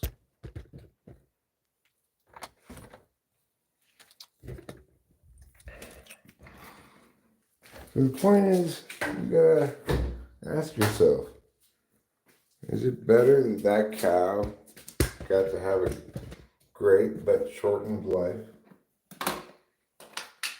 Again, I'm talking about the cows around here, which traditionally I see lazing around the fields and hanging out under the trees and so forth. And they're kind of idyllic cow town. Yes, wild hunting would be morally better than factory farm. Well, we're not talking about factory farms. That's a separate issue, right? It is the case that some farmers do an inadequate job of humanely raising and slaughtering animals, and that's a problem. But that's separate from all these other issues. And the thing about animals in the wild is we've got no claim to them, right? We've got claim to animals that we raised for that purpose. We've got property claims upon them.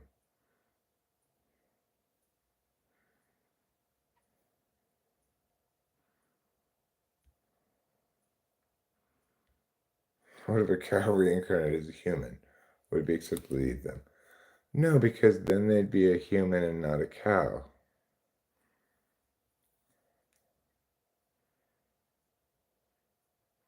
No, I think hunting is the most stupid of all these things.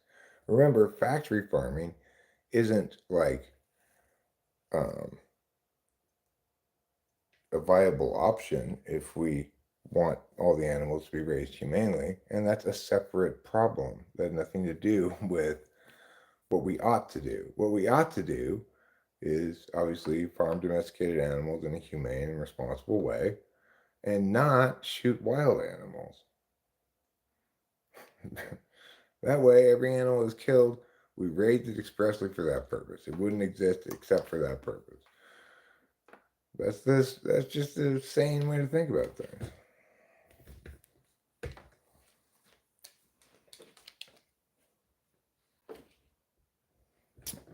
So, the thing is, AJ, you came across, AJ and Race Lieber, you came across somebody who's unusually, remarkably correct about this and pretty much everything else that we talk about around here.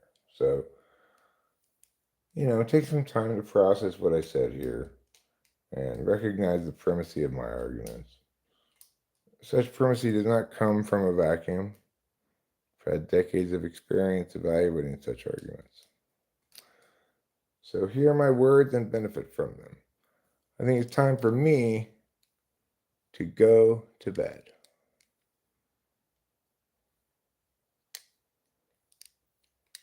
Okay, well, if you can't humanely kill a healthy sentient being that wants to live, then can you? Then is it equally good to torture it to death? Or are those things not the same? Is it ever okay to put down a sick pet at the end of its life to save it some suffering?